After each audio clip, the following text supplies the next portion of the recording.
Bladys of the Stewponey by Sabine Baring Gould. Recording by Andy Minter. Chapter 1. Oh yes. In a faded and patched blue coat, turned up with red, the bellman of Kinber appeared in the one long street of that small place. If we call it a town, we flatter it; if we speak of it as a village, we insult it, and began to ring outside the New Inn. A crowd rapidly assembled, and before the crier had unfolded the paper from which he proposed reading, an ape of a boy threw himself before him, swinging a turnip by the stalk, assumed an air of pomposity and ingenuous caricature of the bellman, and shouted, "Oh yes, oh yes, oh yes, ladies and gents, all! I gives you notice that none of you ain't to believe a word Gaffer Edward says. Oh no, oh no, oh no!" "Get along, you dratted jackanapes!" exclaimed the crier testily, and striking the youth in the small of his back with the bell-handle, sent him sprawling. Then, striding forward, he took position with a foot on each side of the prostrate urchin, rang again, and called, "Oh yes, oh yes, oh yes! This is to give notice that this here evening at 6 o'clock at Stewponey there will be a grand champion match at bowls on the green. The prize to be Bladys Ray, commonly called Stewponey Blah. Admittance 1 shilling. Half a crown in the ring, and tickets admits to the holy function by kind permission of the proprietor in the chapel of Stourton Castle. At 6 o'clock precise. No half price. Children and dogs not admitted." From the door of the New Inn issued Thomas Hoole, the landlord, in his shirt sleeves. Thomas Hoole was a bit of a wag and a crumb of a poet. On the board outside his tavern he had inscribed the following verses of his own composition: "Customers come, and I did trust 'em, so I lost money and also custom. To lose them both did vex me sore, so I resolved to trust no more. Chalk may be used to any amount, but chalk won't pay the malt account.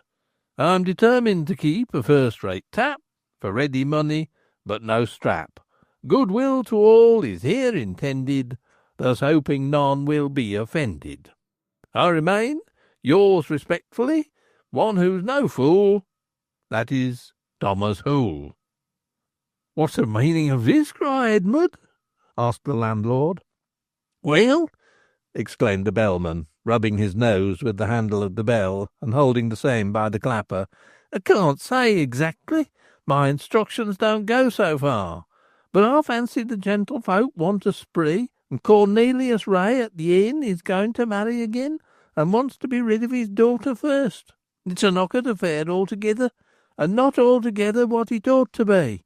And so it has been settled as a mutual accommodation that there shall be a bowling match on the green, and she's to go to the winner. That's about it. Oh yes, oh yes, oh yes." Then the crier went forward, clanging his bell, and as he progressed, more faces appeared at windows, and figures at doors, and children swarmed thicker in the street. Phalanxes of boys formed before and behind, yelling, "Oh yes, oh yes! Stewponey Blythe for sale to the highest bidder. Oh, stand another halfpenny and have her. Going for twopence 3 farthings." Every now and again the crier made a rush at the boys in front, or backed on those behind, and dispersed them momentarily with the handle of his bell, or with a kick of his foot, and shouted, "You vagabonds, you! I gave no notice of no such thing. How can folk attend to I, and learn the truth, when you're a-hollering and a-stritching them dies? I said she was to be bowled for, and not put up for auction." "What's the difference?" asked an impudent boy. "One's respectable, t'other ain't," retorted the crier, who then vigorously swung the bell and shouted, "Oh yes, oh yes, oh yes!" Whereat the boys mockingly shouted, "Oh no, oh no, oh no!" A woman who had been kneading bread, with her sleeves turned up and her arms white with flour, crossed the street, came up to the landlord of the New Inn and accosted him. "What's the meaning of this, I'd like to know?" "The meaning's before your nose," answered Hoole. "Where?" inquired the woman, applying her hand at once to the organ and leaving on it a patch of white. "I mean," exclaimed the landlord, "that any one as knows Cornelius Ray knows just about what this signifies."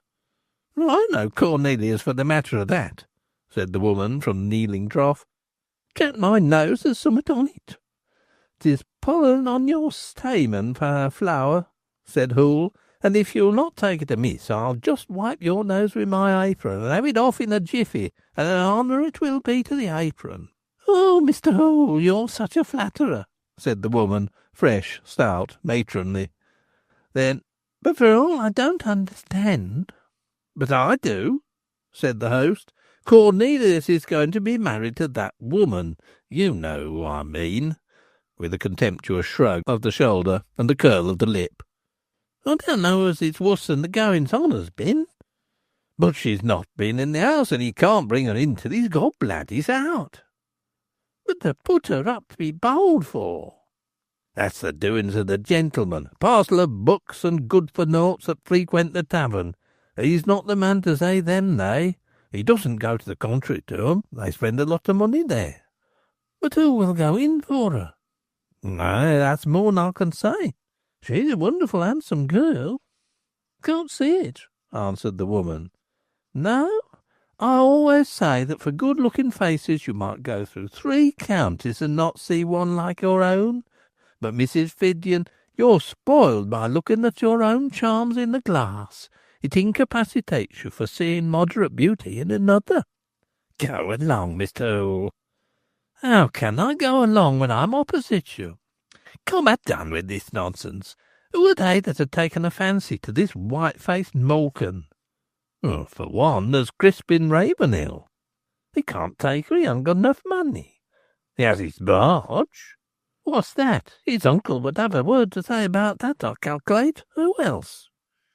"There's a stranger staying at the Stewponey that they call Luke Francis."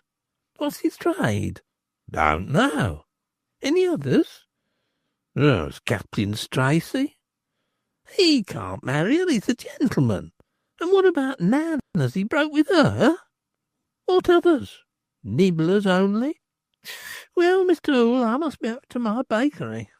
And I sink back to darkness out of night. Kinver village occupies a basin in the side of the great rocky ridge that runs for many miles through the country, and ends abruptly at the edge, a bluff of sandstone crowned by earthworks, where, as tradition says, King Wulfhere of Mercia had his camp. So far is sure that the church of Kinver is dedicated to his murdered sons, Wulfhere and Ruffinus. The place of their martyrdom was at Stone in Staffordshire, but it is possible that their bodies were removed to Kinver. As already said, the hamlet of Kinver consists mainly of one long street, composed largely of inns, for a highway passes through it, but also of habitations on the slope of the basin. When the crier had reached the end of the street, he proceeded to ascend a shoulder of hill till he reached a strip of deep red in the sandstone, the colour of clotted blood. Here, according to tradition, a woman was murdered by the Danes, who had ascended the Stour and ravaged Shropshire. From the day of the crime, the rock has been dyed blood red. At this point the town crier paused and looked about him. The impudent and aggravating boys fell back and pursued him no further. A sudden awe and dread of consequences came on them, and they desisted from further annoyance. The reason for this will presently transpire. Kinver parish occupies a peculiar position. It adjoins Shropshire and Worcestershire, and is in fact wedged between the main bulk of Shropshire and an outlying islet in Witches Hale Zowen. It is as though the 3 counties had clashed at this point, and had resolved their edges into broken fragments, tossed about with little regard to their position. Kinver takes its name from the great ridge, Cefn Fawr, of sandstone rock, 542 feet high, that rises as a ness above the plain of the Stour. In that remote period when the 7 straits divided Wales from England, and the salt deposits were laid that supply brine at Droitwich and in the Weaver Valley, Then Kinver Edge stood up as a fine bluff above the ruffling sea. At that time also a singular insulated sandstone rock that projects upwards as an immense tooth near the roots of the headland stood detached in the water amidst a wreath of foam, and was haunted by seagulls, and its head whitened with their deposits, whilst its crannies served as nesting places. This isolated rock of red sandstone, on and about which Scotch firs have rooted themselves, goes by the name of Holy Austin Rock, but whether at any time it harboured an anchorite of the name of Augustine is a point on which history and tradition are alike silent. Towards this rock the bellman made his way. Why so? Was it for the purpose of summoning jackdaws to the bowling match? Was it that he desired to hear the echoes answer him from the crag? We shall see presently. Although the local tradition is silent relative to a saintly denizen of the rock, it is vocal relative to a tenancy of a different kind. Once it was occupied by a giant and his wife, who with their nails had scooped for themselves caves in the sandstone. The giantess was comely. So thought another giant who lived at Enville. Now in this sandstone district water is scarce, and the giant of Austin Rock was wont daily to cross a shoulder of hill to a spring some 250 yards south of the rock to fetch the water required for his kitchen. The water oozed forth in a dribble, and the amount required was considerable, for a giant's sup is a drunkard's draught. Consequently he was some time absent. The Enville giant took advantage of this absence to visit his wife. 1, 2, 3, he strode across country, popped his head in, kissed the lady, and retired before her husband returned with the pitchers. But one day he tarried a moment too long, and the Austin giant saw him. Filled with a jealous rage, he set down the pitchers, rushed to the summit of the rock, and hurled a large block at the retreating neighbour. The stone missed its aim. It fell and planted itself upright, and for many generations bore the name of the Bolt Stone. In 1848 the farmer in whose field it stood blew it to pieces with gunpowder. Mr. Ednard, the crier, having reached the foot of Holy Austin Rock, rang a peal and looked up. Instantly the rock was alive. As from a Stilton cheese that is overripe the maggots tumble out, so from numerous holes in the cliff emerged women and children, but on the ledge nearest the summit they clustered the thickest.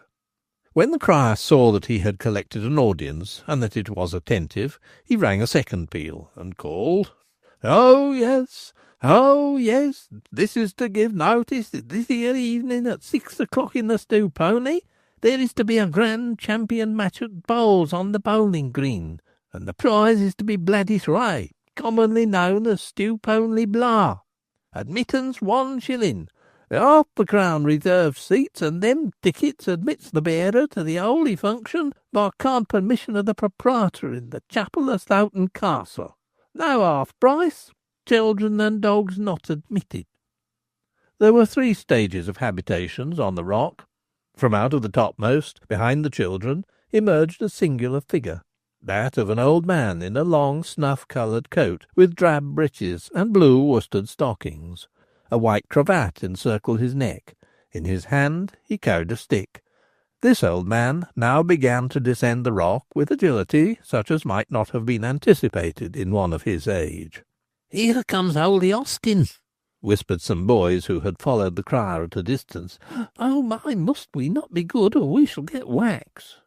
The man who approached was not called Austin at his baptism, nor was Austin his surname, nor was the rock called after him, but rather he after the rock.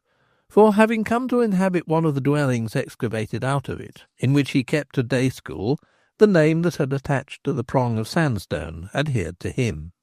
He was more than schoolmaster, he was the nobler at the church of Kinver. That is to say, it was his office to walk about during divine service, and tap on the head any man or boy overtaken with sleep. The wand of office was painted white, and had a blue knob at the end. It may now be understood why the boys who had mimicked and surrounded the bellman in the streets of Kinver kept distance, and maintained a sober demeanour. Before them was a man who was a schoolmaster, and gave wax during the week, and who was a nobler, and could crack their heads on the Sunday. In his double capacity he was a man greatly to be respected and avoided by boys. To a boy, a soldier or a sailor is a joy. A policeman is an object of derision. A ghost is viewed with scepticism. A devil is hardly considered at all. But a schoolmaster is looked on, preferentially from afar, as a concentration of all horrors, and when accentuated with investiture, with nobledom, as something the quintessence of awfulness. "Repeat again. I didn't hear exactly," said Holy Austin. The crier obeyed. The old man lifted up his hands. "We live in evil days, and I saw fear in an evil place, and the salt that should have seasoned us has lost its savour. There have been no banns called, there can have been no licence obtained, seeing none knows who will have the maiden." "I say the chapel at Stewponey is a peculiar," observed the bellman. The old man shook his head. "This is the beginning of a bad story," said he, and sighed. "Whither will it lead? How and where will it end?" Chapter 2. In the Cellar. The highways from Stafford and Wolverhampton to Kidderminster and the south, and that from Halesoe into Bridgnorth, cross each other at Kinver, and a bridge traverses the Stour near Stoughton Castle, once a royal residence, and one that was a favourite with King John. The great Irish road from Bath and Bristol to Chester passed through Kinver to the great emolument of the town and neighbourhood. At that time Chester and its port, Parkgate, received the packets from Ireland. An old soldier in the wars of Queen Anne, a native of the place, settled there when her wars were over, and, as was customary with old soldiers, set up an inn near the bridge, at the crossroads. He had been quartered at Stewponey in the south of Spain, and thence he had brought a Spanish wife. Partly in honour of her, chiefly in reminiscence of his old military days, he entitled his inn the Stewponey Tavern.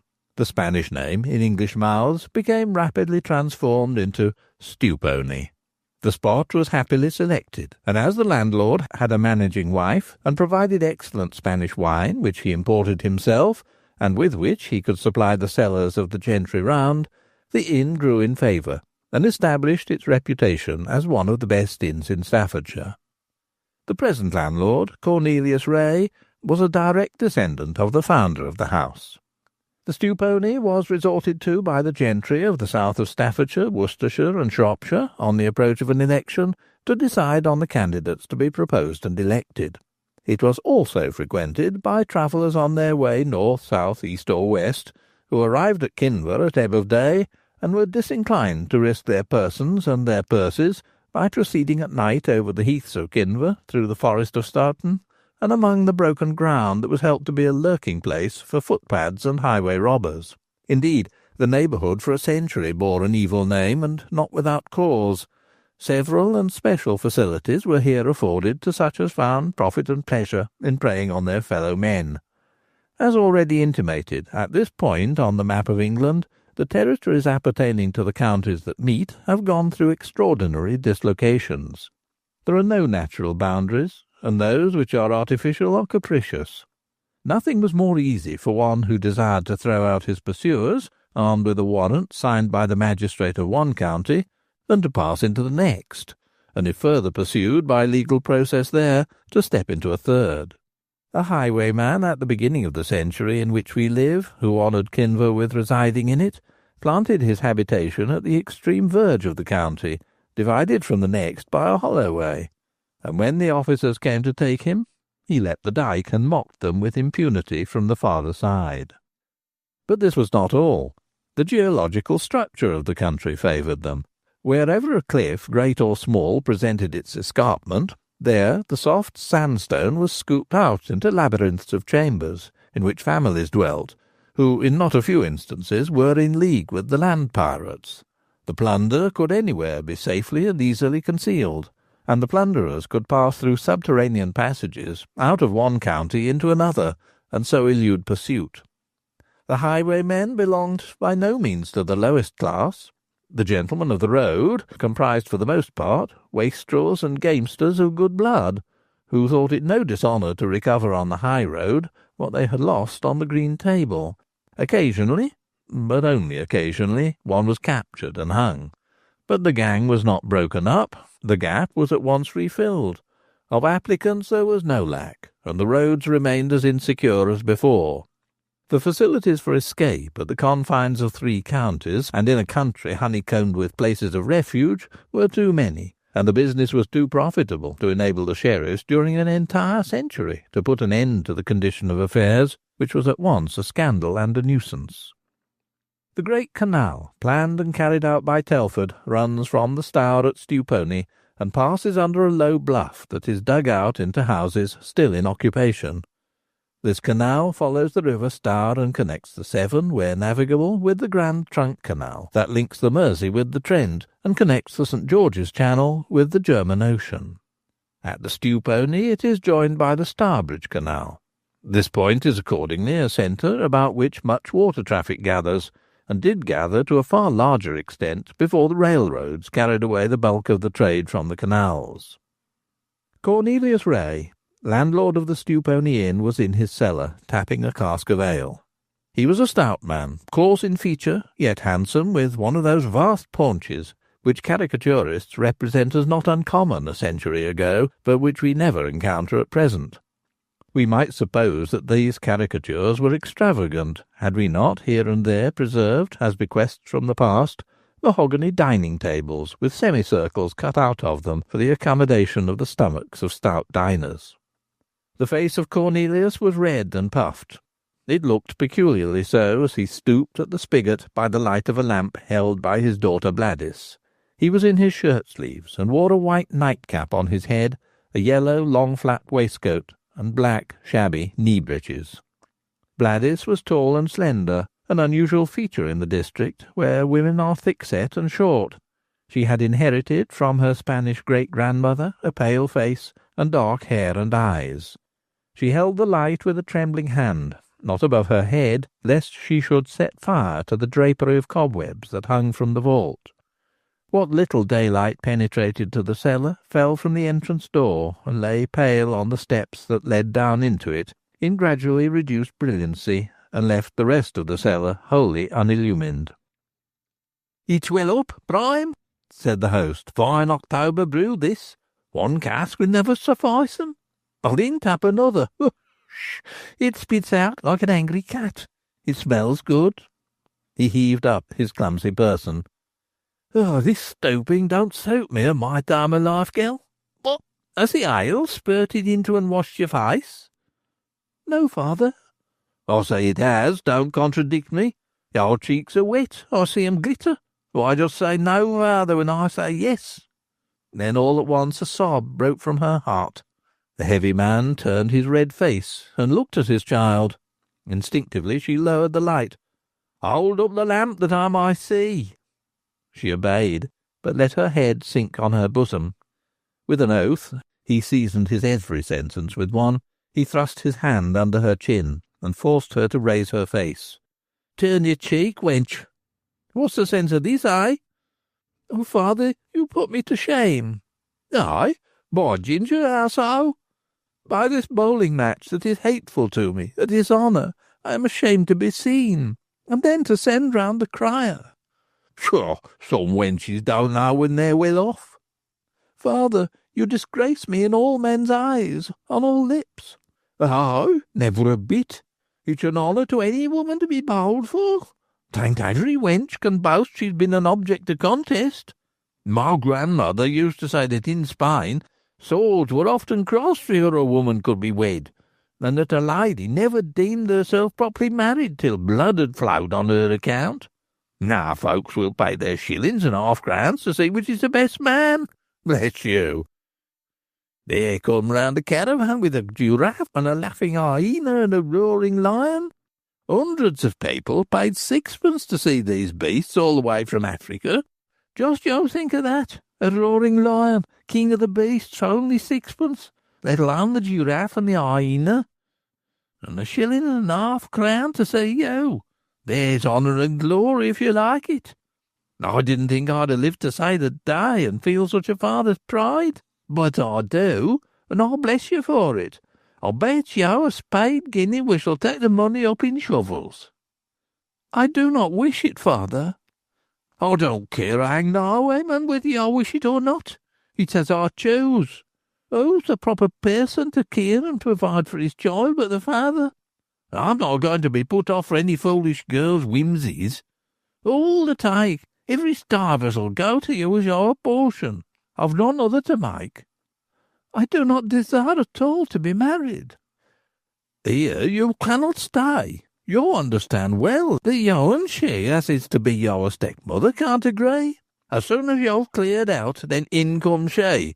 And as I powerfully wander in the house, the sooner you go, the better. If you're taken as her in a friendly and daughterly way, that would have been another matter. But as you've fixed your mind so dead against her, there's no help for it. Go you must, and that to-night. And what is more, as a virtuous and respectful man, and a man with a conscience in my stomach, you shall go out respectably, and not be cut off with a shilling. None shall say that of me. I'm a man that does his duty in that station of life and situations I finds myself in. I don't consider it respectable to be bold for. But I do. I'm 49 years older than you and know the world.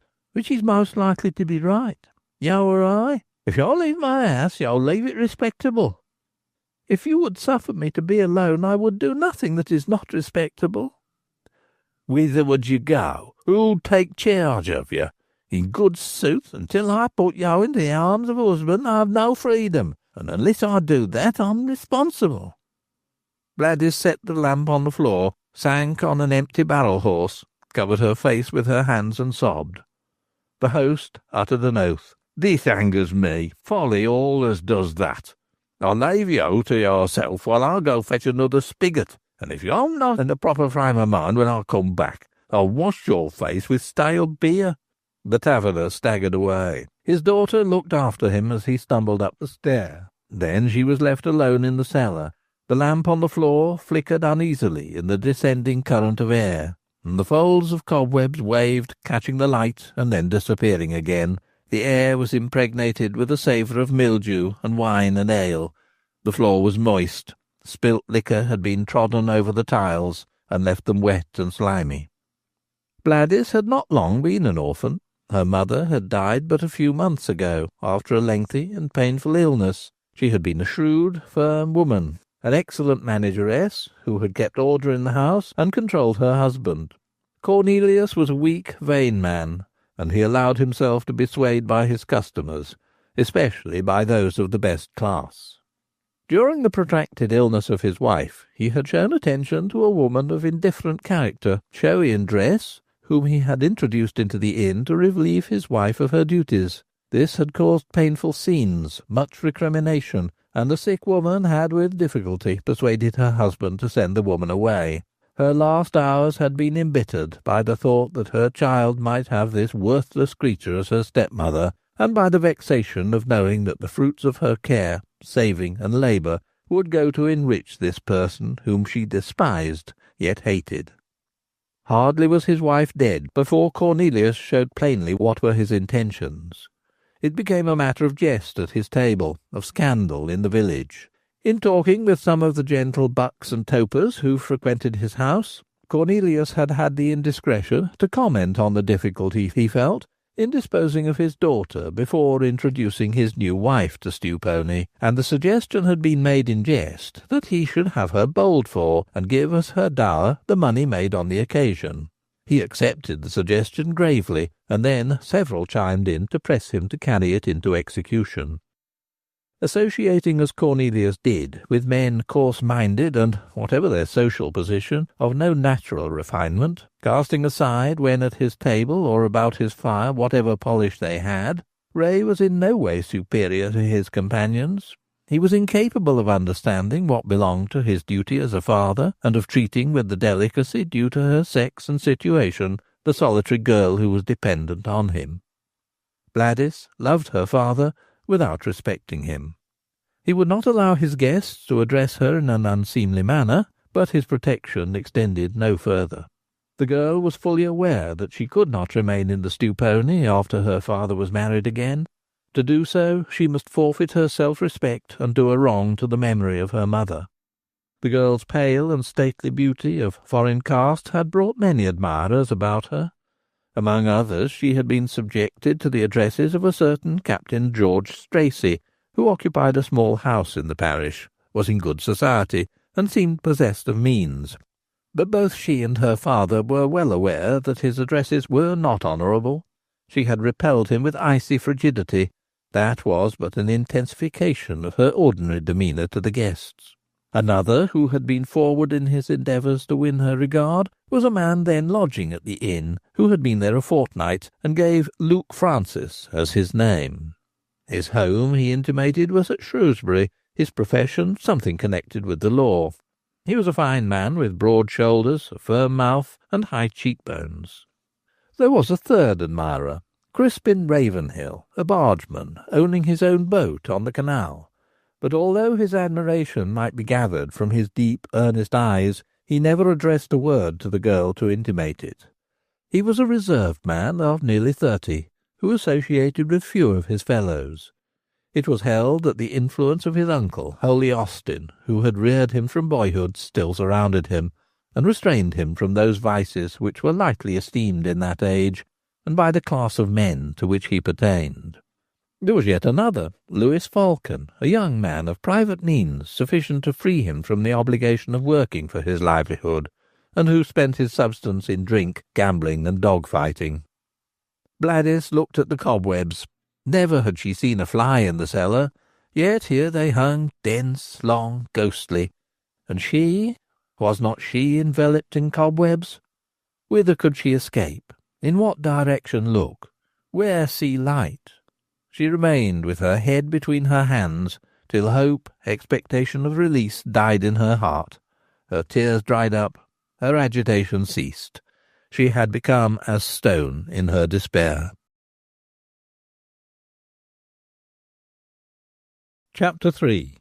Crispin. "Blah! Lauren Tyke your govail to Ravenhill," called the host down the cellar stairs. "He's come for his luncheon." Bladys hastily wiped her eyes and mounted the steps, fetched what was required, and went to the guest-room, where Crispin the bargeman was pacing. "I would not have it here. Outside," said he, "under the elm," and then went forth. The girl followed. Crispin Ravenhill was a tall man, with fair hair, yet were his eyes dark, they were large, velvety, and a gentle iridescent light played, passing in waves through them. Unlike the men of his time, he was completely unshaven, and wore a long light beard and moustache. He seated himself on a bench beneath one of those Worcester weeds, as the small leaf elm is termed, and as Bladys placed his bread and cheese on a table there, he looked attentively at her. "You have been weeping," said he. "I have cause, when about to be thrust from my home," she answered, in a muffled voice. She resented his remark, yet was unable to restrain an expression of the bitterness that worked within. "And with whom will you leave home?" he asked. "That the bowls decide, not I." Then she turned to leave, but he caught her wrist. "You shall not go. Much depends on what now passes between us," said he. "What passes between us is bread and cheese from me to thee, and 7 pence in return." "If that be all, go your way," said he. "Yet no, you have tears in your heart as well as in your eyes. Sit down, and let us speak familiarly together." "I cannot sit down," answered she, for indeed it would have been indecorous for her to seat herself along with the customer. She might converse with him, standing for half an hour, with impunity, but to sit for 1 minute would compromise her character. Such was tavern etiquette. "I pity you, my poor child, from the deep of my heart. In very deed I am full of pity."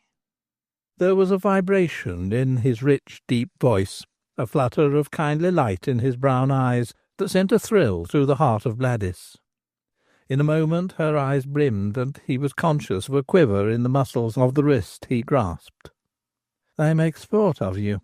Give not that which is holy unto dogs, nor cast ye your pearls before swine," was not spoken of lifeless objects, but of living jewels, of consecrated beings. They make sport of you to your shame, and to that of the entire place. and the place can take care of itself. Not so thou, poor child." She did not speak. "God help you," he continued, "a frail white lily, planted, springing out of a good soil, and to be plucked up by the roots and transplanted none can say whither." Never hitherto had anyone spoken to Bladys in this manner. There was something pedantic in his mode of speech, formed by contact with his uncle, but there was genuine sincerity in the tone of voice, real sympathy breaking out in flashes from his opalescent eyes. The mother of Bladys had been a good but a hard woman, practical, not imaginative, kind but unsympathetic. Engrossed in her own grievances, she had been incapable of entering into the soul of her child and showing motherly feelings for its inarticulate yearnings and vague shrinkings. "This is none of your doing," proceeded Crispin. "To this you gave no consent." Her lips moved. She could not speak. "Nay," said he, "I need no words." There was a mellowness, a gentleness in his tone and mode of speech that won the confidence of the girl. Hitherto he had not spoken to her except on ordinary matters, and she had seen nothing of his heart.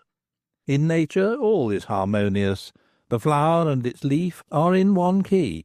In a landscape are no jarring contrasts. It is so in human beings. Look and voice and manner correspond with the inner nature. They are, in fact, its true expression. The stern and unsympathetic heart has its outward manifestations, the harsh voice and the hard eye, and severity of line in figure and feature. The gross soul has an unctuous look, a sensual mouth, and a greasy voice, but the pitiful and sweet soul floods every channel of utterance with its waters of love. The kindly thought softens and lights up the eye, and gives to the vocal cords a wondrous vibration. However lacking in beauty and regularity the features may be, however shapeless the form, the inner charity transfixes all into a beauty that is felt rather than seen. "There is no fear in love," said the apostle. The saying may be supplemented with this: "Neither is there ugliness where is charity." And now this solitary girl, solitary in the midst of turmoil, was for the first time in her life aware that she was in the presence of one who could understand her troubles, and who stretched forth to help her and sustain her in her recoil from the false position into which she had been thrust. As Bladys declined to take a seat, Crispin stood up. He did not release her wrist. She made an effort to disengage herself, but it was not sincere, nor was it persistent, and he retained hold. "Nay," said he, "I will not suffer you to escape till you have answered my questions. This may be the last time I ever have a word with you. Consider that, and I must use the moment. You stand at a turning point in your life, and even so do I. Answer me, in the first place, how came this mad affair about?" She hesitated and looked down. "Speak openly. Tell me everything about it." "There is little to relate." "Then relate that little." "It is this. My father is about to marry again." "I have heard as much." "To Catherine Barry, and I must leave the house." "Catherine," said Crispin. "That name is given, as my uncle would say, as lucus a non lucendo, and as mons a non movendo. Excusing my speaking words of Latin, it comes to me from my schoolmaster and all but father. I understand that you must leave. It cannot be other. Catherine Barry and you cannot be under one roof." "And one evening, when the gentlemen were at Stewponey drinking, then something my father said about it, and added that he supposed he must have me married, and so rid the house of me, but to do that he lacked money, as none would have a portionless girl. There he spake false. And then," proceeded Bladys, "the gentlemen being in drink and ready for any frolic, swore there should be sweepstakes for me. They would each give something and make the beginning of the fund, and my father should announce a game of bowls, each candidate for the prize to pay a guinea, and the whole to go to me and the winner. Then they sent a punch bowl round the table, and some put in 5 and some 3, and one even 10 guineas, and so started the fund with 46 guineas. After that my father considered he could not go back." "And so sacrifices his child," said the young boatman between his teeth. My father's calling me," said Bladys hastily. "I let you go on one condition only, that you return, and you shall return with an answer. Blah, if you will take me, say so. I am a poor man, with my boat only, but with God's help I will maintain you with honour. Take me, and I will snatch you away before this hideous scandal can take place, and you become the talk of the country." Again the voice of the landlord called. "I must run," said Bladys, changing colour. "Then go, and return with an answer, yes or no." She left. Whilst away, Crispin Ravenhill stood motionless, leaning against the table, with his arms folded and his dark eyes fixed on the ground. His contracted fingers alone showed that he was a prey to disturbing thoughts. As he thus stood, a strong, dark man came up and brushed rudely against him. Crispin glanced at him with an expression of annoyance, and recognised the stranger, Luke Francis. "You have much to say to that wench," said the latter. "Whether I have or no concerns you not. Go your way, and for the future, when you pass a man, measure your distance more nicely." "I shall go where I list, and those that stand in my way I shall thrust out of it." "Those who jar against others must expect bruises." Ravenhill threw his weight on the end of the table, so as to tilt up the opposite end, and he then swung it round against the elbow of Francis, which it struck. The man thus hit sprang up with an exclamation of pain, and clapped his hand to the joint for a moment. Francis did not speak for a minute, but after that he flared out in rage. "So you will try issue with me?"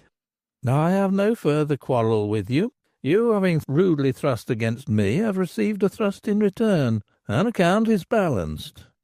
"You are not afraid to provoke me?" "Not in the smallest degree." "Look at my arms." Francis extended his hands, and then indeed Ravenhill observed how long the arms were, and duly so, out of proportion to his lower limbs, for when he lowered his hands they touched his knees. The stranger now bent his arms, and the muscles swelled like knotted cables. Then he laughed. "There are few like me. I could take your head between my palms and squeeze it as you would a civil orange.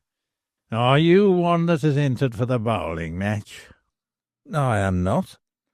"I'm sorry for that, for I would like to be pitted against you. Perhaps you will not deny me a cast at wrestling. That will give more spirit than a game at bowls." Before Ravenhill was ready with an answer, the innkeeper arrived, with Bladys following him. "What's this?" he asked. "The old Crispin stepping in and trying to forestall everyone. That's against all laws of gaming. Look here, Mr. Francis. This boatman has been asking my wench to let him carry her off afore the match. That's unfair dealing all the world over. I say it can't be." "And it shan't," said Luke Francis. "It can't and it shan't," shouted the host. "Why, there's 46 guineas paid down by the gentlemen as would all be forfeited without the match. They gave it on condition, and I reckon that we shall have to take nigh on £20, what with the gate and the sale of liquor and the stakes. It'd be a flying in the face of fortune. Besides which, it'd not be honourable, and I pride myself. I haven't got much to pride myself on, but I do on that, as I'm a straight, honourable man in all my dealings. I have paid my guinea. I demand my right to contest the prize, and win, to take it off," said the stranger. "And has he staked?" asked the host. "No, he has not," retorted Francis. "He told me so himself." "I've had the cry round the neighbourhood. All the world will be here. Am I to befool them? It cannot be." Then Ravenhill stood forth. "I have sought to save the poor girl from a cruel and wanton insult, your house of Stewponey from the acquisition of a bad name, our vicar from the commission of an act which he will repent in his sober moments, and the parish from a scandal." "And I refuse your interference," said Cornelius. "What does she decide?" asked the bargeman. But Bladys was too frightened to reply. "I answer for her. I'm responsible. If you want her, said the taverner. "Put down your guinea like a man, and try your chance with the rest. We'll have no underhand dealings here." "Stewponey Blah," said Crispin, "is it your desire I should enter for you?" She nodded. She could not speak. "Then here is my guinea." He cast the coin on the table. "May God give her to me," he added, with suppressed emotion. "Would I could have won her any way but this." Chapter 4. The Bowling Green. The ancient bowling green at the Stewponey remains in good condition to the present day, although the once popular and excellent English pastime of bowls has there, as elsewhere, fallen into desuetude. In old England there was not a village, country house, without its bowling green. A century ago the game held its own steadily, and it is within the last 70 or 80 years only that it has lost favour and been supplanted by croquet and lawn tennis. A bowling green was necessarily 60 yards in length and half that in breadth, so that the space required was considerable. The rustic bowler on the village green had to make allowance for the inequalities of the ground, but the gentleman player used every precaution that his green should be absolutely even, the grass unbroken by groundsel and daisy, and smooth and short as velvet pile. The bowling ground at the Stewponey, hedged about with small-leaved elms, well elevated above the road and river, and consequently dry, constituted a prime attraction to the inn, and the landlord spared no pains to keep it in order. The sward might compare with that in any nobleman's grounds. The bowls with which the game was played were not precisely the same as those now manufactured. They had the shape of flattened oranges, and were loaded with lead inserted in one side to serve as bias, or tendency towards the end of the course to describe a sweep. When delivered, the ball runs directly to its end, but as soon as it reaches the point where the force that launched it is expended, then it curls, carried by the weight of the lead, and turns in an arc. And it is here, in the practical knowledge of the effect of the bias, that the difficulty of the game consists, and the skill of the player is exhibited. Nor is this all. At the present day all bowls are of a standard size and regulation weight. But formerly it was not so. The bowls were turned by the village carpenter, and little nicety was observed as to the amount of lead inserted. Those on the village green, those on the squire's lawn, those on the alehouse ground were not of necessity of the same weight and size. Not only so, but among the bowls on the same green there existed no exact uniformity. The bowls were numbered in pairs, and the players either drew for their numbers, or, if accustomed to meet for the game on the same turf, adhered to their numbers, and so acquired perfect familiarity with the peculiarities of their several bowls. When no game could be played with zest except for money, whether cards, bowls, or pulling straws, there was ever a risk of fraud, and to this the game under consideration lent itself with peculiar felicity, as it was an easy matter to tamper with the bias, and so alter the character of the run of the ball. Cornelius Ray was not disappointed in his anticipation that the advertisement of the match would draw the entire neighbourhood together at his inn. Indeed, all the neighbouring parishes had decanted their male population into the grounds of the Stewponey, while the road without was choked with women and children, and such men as could not afford to pay for admission. Boys had climbed trees, girls were thrusting their heads through gaps in thorn hedges, in hopes of obtaining a view free of cost. Will any one say that what is here described is and was impossible? That it is impossible at the close of the 19th century may at once be admitted, but it was quite otherwise with the latter half of the century that is gone. It is hard, almost impossible, for us to conceive that things were witnessed by our grandfathers which seem to us quite incredible. To disarm criticism, then, let me affirm that just such a contest for a woman, as is here described, did take place, and in the very same parish of Kinver, so late as within the first 20 years of the century which our readers render illustrious by living in it. On this occasion the woman entertained a decided and tender preference for one of the competitors, and unhappily he proved unsuccessful. Nevertheless, she loyally adhered to the compact entered into before the game was played, and married the man who was victor, and for whom she entertained no liking. A united and happy couple they proved to be. To their credit be it mentioned that no women entered the wicket of the Stewponey. Not that they were less interested in the contest than the men, but they were restrained by a sense of decorum. Nevertheless, as already intimated, they congregated in the road in such dense masses as to impede traffic, and run the risk of being thrown down by the horses of some of the sporting squires, who rode up or drove in their buggies to see the unusual fun of a woman being bowled for. If they were debarred witnessing the game, they would have the gratification of seeing the prize carried off to Starton Chapel, there to be married. If the women held back under some restraint, this was not the case with certain men who should have been leaders of the people, the parson, the doctor, and 2 magistrates. Of gentlemen there were over a score, of parsons, happily, only 1, but he, the vicar of the parish. The vicar of Kinver at this time was the Reverend Timothy Toogood, red-faced, rheumy-eyed, dressed in the shabbiest clerical garb. The vicar was miserably poor. He was overshadowed by the evening lecturer, who received double the income of the other, without having any further responsibility laid on him than to preach 1 sermon on Sunday. Vicar and lecturer lived in perpetual feud, and it must be allowed the former laid himself open to reproach by his indiscretions and irregularities. The living hardly merited the name. It was more deserving to be reckoned as a dying. The vicarage was a mean cottage. The parishioners might have made their parson's position tolerable, and have secured a respectable incumbent, had they consented to give the lecturership to the vicar, but the latter was a nominee of the Leather Sellers Company, and the villagers delighted to exhibit their independence by appointing their own lecturer. The main politics of the place consisted in controversy over the merits or demerits of the 2 ecclesiastics, and in setting one against the other. It is of no use denying the fact that poverty in certain positions demoralizes.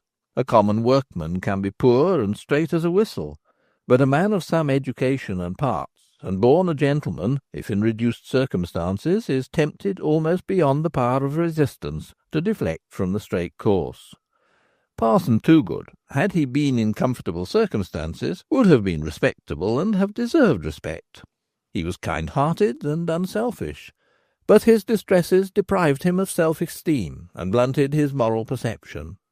He saw only one chance of escape into a position of ease, and that was by becoming the humble servant of the squire, not daring to oppose him lest he should lose his favour and the chance of promotion to a fat living in his gift.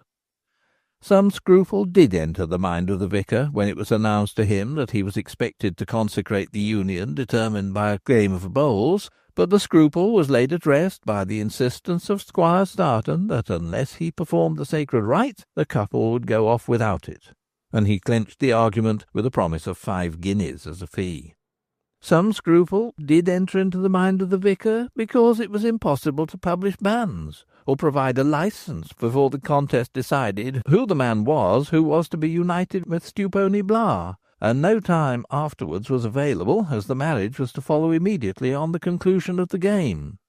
But this scruple yielded under the consideration that the Starton Castle chapel was a peculiar, not under episcopal jurisdiction, and that therefore, as his patron said, "My dear Toogood, you may do in it just what you like. Stand on your head if you will, and bless the happy pair with your toes. No one can object." Seeing that Squire Starton was a magistrate, the vicar assumed he ought to know the law, an assumption as great and hazardous as one that presupposed that every vicar was acquainted with theology. When, moreover, the squire added, "My dear fellow, if you have any hesitation in the matter, make yourself easy. I will call in the lecturer." Then every symptom of hesitation subsided. "Make way for the umpire," shouted the host, elbowing the crowd to the right and left. "Parson Toogood is umpire. Room for his reverence."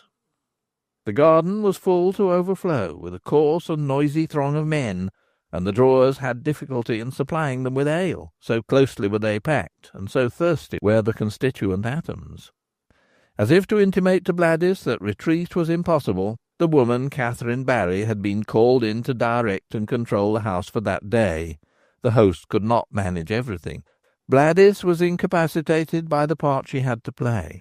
Assistance he was obliged to invoke. What more reasonable than that he should summon her who was shortly to become mistress in the house? But for all that, her presence was an outrage, so the unhappy girl felt it. The gentlemen who had paid their half-crowns occupied benches on 3 sides of the bowling-green. Those who had paid but a shilling stood behind them, and in rear of the footer, whence the players cast the bowls. "Come up to the head," shouted one fellow to his mate. "I want to get a good sight at Stewponey Blah, and find out from her face which is her fancy man. I don't care a hang for a fancy. I want to follow the game." "Well, you can see it finely from the top." "Now, Roger," exclaimed another in the crush, "I'll thank you to keep your elbows in. You've spilt my ale. Good luck, it's over your mulberry cloth and not over my new coat." "What do you want ale for now?" "How can I say till I've washed my eyes?" "How many have paid up their stakes?" "There's £2. £2? Oh, that's comical. But I suppose he's aiming after the 50 or 60 guineas he's heard the gentlefolk have scored. I didn't think he was a marrying man." "Lord bless you, any man would marry for £50. "Has Lewis staked?" "Aye, aye, but he's too drunk to keep his legs. The captain paid, but won't play." "None has been at him, that's it." "That stranger chap, he's in it." "Who is he?" "Heaven above can answer better than I. Then they tell me Crispin the bargeman has entered." At that moment a shout and a groan. The interlocutors pressed up to the head, where sat the umpire, to learn the occasion. Tup Rivers had withdrawn, and was asking to have his guinea returned. He was a small farmer. He shrank from a game in which he would have as his opponents such men as Francis and Ravenhill. "Then," said the man entitled Roger, "the game's thinned down amazingly to 2. That's a sorry sport. But for seeing who wins the prize, I'd go away." "Come, Matthew. A stranger against Kinver? What odds? I'll lay on Kinver for the honour of the old place." To revert to the first couple who were in the dialogue. "Look," said one, "observe Stewponey Blah. She hangs her head so you can't see her face." "Sure," answered the man addressed. "What right has a publican's daughter to be shamefaced? It don't belong to the profession. It's put on for the occasion, take my word for it." "Silence. They've begun." A hush fell on the spectators.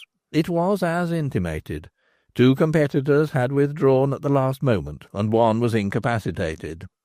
It had been hoped that a 6th would enter before the game began, but none had done so.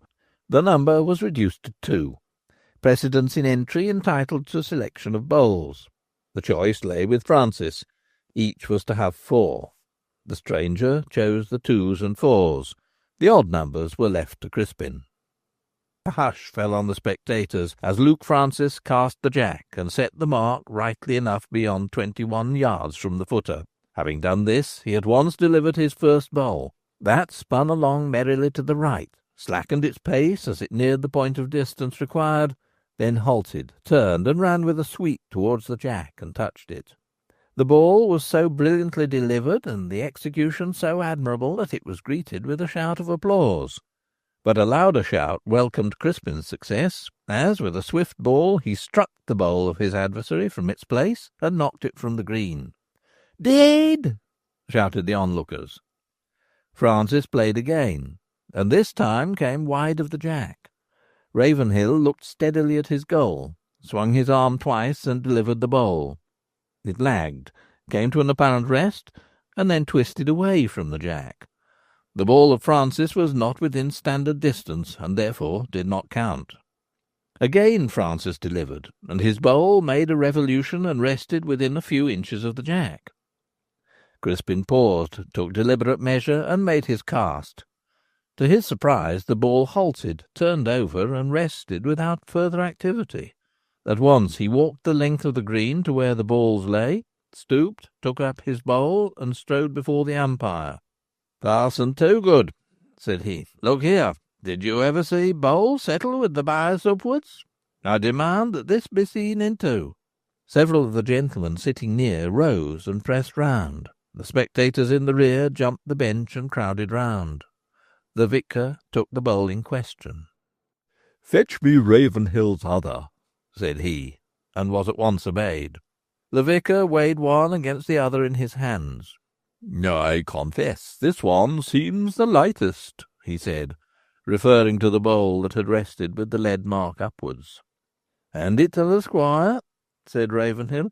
"Let him investigate it further." Mr. Starkton took the bowl, and with his pocket-knife removed the plug that closed the opening which usually contained the bias. The lead was gone. "The bowls are imperfect. There has been an accident to one," said Parson Toogood. "The game must be begun afresh." "There has been no accident," said Ravenhill. "There has been an attempt to cheat." "Do you charge me?" asked Luke Francis. "It was not in the interest of anyone else to defeat me. You, lodging in the house, had access to the bowls." Then rose an angry, confused shout of "Cheat! Cheat! The stranger's called cheating! To the duck pond with him! Kick him out!" Francis raised himself to his full height, and in a loud voice thundered, "I am no rogue. It has been chance. Ravenhill has accused me. I defy him. Let us fight it out. That is better sport than a game at bowls." This proposition instantly allayed the gathering wrath. Shouts arose of "Aye, fair play! Fight the matter out!" But the vicar, in much agitation, stood up, his red face becoming mottled like soap. "No," cried he, "I'll be no party to a fight. A game of bowls is harmless, but a fight, no, I cannot, dare not countenance that. If you will, let them wrestle, but no pugilism. I will not allow that." "Then let us wrestle," said Luke. The crowd shouted, "We're content. Let 'em wrestle." "Strip and prepare," said Luke to Crispin. "I have desired this." Chapter 5. The Jack. Quickly the two men prepared for the struggle. They threw off their coats and waistcoats, and then proceeded to remove their boots. Usually a girdle was cast over the right shoulder of each wrestler, and was buckled under the left arm, but this was done only when the shirt was removed. On the present occasion, both antagonists and spectators were too impatient to tarry till suitable belts could be procured, and the two men were therefore content to confront each other as they were, the right hand of the one on the left side of the other, and the left hand on his antagonist's right shoulder, looking into each other's eyes, and with ears alert for the signal to begin. 1, 2, 3. Then they stood with contracted brows, set lips swaying from side to side, the muscles rippling under the skin in their exposed limbs. Then suddenly they grappled. From the first round, Crispin ascertained two things. In the first place, his antagonist was comparatively inexperienced. In the next, his boast of superior strength was justified.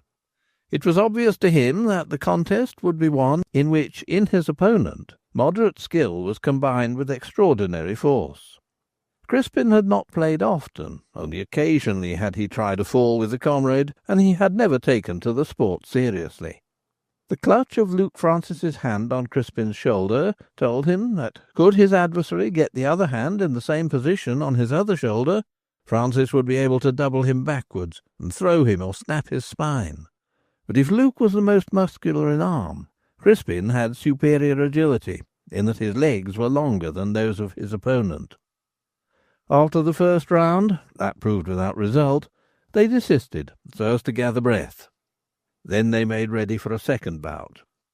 For a minute, as before, the two opponents stood swaying, otherwise motionless, and then, by a sudden and simultaneous impulse, each clasped the other round the waist. Bladys sat near the head of the bowling-green, too frightened, too bewildered to have eyes to see what went forward, or ears to hear the comments that passed. She sat in a dream, but the dream was a nightmare. For some days she had been in a condition of nervous excitation, her brain in a whirl, and now she was as one stupefied, unconscious of what passed before about her. She had tortured her mind to discover some method to escape from the predicament in which she was placed, and had found none. 100 years ago, young unmarried women were not the emancipated beings that they are now. At present, a girl who is impatient of the restraints of home, or desires a change from its monotony, can enter a post office, go behind a counter, or offer to be a cook, and be overwhelmed with applications for her inefficient services. A century ago the case was wholly different. There were no situations open to women save those that were menial, and such as entered service were either apprenticed for 3 years or hired at a statute fare for 1. A 12-month was then the shortest term of service, whereas now, should a girl dislike her situation, not finding any eligible young men within attraction, she can say, "I will go at the end of the month," and away she flits. Moreover, 100 years ago, servants were kept only in the houses of the gentry and in farms. The tradesmen attended to their business, and their wives looked after the house. At that time there was vast competition for a place, whereas now the tables are reversed. There is competition among mistresses for a servant.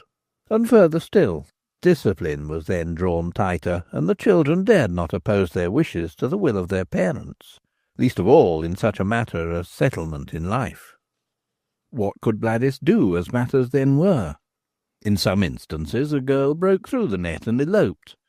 But to elope it takes 2, and the offer of Crispin Ravenhill came too late for her to take advantage of it. She had, moreover, no ambition to jump into any man's arms.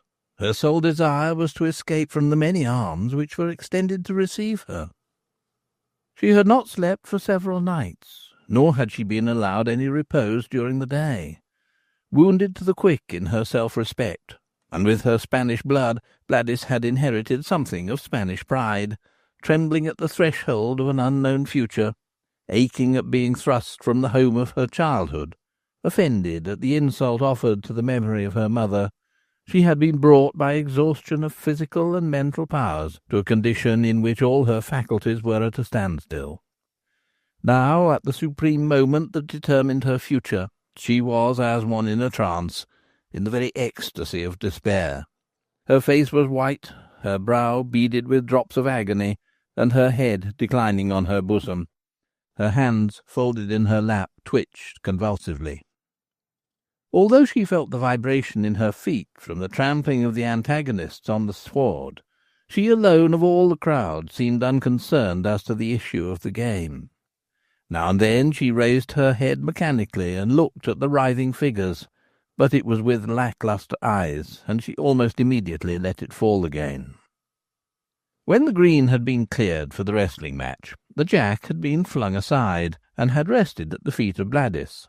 And in fact it appeared as though she were more intent on trifling with this little ball than in watching the conflict, for she had her toe on it, and played the jack forward and backward with it, now letting it run almost beyond reach, then stretching her foot so as to recover it and to recommence her play. Had not those who surrounded her had all their attention fixed on the struggling men, they would have observed and commented on her behaviour as one that exhibited extraordinary callousness. Yet callous she was not, only in that stunned mental and moral condition in which only what is infinitely insignificant is perceived, and the faculties are dead to everything of genuine importance. Already with a thud both men had gone down, and had gone down together, but so uncertain was it which had cast the other, that the umpire declared it was a dog-fall, and that the contest must be recommenced. A simple and elementary stratagem in wrestling is for the one to work his right shoulder under the armpit of his opponent. By this means he obtains enormous leverage, displaces the centre of gravity of his antagonist, and is able to upset him. Crispin, relying on the inexperience of Luke, attempted this trick, but the stratagem was so obvious that Francis was prepared to resist it. Before long the wrestling match altered its character, and degenerated into a fight. Ravenhill in vain endeavoured to adhere to the laws of the game, and in vain also did the umpire remonstrate. Francis knew or cared nothing about the regulations. All he sought was by all means to master his adversary and to bring him to the ground. And although at first the spectators shouted their disapproval of manifest violations of rule, Yet when they saw that the blood of both combatants was up, and that they were resolved on something more serious than a wrestling match, they were quite prepared to encourage the new direction taken, for to them the greater the violence employed, and the greater the danger to life and limb in those engaged, the more acute was their pleasure, and the more interesting the sport. If, according to regulation, either party break his hold, that is to say, lets go, while the other retains his grip, the one so leaving go is counted the loser, and his letting go is regarded as equivalent to a fall. But to this rule Francis paid no attention. When he suddenly disengaged his hands and laid hold of Ravenhill by the arm to force them from him, the crowd shouted, "Rule! Rule!" But as he paid no regard to the call, and the struggle became more intense, they no longer protested, and allowed it to proceed in such manner as suited the opponents, and suffered them to use such devices as they chose for obtaining advantage one over the other. Every now and then from the spectators rose a burst of applause, like the roar of a wave clashing against a rock. Then ensued a hiss, like the retreat of a wave over a shingly beach, caused by all together drawing in their breath between their teeth.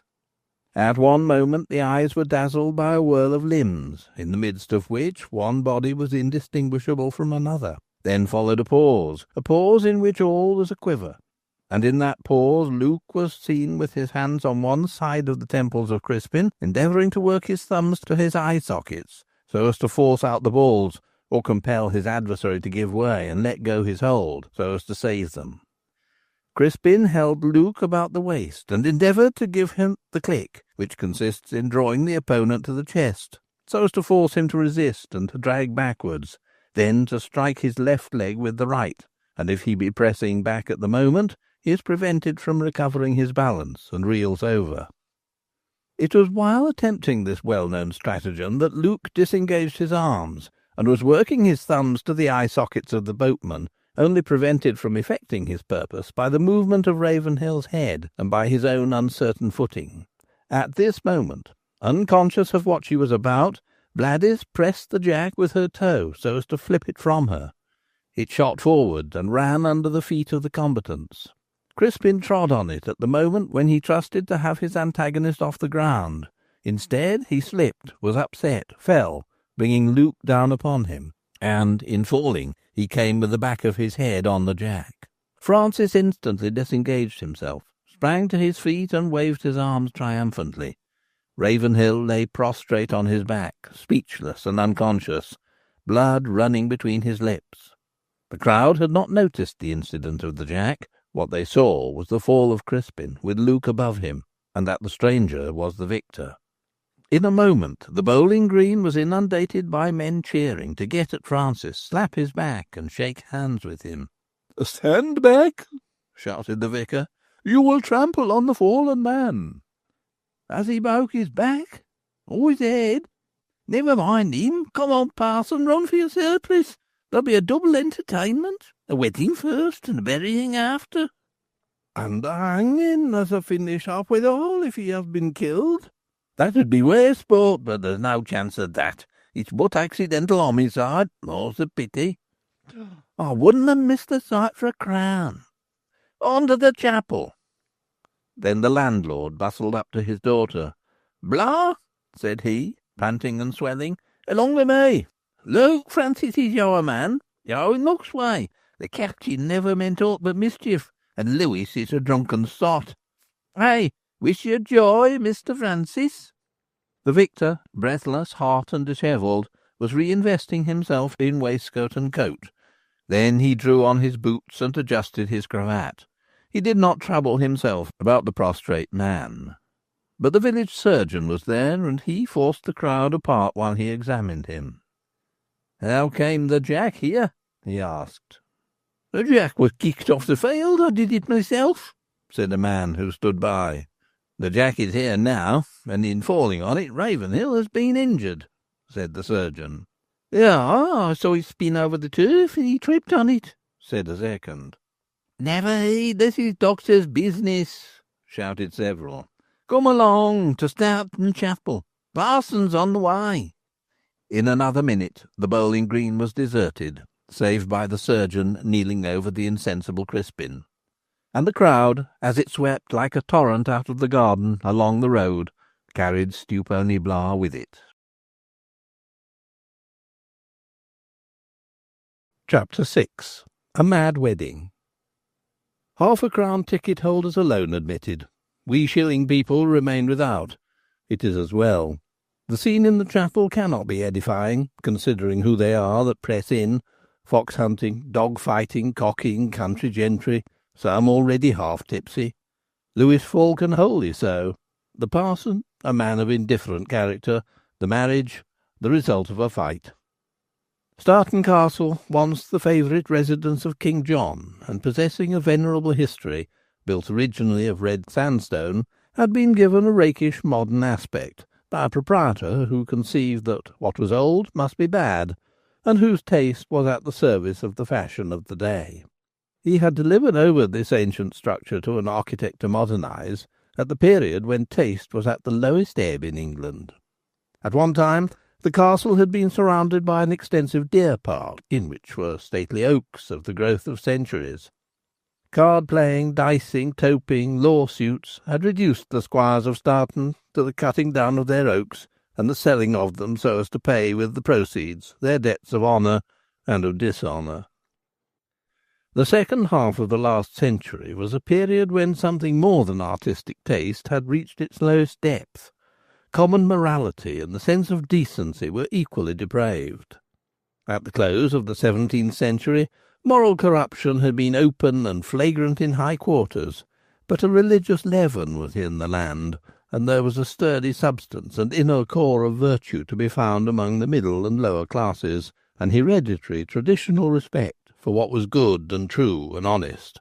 But with the expulsion of the non-jurors, those who were respectable in life and learning were driven from the pulpits of the church, and their places were occupied by time-servers, by men of inferior moral, mental, and social position. The relics of Puritanism had been too narrow, too sour to influence the mass of mankind. Dissociating themselves from all amusements, however harmless, condemning them as evil, holding together in small acrid clusters, the saints had done nothing to check and moderate what was boisterous, and their very extravagance of strictness made of their sons the most debauched and shameless when freed from parental control. The decay which had begun at the head under the last Stuarts worked slowly yet steadily downwards.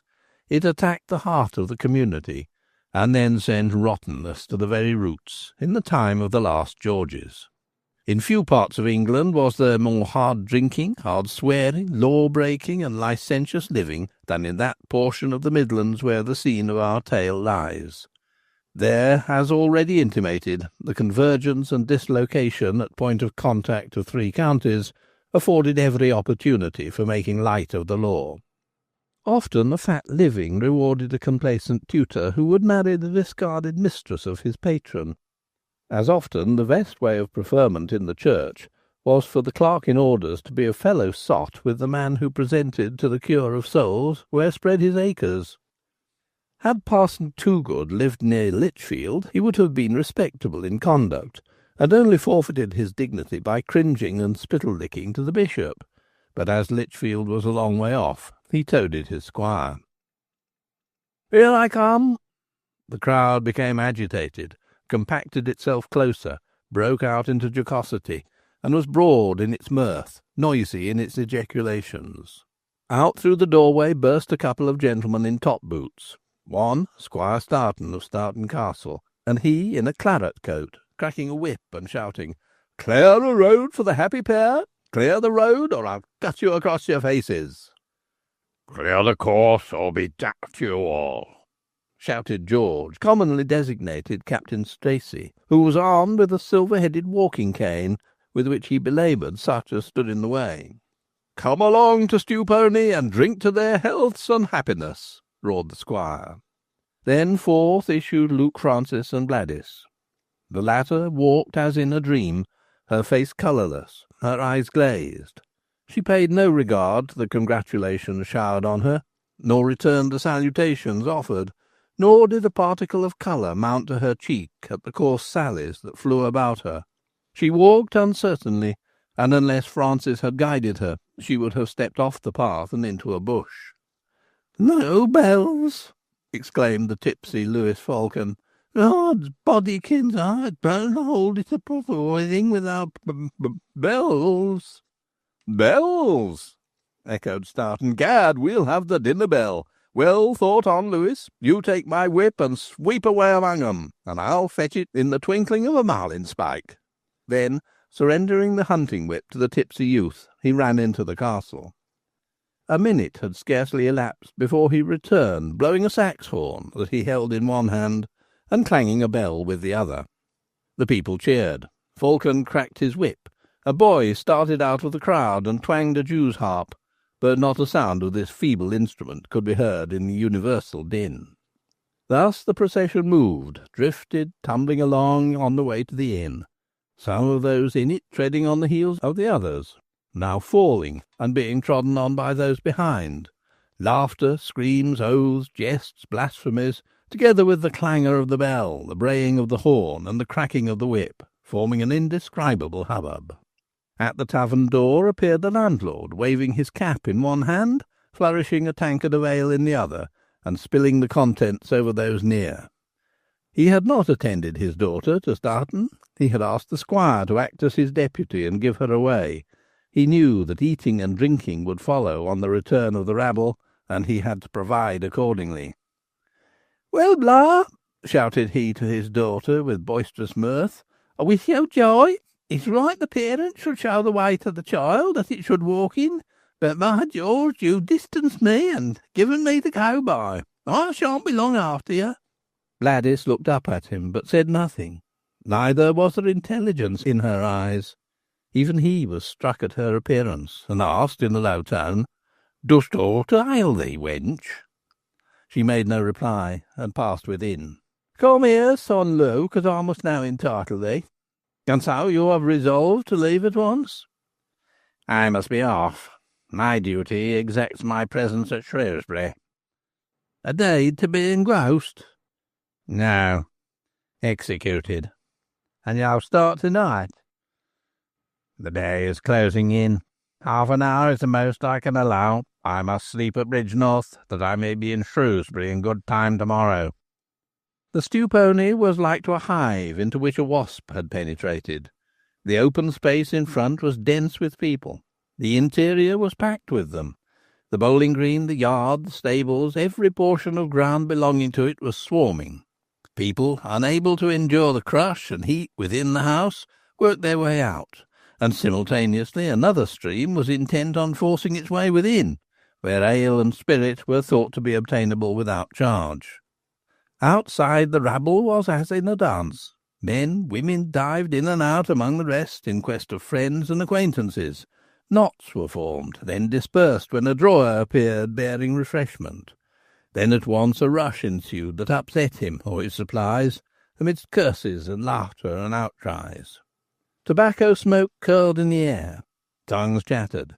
A boy who had climbed an elm fell with the branch on which he had planted himself, and was saved from hurt by knocking down 3 women and a man, on whose heads and shoulder he tumbled.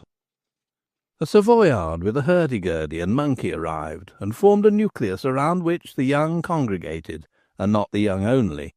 The sallies of the red-coated ape, its grimaces, produced general mirth and some disturbance. "Now then, Macroon, now then, do you want to be run over?" Clack, clack, went the whip of a postboy, and a yellow-bodied carriage was brought out of the yard, drawn by 2 horses, and mounted by a boy in a yellow jacket, white hat, and breeches and top-boots. When this appeared, for a while attention was diverted from the ape, and the cluster that had formed round the hurdy-gurdy was broken up. An avenue was opened with difficulty to allow the horses to draw the vehicle to the inn door. Then a scream rang out ear-piercingly. The ape had made a grip at a youth's head of hair as the lad revolved to see the postboy and carriage. And what is more, with malicious blinkings and with tenacity, the creature retained its hold. The young fellow clutched and struggled to free himself, mad with terror. Some of those standing by applauded the monkey and bade him pull harder. Others attempted to release the boy by plucking at the chain attached to the beast's collar. Instantly the monkey set up his crest of hair, mouthed, growled, and leapt at those who tweaked his chain. This scattered them like chaff, and some in their attempt to escape the monkey got under the legs of the horses. The postboy used his whip on the backs of such as came within reach of his lash, and cast at them the most abusive expletives.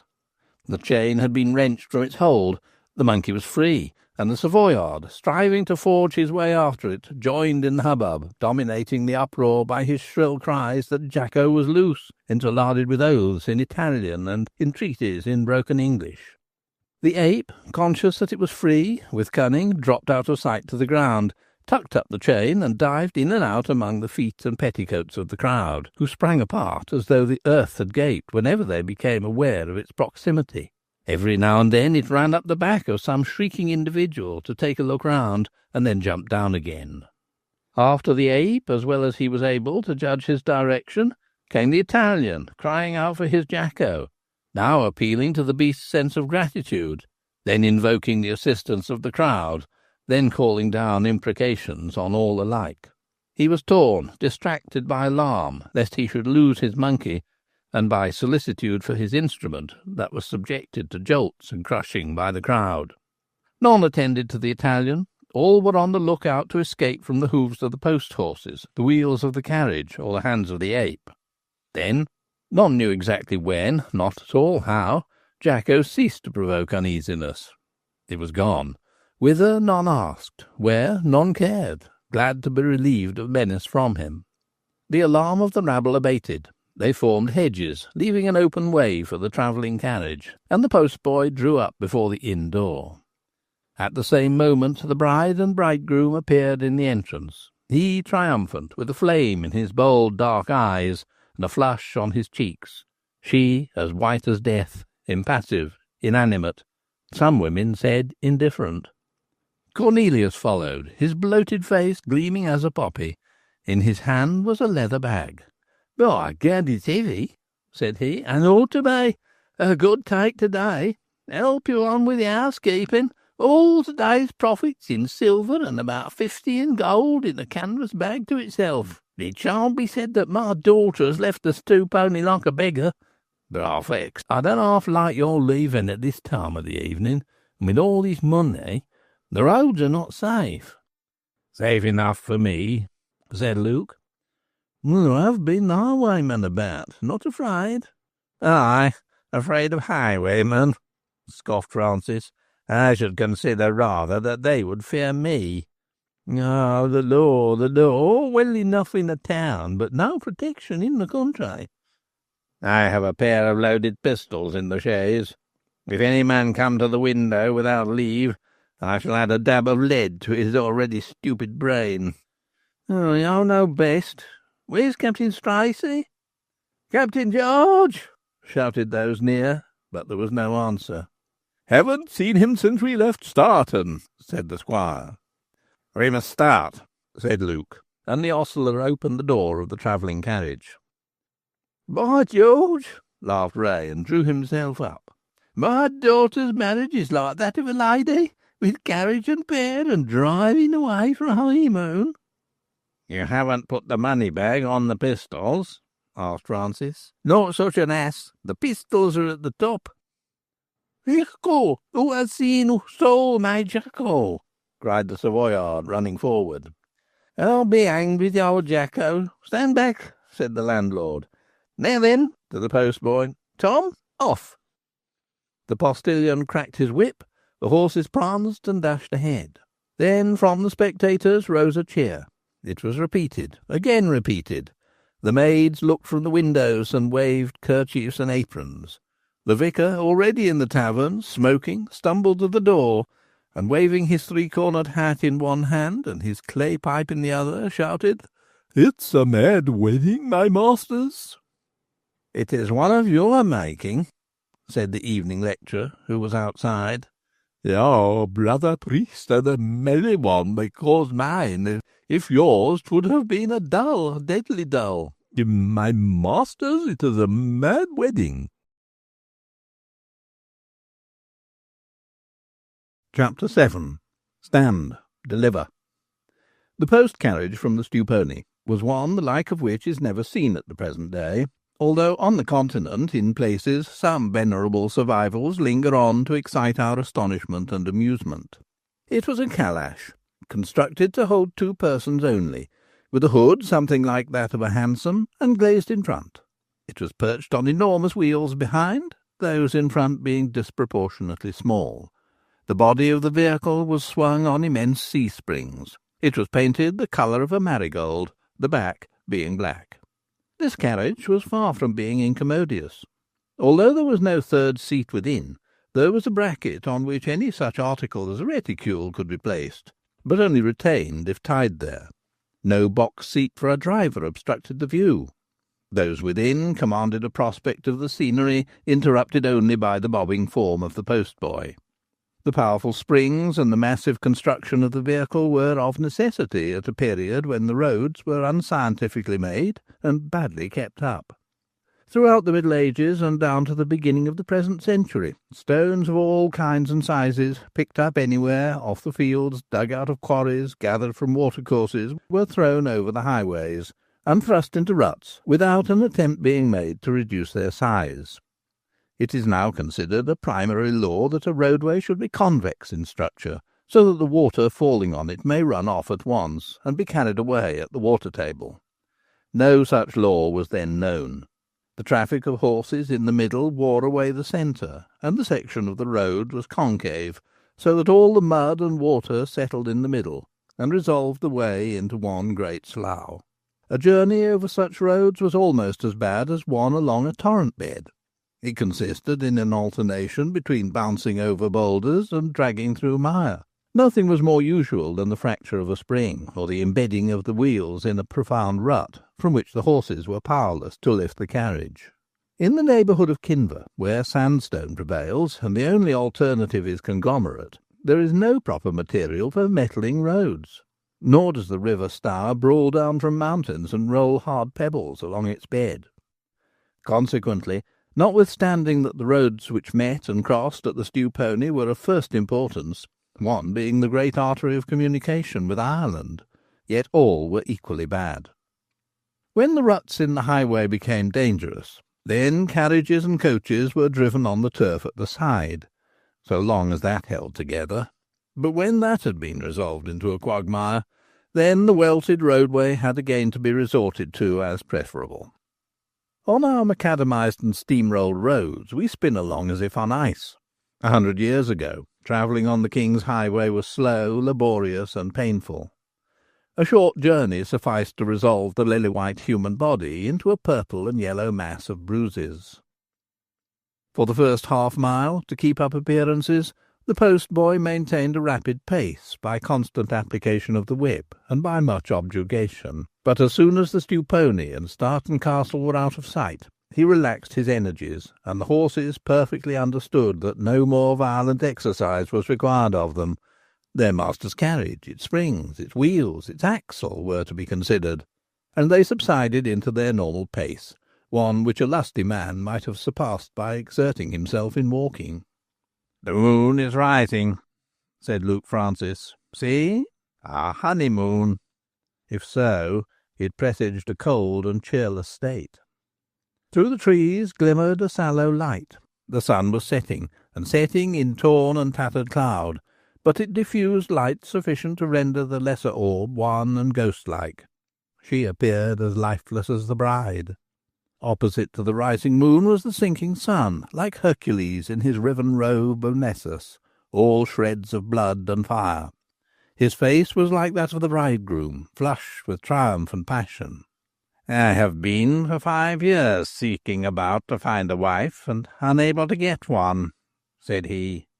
"Dost know the reason?" She evinced no interest in the matter.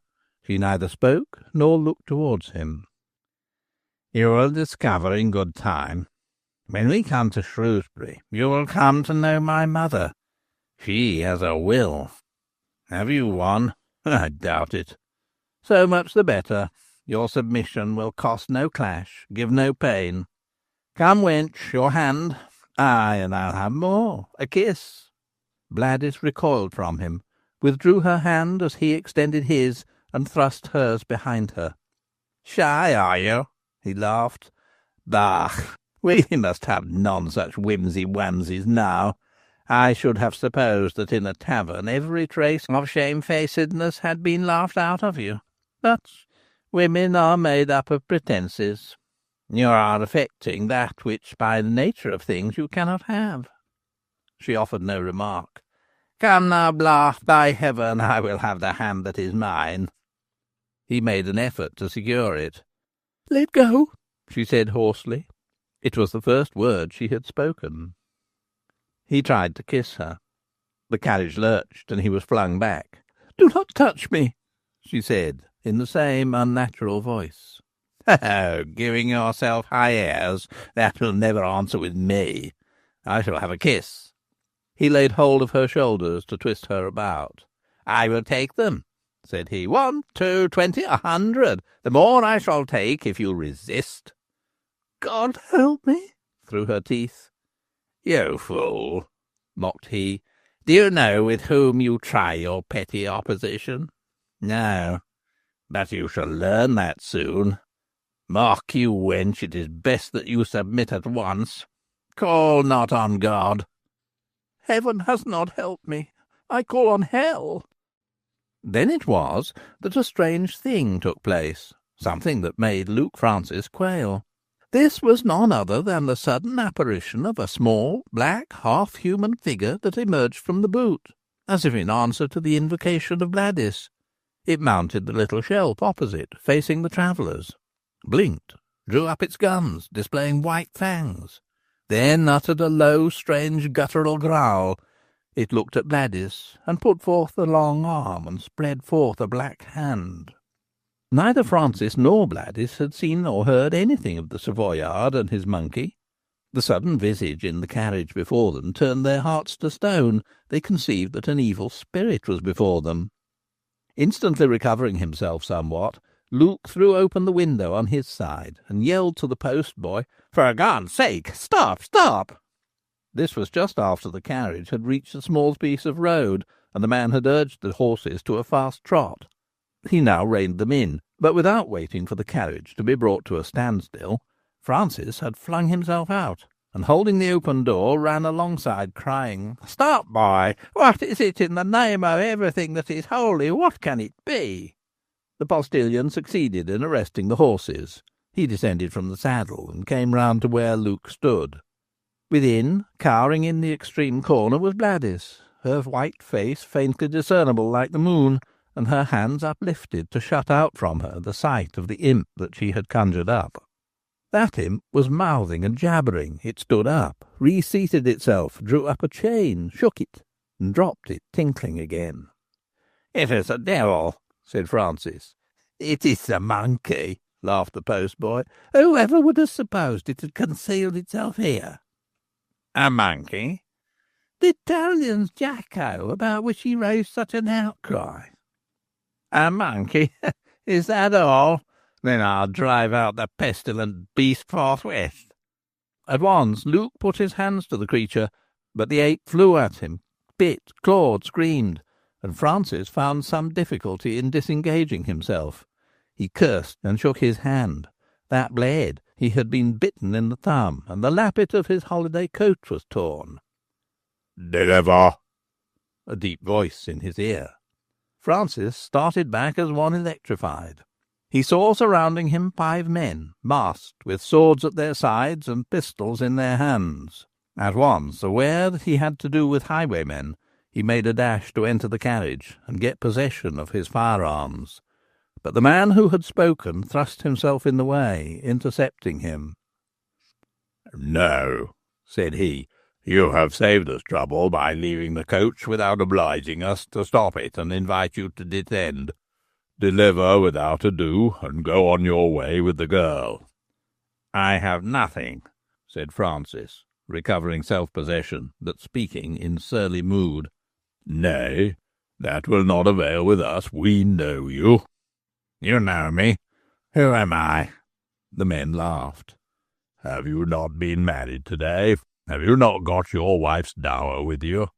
50 pounds in gold, and the rest in silver?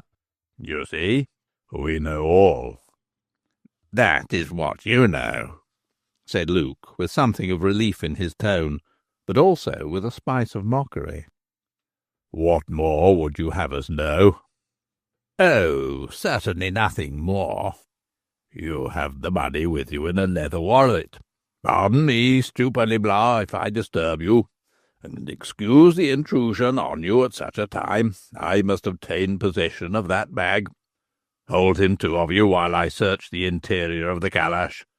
And you, Namonik, point the pistol to his ear, and if he make a movement, do not scruple to blow out his brains. Unless I am vastly mistaken, the bride will not cry her eyes out to lose him." Luke bit his lip. But for the apparition of the ape, he would not have left the carriage. Had he been in his place, before the horses could have been arrested, he would have had time to get the pistols, and when the men came to the door, he would have shot 2 of them dead. That wretched monkey had been the means of delivering him over, unarmed, unable to offer the least resistance, into their hands. "May I request you to step out?" said one of the highwaymen to Bladys. He offered his hand. At once she descended from the carriage and stood in the road. Francis looked around him. The carriage had been drawn up where the highway crossed a tract of sandy common, strewn with whin bushes and dotted with birch trees, the former black as blots, the latter silver-trunked and feather-headed. In the rear was a sombre belt of wood, probably Stourton Forest. The man who had handed out Bladys now entered the calash and removed the pistols and the bag that contained the money. "These," said he, handing the firearms to one of his companions, "these barking irons are more likely to render service to us than to the gentleman who has so kindly brought them here.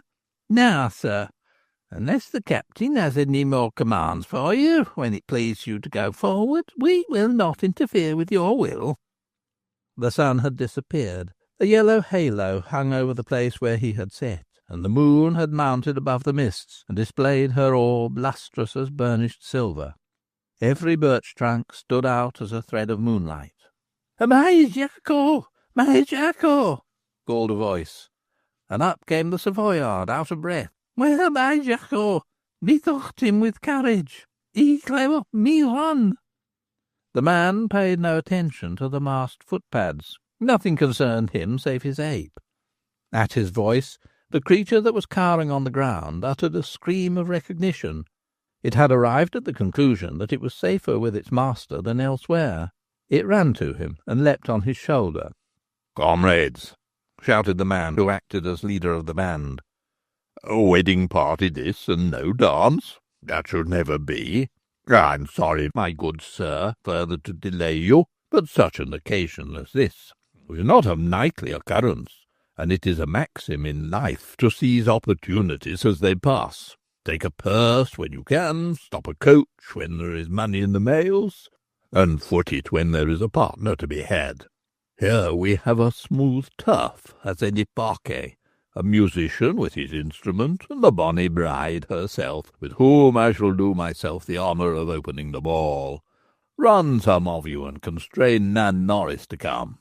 By Saturn, Mercury, and all the gods of Olympus, I would another carriage might arrive, that we were able to provide ourselves with a lady apiece." 2 men held Luke Francis by the arms, and one pointed a pistol at his head. He was incapable of resistance. He was constrained to look on, quivering with rage, gnawing his lips with vexation. Bladys mechanically obeyed the captain as he ordered her to come forward upon the turf. The Italian turned the wheel of his hurdy-gurdy and fingered the short bone keys. Then the monkey, hearing the familiar strain, and supposing that it was expected to go through its wonted performance, somewhat reluctantly descended from its perch and began to dance. Presently up came the only disengaged highwayman, bringing with him a young woman. "Nan," cried the captain, "fall in as well." She stood opposite the man who had brought her, and so they danced in the moonlight on the sward, the 2 highwaymen, the maidens, and as a fifth, the ape. Thus they danced to the grinding of the hurdy-gurdy, till suddenly Bladys sank on the grass unconscious. Chapter 8. The Rock Tavern. The highwaymen vanished as speedily as they had appeared. In the checkered light and shade on the common, studded with clumps of whin, birch, ridges, and mounds of bramble, this was of easy execution. It would have been so had they been alarmed, but there was now nothing to alarm them. They disappeared because there was nothing more to be got by staying. No sooner was Luke released than he ran to the prostrate girl. Nan Norris also hastened to her assistance. The Savoyard ceased turning the handle of his hurdy-gurdy. The monkey desisted from its capers and returned to its place on his shoulder. The postboy stood looking on, as stolid as his horses. In the grey light from the sky, partly moonlight, partly the suffused illumination of the departed day, the face of Bladys was that of death. "It is in the family," said the man by the horses. "Her aunt dropped just like this, and died straight away." Nan, who knelt by her head and was chafing her hand, said, "She may be dead now." "It is a faint," said Luke. "Help get her into the carriage. We must drive forward, and that without delay." "Drive forward with her in this condition!" exclaimed the girl. "It's murder." "Egad, were it not more prudent for me to conduct you both back to the Stewponey?" observed the postboy. "To the Stewponey?" echoed Francis. "Never! What, and let all there see and laugh to see that I have been robbed? I have been robbed? On my life, never!" He stamped with rage. "Hold your fool's tongue," he continued. "He wins who last laughs, and i' faith they have not done with me yet. 'Twas the worst night's work they ever accomplished when they stayed me. I shall not be balked of my revenge." Then, turning on the girl, he asked, "Do you know, doubtless you do, that, who these footpads are? For one fetched you." "One fetched me, yes, a man masked. But I have no keener eyes than yourself to see through a patch of velvet, I warrant ye. I was too scared to disobey when he said, 'Come along with me baggage.'" "But you danced." "So did she, Blar of the Stewponey. She's your wife now, I hear. So did the ape. Ask her when she fetches to, and if she does not, then inquire of the ape." "I must hurry forwards. I cannot tarry here." "Then go on and leave her here." "What, on this moor?" "No, not so. Our cottage is hard by."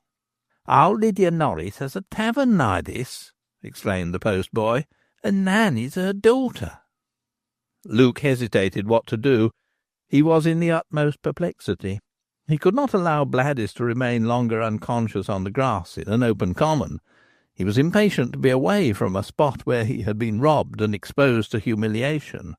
He could not be certain whether his wife were alive or only in a dead syncope. He had pressing duties that necessitated his presence in Shrewsbury. "Well, it shall be so then," said he. "I will take her to your house. You have cordials, brandy. We will give her some, and see if that revives her. And when she returns to her senses, she shall continue the journey." Then he broke into curses against his misfortune at having been waylaid, and at having been caught at the one moment when he was incapacitated for defending himself and protecting his money. "You will not recover her by oaths," said the girl.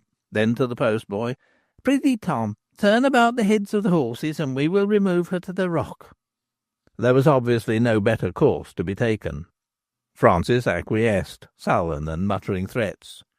In a very few minutes the postillion drew up where the road was dark, overshadowed by broad-leaved sycamores, so that in spite of all the light of the sky it was there pitch-black night. On the left hand was a bank, above this bank a garden, occupying as it were a terrace above the highway. At the back of the garden a long, low brick cottage. No light shone through the windows. "Here we are," said Nan. "There is none within save my old mother. Folk don't come this way after nightfall. Our customers are day travellers, and of them only such as are footers. There are 3 steps at first, then 5, and you reach the garden." "What are your orders for the chaise?" asked the driver. "Shall I unharness?"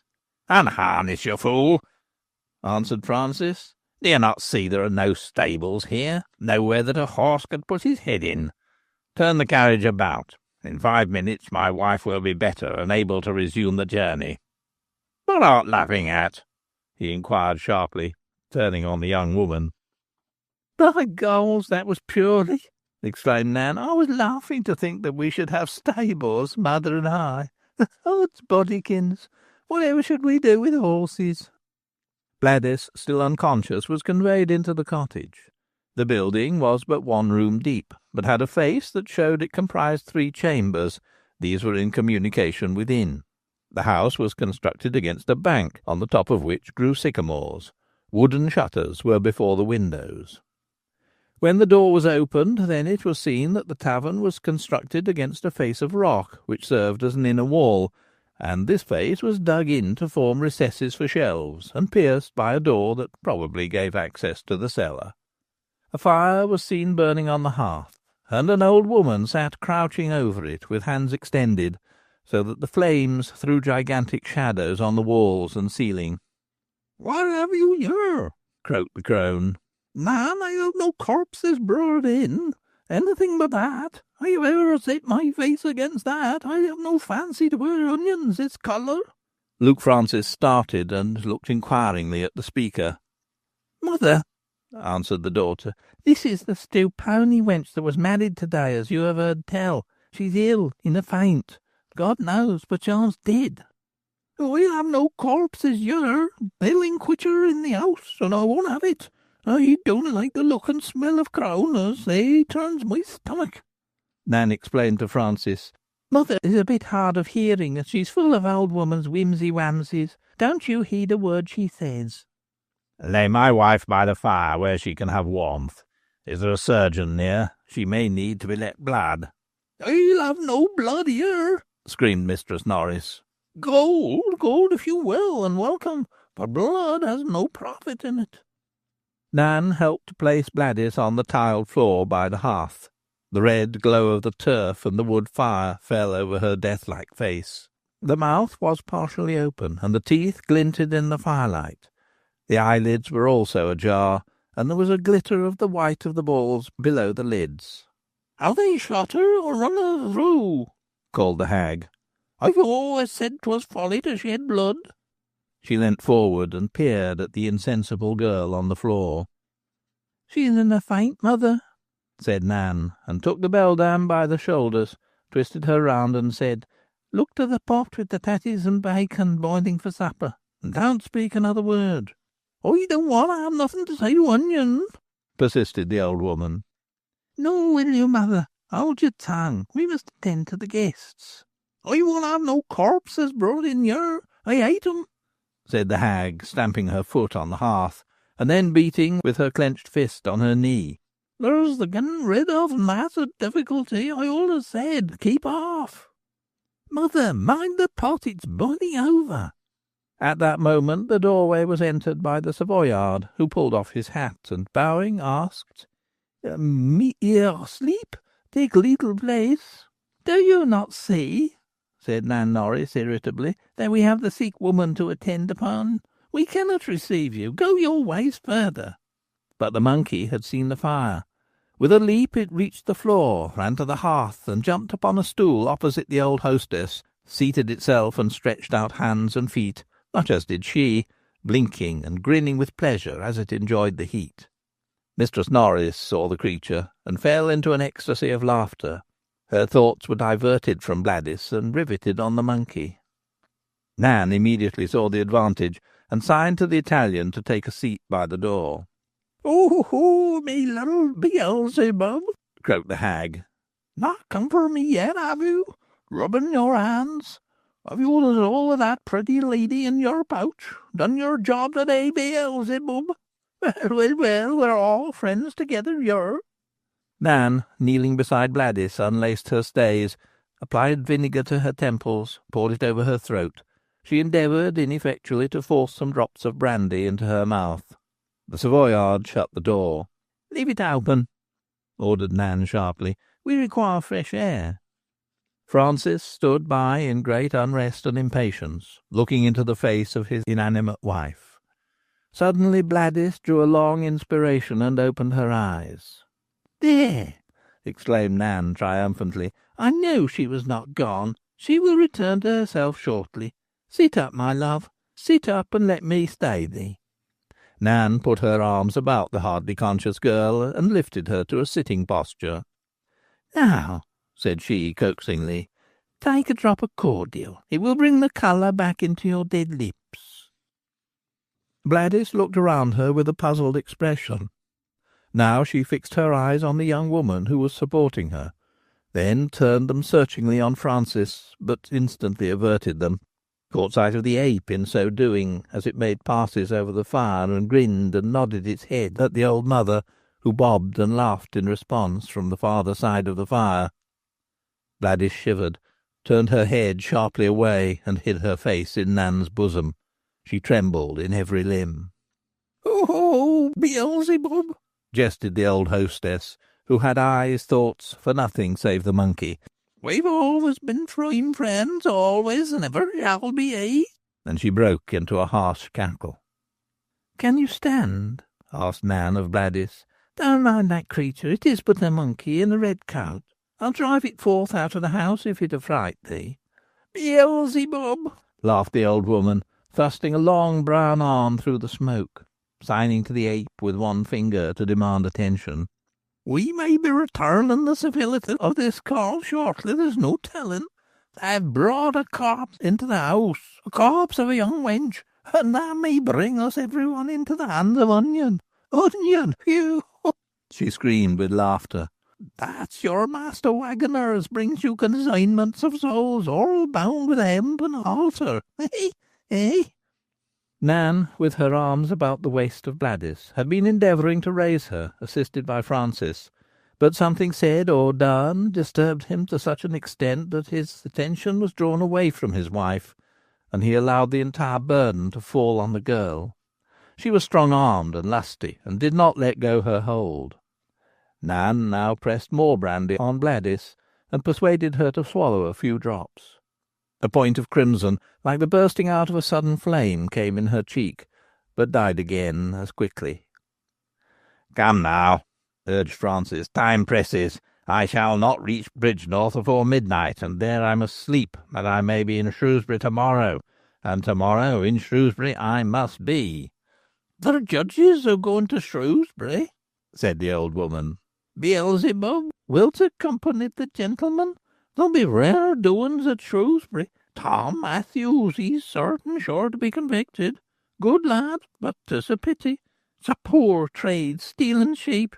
Better be hung for cutting a purse than taking a pelt. Ding dong bell, ring the gallows bell, and Tom Matthews be the clapper, eh, Beelzebub?" Then the aged woman burst again into a hideous cackle, and laid her shrivelled finger on the arm of the monkey. Bladys shuddered, without understanding what was said, or to what the illusion pointed. "And further, Beelzebub, there is, they inform me, a sweet creature to be tried for not loving her husband, and for setting her fancy upon another. And she gave her husband a drop of nightshade that sent him below. If she had but consulted me, I could have better advised her. They assure me that for this they will burn her." The old woman rubbed her palms over the fire. "I never seen a woman at the stake. Ecod, I should prodigiously like to see that. But this kind gentleman will not deny me such a trifle if I ask him to take me with him.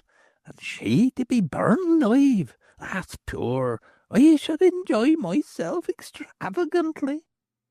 "Stand up now," said Francis to his bride. "Try if you can walk to the chaise. Positively we must press on. I have been delayed too considerably." Entreaty, command, availed nothing. The limbs of the hardly conscious and enfeebled girl would not support her. She dragged in his arms and those of Nan, and would have sunk in a heap on the floor had they not sustained her entire weight. "Curses fall on it," swore Luke. "What the foul fiend is to be done?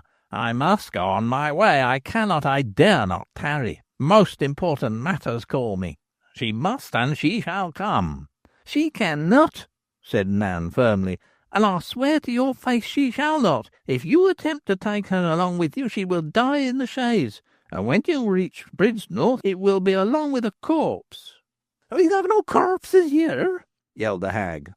"Carry her to the carriage. They'll inquit her in that, and welcome, but not your. I won't have no crown in my house. It goes against my stomach." "I cannot leave her here," said Luke, stamping and taking a turn round the room with his hand to his head. "Was there ever so fatal a situation? Here am I, robbed, and my wife half dead, and I summoned away. I must go. It is as much as my place is worth to be absent. I have delayed over long." He came again before Bladys. "Make an effort to reach the carriage," he said. She tried to speak, could not, and seemed rapidly relapsing into insensibility. "Zounds," said Luke, "what is to be done? I cannot leave her here." "Why not?" asked Nan, looking him level in the eyes. "Dost think we're not honest folk? I trow we're every whit as honest as you. Go your way. You've naught to fear. You've been robbed, and have nothing further to lose on the main Toby. Trust her to me, and I will take care of her. You can come when you list, and fetch her away. But if you try to remove her, by goals you'll have to use force, and I'll try my nails on your face. I've heard of Bladys Stewponey, though I never knew her. The Stewponey is a great house, and ours is a main little one. We have not lived vastly far apart. I never heard aught but good spoken of her. Go on your ways to Shrewsbury if you must. She shall be cared for, never mistrust it." "If this must necessarily be so," said Luke, and still he was unable to reconcile his mind to this alternative. "But—" He did not finish the sentence. "If this must necessarily be so," said Nan, and gently laid Bladys again on the floor. Then went through the doorway, deliberately removed the wooden shutter that closed the window, and let the light from the room flow through it. "Now," said she, "Tom and the horses are becoming impatient, and I desire to shut the door." "Beelzebub!" screamed the old woman. "The gentleman's going, and he has not the civility to take me with him. But he'll go, nevertheless, and thou also, little devil. Aye, sly fox, waiting for me." Chapter 9. Nan. Luke Francis had departed, and Nan Norris carried Bladys to bed and did all that lay in her power to soothe her overwrought nerves, rightly judging that what she needed was not rousing, but the opposite treatment. She sat by the bed till she saw that Bladys was asleep. Then she descended the stairs, went outside the house, and put up the shutter. The Savoyard lay by the expiring fire, and was snoring. The monkey, coiled up in a ball in his bosom, was also asleep. Satisfied with what she had done, Nan now opened the door to an adjoining apartment in the length of the house, and shut that after her. Next she unbolted an outer door, and in another minute the sound was heard of the clatter of horse hoofs up the steps to the garden from the road. Immediately following the sound came the horses that had produced it. They passed in at the door, through the room, and disappeared into a cellar behind, excavated out of the rock. 5 entered, and were followed by as many men wearing masks. The leader threw off his, and disclosed the face of George Stracey, the man who had entered for the game of bowls that was to be played for Bladys, but who had withdrawn. "Give us a bus, wench," said Stracey. "We've not done badly tonight, but there was no occasion for our horses, as it happened." "Hush!" said she. "Make no noise. We have guests. Did you not mark that the shutter was down?" "Aye, or we should have stabled our beasts earlier. But you have closed now, and that is the signal that our quarters are safe." "Giacomo is here." "Oh, there is nothing to be apprehended from him. He's our very good servant, and anon does us an excellent turn." "And Stewponey Bladys is above." "Alive or dead?" "Alive and asleep." "Odds life, she looked like one dying. You baggage, you were jealous, and would not let me contest for such a prize, or I might have won." "No, George, I would not permit it." "You jade. Come now, give us a wet of gin. We're cold with tarrying so long in the falling dew, waiting for notice that all was safe." "Step into the cellar. Nothing can be heard that is said there." When morning broke, Stewponey Blar opened her eyes. Nan perceived with delight that she was recovering. There was no longer a dazed look in her eyes, a stony indifference in her face. Some colour now flushed her cheeks. Nan had shared her bed with Bladys, and when she rose she addressed her companion in cheery fashion, and was answered rationally and readily. Not only so, but Bladys exhibited a desire to know where she was and how she came to be there. "My dear," said Nan, setting her arms akimbo, with a hand on each hip, "you and your man, when you was married yesterday, were travelling to Bridgenorth, and the rascally highwayman stayed the carriage. Oh me, what a sight of wickedness there is in the world! And that man of yours turned out of the chaise and emptied his pockets and surrendered all the blunt he had, mild as buttermilk, and shaking for fear in his shoes." The girl broke into a merry laugh. "By dear Goals, I dare be sworn it is sufficient to frighten any man to see about him masked men. And you was also out of your senses. Yet they made you dance with them on the heath. And some of those God-forsaken knaves fetched me also to tread a measure. But I heed them not. I have no gold to lose, nor silver either. They can do no harm to the poor. They address their courtesies to the rich alone. As for me, I can hold my own in the face of them. And Tom, the postboy, he took it all as a matter of course. It isn't the first time Tom has been stopped, I'll warrant you." Nan was a handsome girl, short, firmly knit, with high colour, dark hair, and lustrous hazel eyes full of twinkle. As she spoke there was a dash and fire in her manner, that plainly said the wickedness of the world did not vastly grieve her, that the world would have been but a dull planet without some spice of wickedness in it, and that highwaymen were not to her objects of utter abhorrence. "It is well for you that you fainted. Captain Velvet Face." "Who is Velvet Face?" "The captain. You see, all have black faces, but they are muffled in crape, whereas he alone has a mask of velvet. Oh, a rare man is he." She flushed, and her eyes gleamed. "He might have carried you off, I know, Velvet Face. That is, I've heard tales told of him. They declare that he loves gold dearly, but that he loves pretty girls more dearly still than gold. Set a bag of yellow guineas before him, and beside it a bright-eyed queen, and I know which he will choose. But you were white and dead like a figure of snow, and not to his taste. So he chose the money bag." "Poor fool," laughed Nan. "I dare swear you have not kissed your husband, and now he's run away." "He is gone?" "Gone home to Shrewsbury. The talk is that he is in the law, and the assizes are coming on." Bah! She wiped one hand against the other. "I would have no dealings with a lawyer. Such be spiders as weave the webs that catch and throttle our boys. Ah, well, we're clear of onion this year. Tom Matthews is none of ours." "What do you mean by onion?" "Onion? I thought every man, woman, and child knew of him." "Who is he?" "The hangman." "Do you know him?" "I know of him, that's enough. I pray God deliver me from further acquaintance with him. He wears a mask, they say. I do not know, I've never been at a hanging. He's an onion, they tell, that has brought tears into many eyes." Then Nan departed. When she had left the room, Bladys rose. She was weak in body, but composed in mind and clear in head. She was desirous of being alone, for only when alone was she in a condition to understand the events that had taken place, and through which she had passed. During the previous day her mind had been half dead. She had seen, heard, felt what had transpired, without any corresponding emotion within. A series of pictures had passed before her eyes, but they had been to her without significance. The distress and perplexity to which she had been subjected had deprived her of sleep, and had so harassed her by day that she had been thrown into a condition of nervous exhaustion, in which everything was indifferent to her. She had been as a sleep-walker upon the day when she was bowled for, won, and wedded. Her actions had been those of an automaton. It may be that a swoon is nature's method of recuperation of the vital powers, that it concentrates into a little space of time the beneficial effects of a week of unintermittent slumber.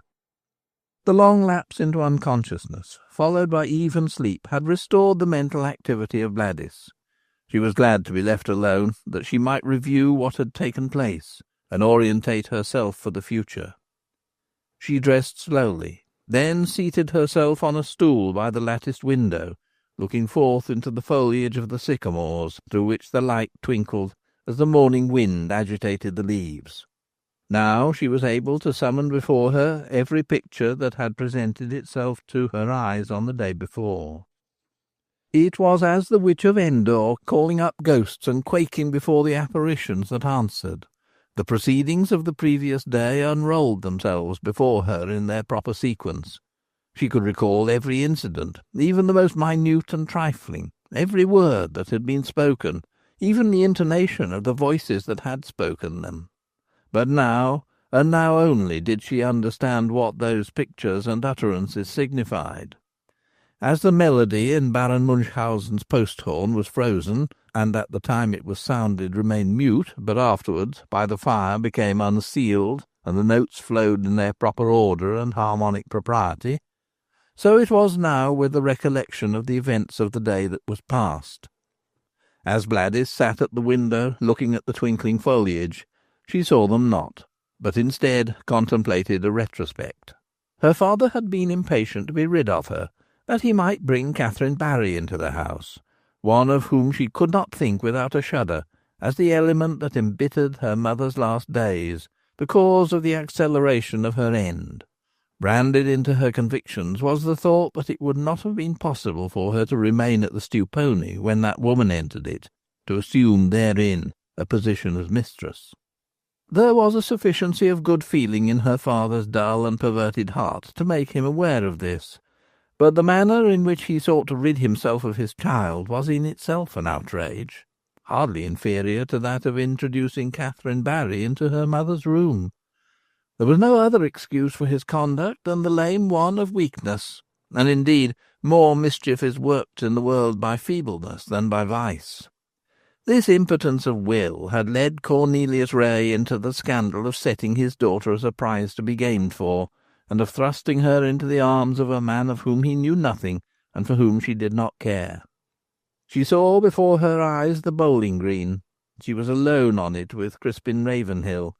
She saw his soft eyes full of kindly light, heard the tremor of his voice as he spake kindly to her, felt again the throbbing of her heart in response, and she saw further the bowling green invaded by a great concourse of men. She saw the number of competitors reduced to 2, the jack cast, the bowls thrown. She heard once more the controversy over the unbiased ball. She saw the wrestling men, everything up to the moment when she touched the jack with her foot, set it rolling, and it tripped up Crispin Ravenhill. Then she sprang to her feet with a cry of dismay, of anguish, of self-reproach. She thrust the fingers of both hands through her dark hair, and drew them out as far as she could extend her hair, and stood thus as one struck to stone. "What ails thee?" asked Nan, running up the stairs at her cry. "Nan Morris," said Bladys hastily, "I must know what followed. I have got so far. Listen to me." With feverish heat, with gleaming eyes and a flame burning in each cheek, she told the girl all that had taken place. She spoke of the events as though reading them out of a book, with breathless rapidity. And then, when she reached the fall of Crispin, she broke off. Then, after a pause, she said, "I must know what's happened to him. Is he dead? Did I kill him? Nan, I will myself go to Kinver and inquire." "That you cannot, or you shall not do," said the warm-hearted girl. "Nan, I shall die of self-reproach and dreadful expectations. I cannot endure it. I must know. The thought is like a drop of fire that will not out. It burns in, ever more inward. I must know the truth. I rolled the jack. He tripped and fell with his head on it. If I had not touched the jack, he would not have gone down. He would have been the conqueror, and I... She withdrew her hands from her streaming hair and covered her face. "Set your mind at ease," said Nan caressingly. You'll get mazed with thinking and with fancies. I'll myself run to Kinver, and you shall hear all anon. Sit you down and think no more about it. Yet this I can tell you, I do not believe he can be dead, or some tidings would have reached our place before now. Bad news goes about like squirrels." Nan was as good as her word. She threw a shawl over her head and went forth. During her absence, Bladys sat at the window, looking into the twinkling leaves, and with thoughts that twinkled, now flashing with hope, now obscure with despair. She did not move from her place. She did not stir a finger of her folded hands. Only her lips moved as she spoke with herself inaudibly. The time passed without her being able to estimate how long it was. Whether she had been sitting there for 10 minutes, for 10 years, for an eternity, she could not have said. She was in one of those trances, of which perhaps death may be one, in which time ceases to be an element to be accounted with. She was roused by the hand of Nan on her shoulder. "Stewponey Blah, he's alive and recovering. He was stunned, nothing worse. By gold, sir, there was something worse. He lost you by that fall." Bladys looked round at Nan and said, "I have something for your ear." "What may that be?" Nan threw herself on the floor at the feet of Bladys. She was hot and tired with running, her hair dispersed, her eyes twinkling with pleasure and with kindly thought. She folded her hands on the knee of Bladys and looked up into her white face. "Nan, can you answer questions?" "It depends on what the questions be." "Nan, I will never, never be the wife of the man who has married me. So help me God." "Oh!" exclaimed Nan. "And where in all this is the question? What now shall I do?" "That," said Nan, "is what I cannot answer. You must take mother into counsel. She has teeth to crack such nuts." Chapter 10. Castle Foregate. On the second day, a red-headed, red-whiskered man arrived in a buggy, drawn by a sandy horse with a straw-coloured mane and tail. He had been commissioned by Luke Francis to fetch Bladys. Business that was urgent prevented Francis from himself coming for her, but he sent word that she might rely on his substitute to convey her to Shrewsbury on the morrow, where he awaited her arrival with the impatience of a lover. A difficulty arose as to the disposal of the horse. As Nan said, they had no accommodation at the Rock Tavern for beasts, but if the man liked to turn out the horse in a paddock for the night and himself lie at the inn, they were able to accommodate him so far, as there was a spare chamber. To this he readily consented, as he desired to start at an early hour on the morrow. "What is your name?" inquired Nan. "Abraham, Thomas Abraham," replied the man. The old woman over the fire looked up and said, "There was an Abraham Jarrock, a boy, and he had a red head, and his father had a red head before him, and he came from Bewley." The man drew back out of the light, but the glittering eyes of the old woman followed him. "You're sure you're not Abraham Jarrock? He was a tiresome boy and had red hair." "My name is Thomas Abraham." "And yet you were red head." She turned and rubbed her dry palms over the fire. Presently she looked round and asked, "You come from Bewley?" "No, I do not, but from Shrewsbury." "And yet you've a red head." She again ruminated over the fire, rubbing her hands together, then after a while reverted to the same topic. "What was your father's head like?" "Grey," answered the man impatiently. "And yet yours is red. It may have been red before it turned grey. How you knew he was not red once?" "I remember it only grey." "It may have been red, and then you'll be a Jarrock and come from Bewley." "Don't attend to mother. She has queer maggots in her brain," said Nan. Next morning betimes, Abraham had the buggy at the door, with the sandy horse between the shafts, and was stroking its straw-coloured mane. Bladys parted from Nan Norris with tears on both sides. The girl had been kind to her, and although Abraham was commissioned to pay what charges were for the entertainment of Bladys and his own lodging, yet no money could discharge the debt of tenderness she owed to this warm-hearted girl. Bladys mounted beside the driver and started for Shrewsbury. She was pale as heretofore, but otherwise was different in appearance from what she had been on the day of her marriage. The look of vacuity, of listlessness, of indifference was passed away. Now her lips were set, as with firm resolve, and there was a covert glow in her eyes that threatened, at the least provocation, to flash forth in lightnings.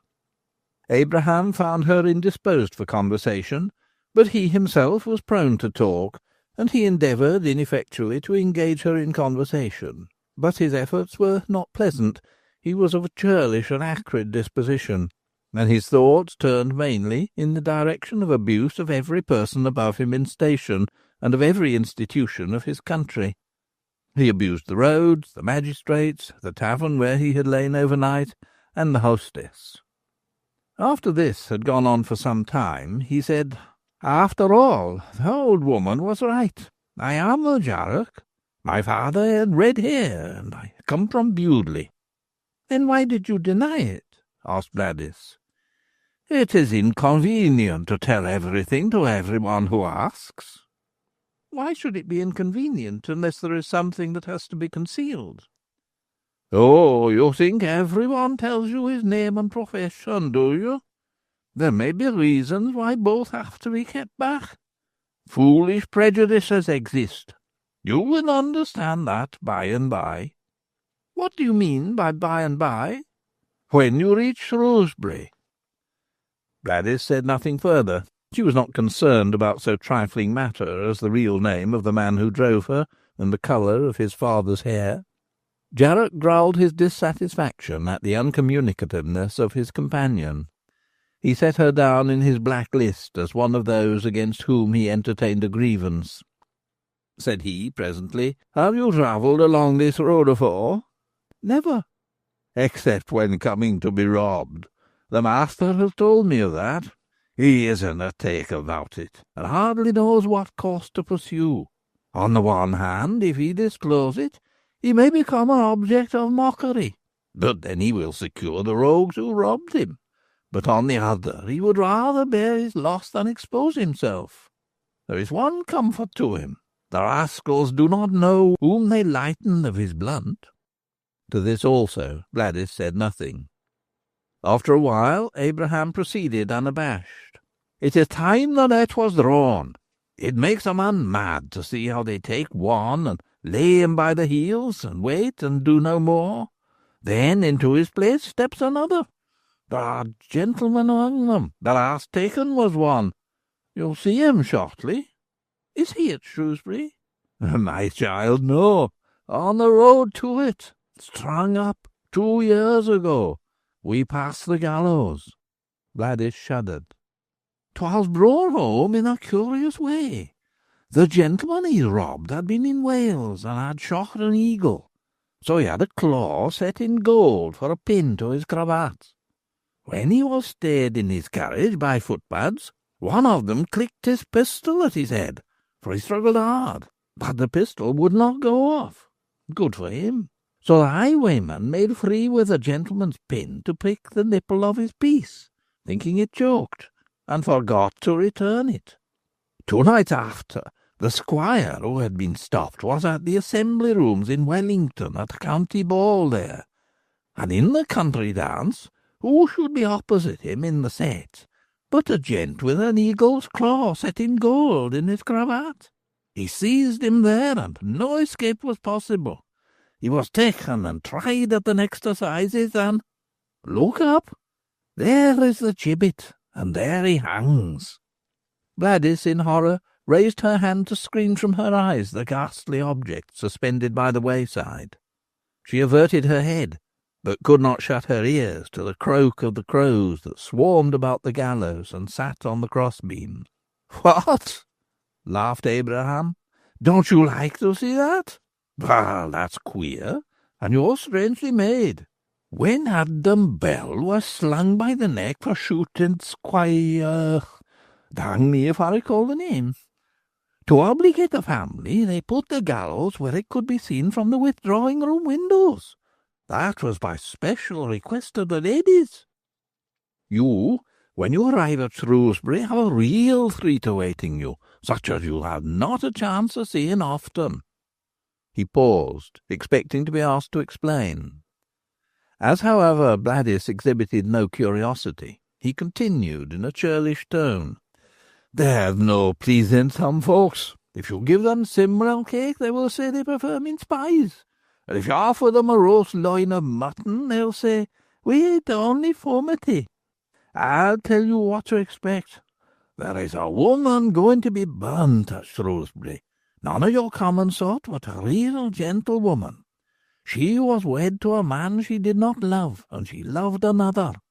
She endeavoured to rid herself of the husband, so as to go off with the lover, and she poisoned her good man. But it was discovered. That is what we call petty treason. Never heard of that before? I'll explain it to you. If a woman destroys her husband, or a servant murders his master, that is petty treason. A man is hung and drawn for it. A woman is burned. The gentlewoman, she came from a place called Nestcliff, was tried the day before yesterday at the assizes, and was found guilty and condemned to be burned. There will be a multitude of people from all round to see it. Pray heaven it may be a fine day. That is not a sight you'll have the luck to see at Kinver." Abraham continued, regardless of the repugnance to hear his talk manifested by Bladys. "We have had women hanged. There is nothing out of the common way in that. But petty treason does not occur as frequently as it might. As to hanging now, they do not leave women as they do men to swing till they drop. We had a young woman hung here last assizes at Shrewsbury for borrowing her mistress's gown and hat to go to the fair with her fancy lad. And there happened to be a guinea missed as well. But she was cut down after she was dead and before she was cold. She had a neck like a swan. There's more satisfaction in hanging one who has a long neck, but there is more art in dealing with your bull necks. That man we have just passed had no more throat than a toad. When he was turned off, there was no getting him properly strangled, so there was nothing for it but to jump on his shoulders." "I entreat you to be still," exclaimed Bladys. "If you will persist in thus talking, I will leave the carriage." The man turned about in his seat and stared at her, and burst into a roar of laughter. "Well, this is rare, and you his wife?" Bladys did not speak. Her lips turned white, and a shudder passed through her at a thought which traversed her brain. Her eyes were fixed on the flapping mane of the trotting horse. Abraham, sulky at being unable to engage her in conversation or to interest her in his narratives, fell into silence. Questions rose in the mind of Bladys as bubbles in fermenting wine, yet not a word passed over her lips. At length the condition of uncertainty in which she was became unendurable, and she said, hesitatingly, in a low voice, without withdrawing her eyes from the straw-coloured mane, "Your name is not Thomas Abraham?" "It is Abraham. My father was called Thomas. I might have called myself Thompson, being an Englishman, or Ap Thomas had I been Welsh." "You have another name?" "Yes, I am Abraham Jarrock." "And he?" "Luke Francis." "The master?" "Yes, the master." "What of him?" "Has he another name to Luke Francis?" "These be his Christian names." "I thought as much. And what is his surname?" The fellow hesitated. Then he shrugged a shoulder, whipped the horse, and said, "Onion." Bladys made no remark. A long pause followed. Then again she spoke. "You are his servant?" "On no account. I am his assistant." "In what trade?" "That you shall learn presently. He laid it on me as an obligation to keep silence. But be not concerned. When we reach Shrewsbury you shall know all." She said no more. After a while the day began to close. They were approaching their destination. The road was no longer without traffic. They passed the half-ruined abbey, and here a crowd was assembled in an open space before the west front of the stately church. It was watching the proceedings of some workmen. Abraham chuckled, and nudging Bladys, said, "Don't you know what they're about? Preparing for tomorrow. The woman will be burnt there. She I told you of, child, who married one man and loved another." Then they crossed the English bridge over the Severn, and saw the town with its walls and old houses and church towers rising steeply beyond the Red River. Abraham drew his hat down so as to conceal his face. A drift of men in livery bearing white wands went by. "There goes the sheriff, attended by his javelin men. We must move aside," said Jarrock. "He goes to inspect the place of execution."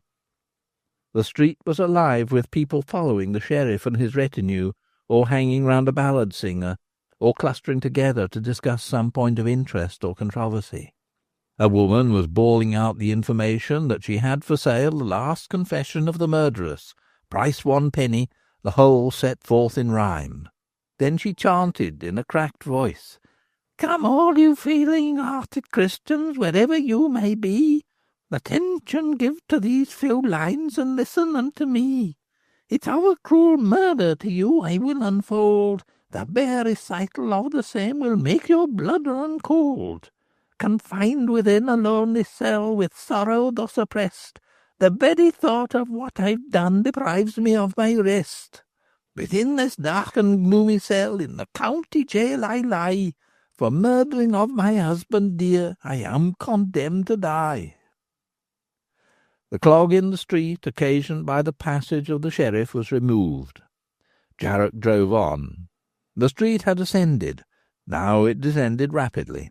The walls and machicolations of the castle rose against the evening sky, and the glow of departing daylight made the red walls doubly red.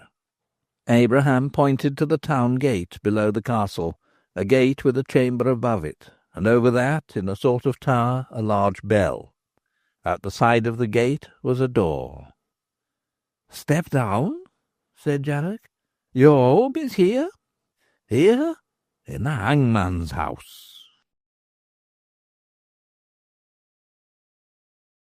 Chapter 11. A White Devil. A small nail-studded oak door opened into a dwelling-house by the side of the gate, a dwelling which apparently extended over it.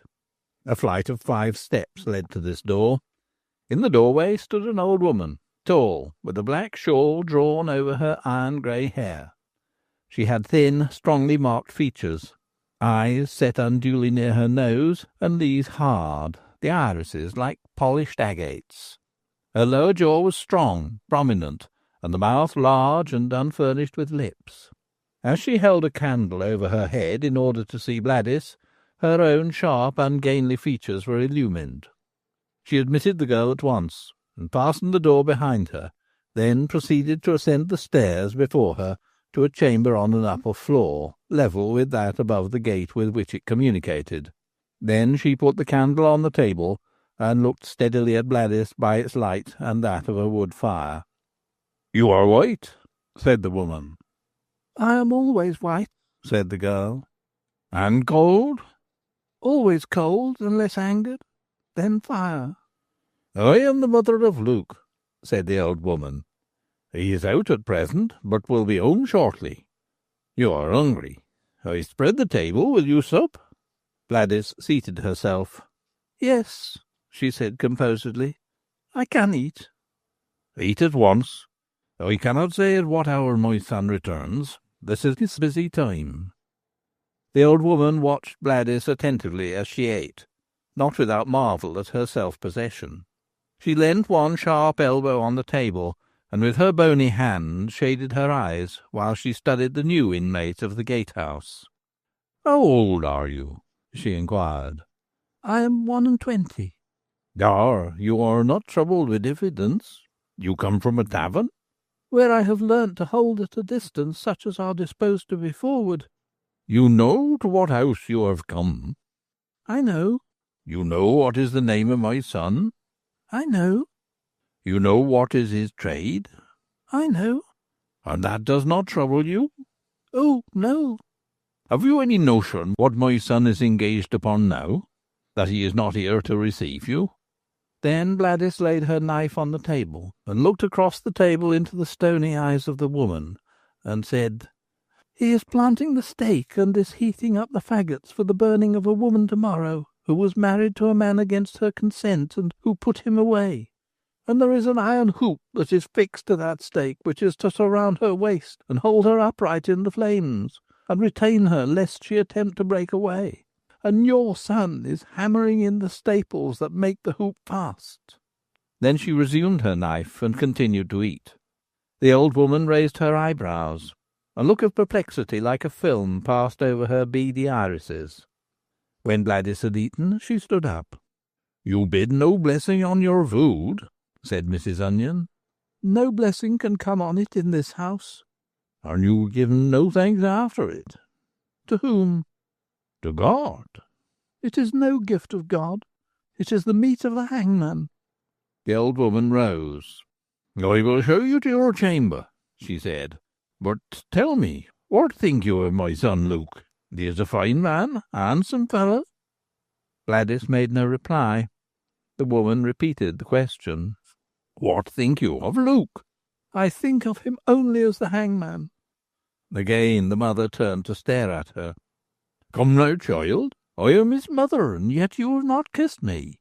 "No, I will not." "And wherefore not?" "Because you are the hangman's mother." "But I am your mother now." "My mother is dead." The old woman laughed. "You will kiss my son, my handsome son, readily enough." "No, I will not." "He will kiss you." "That he shall not." "You are my son's wife." "I am his servant." "You are right in that," sneered Mrs. Onion. "She who is his wife is his servant also." "I did not say his servant also. I am his servant, and that only."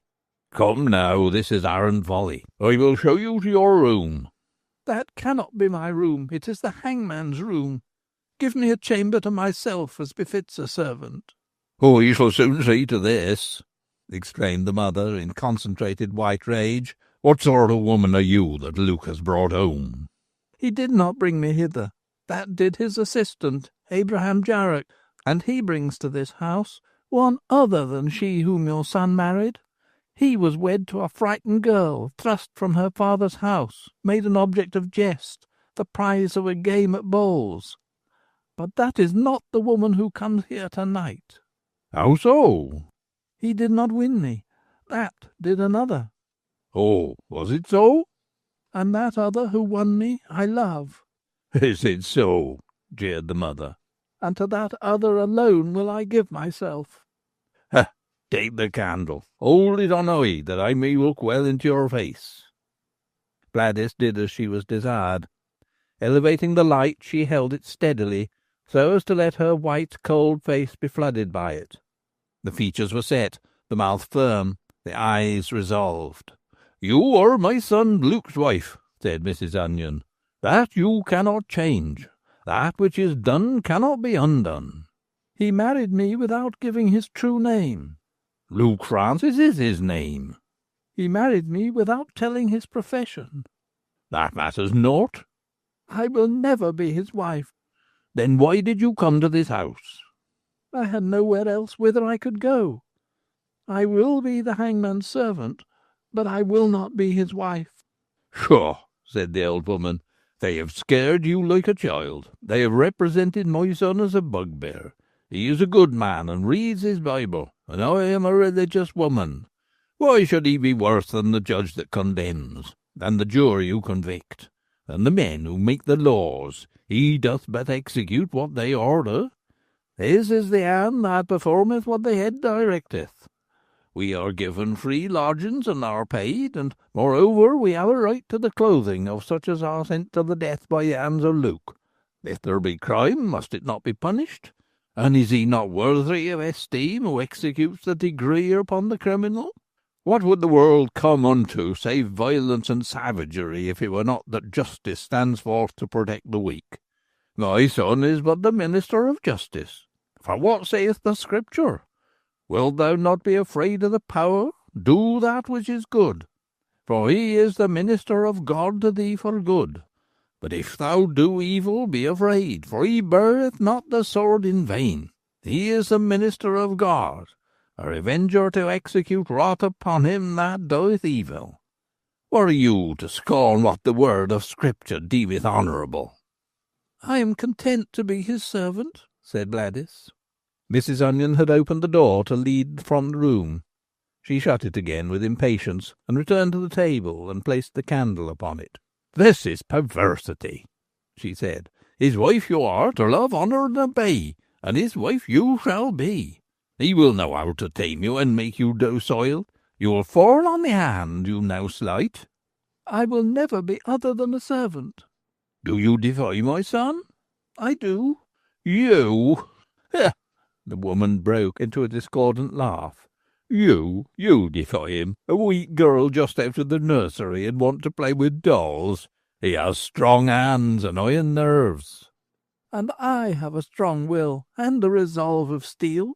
"He has the force and determination of a lion." A lion sleeps. "What of that?" And a sleeping lion is in the power of a child.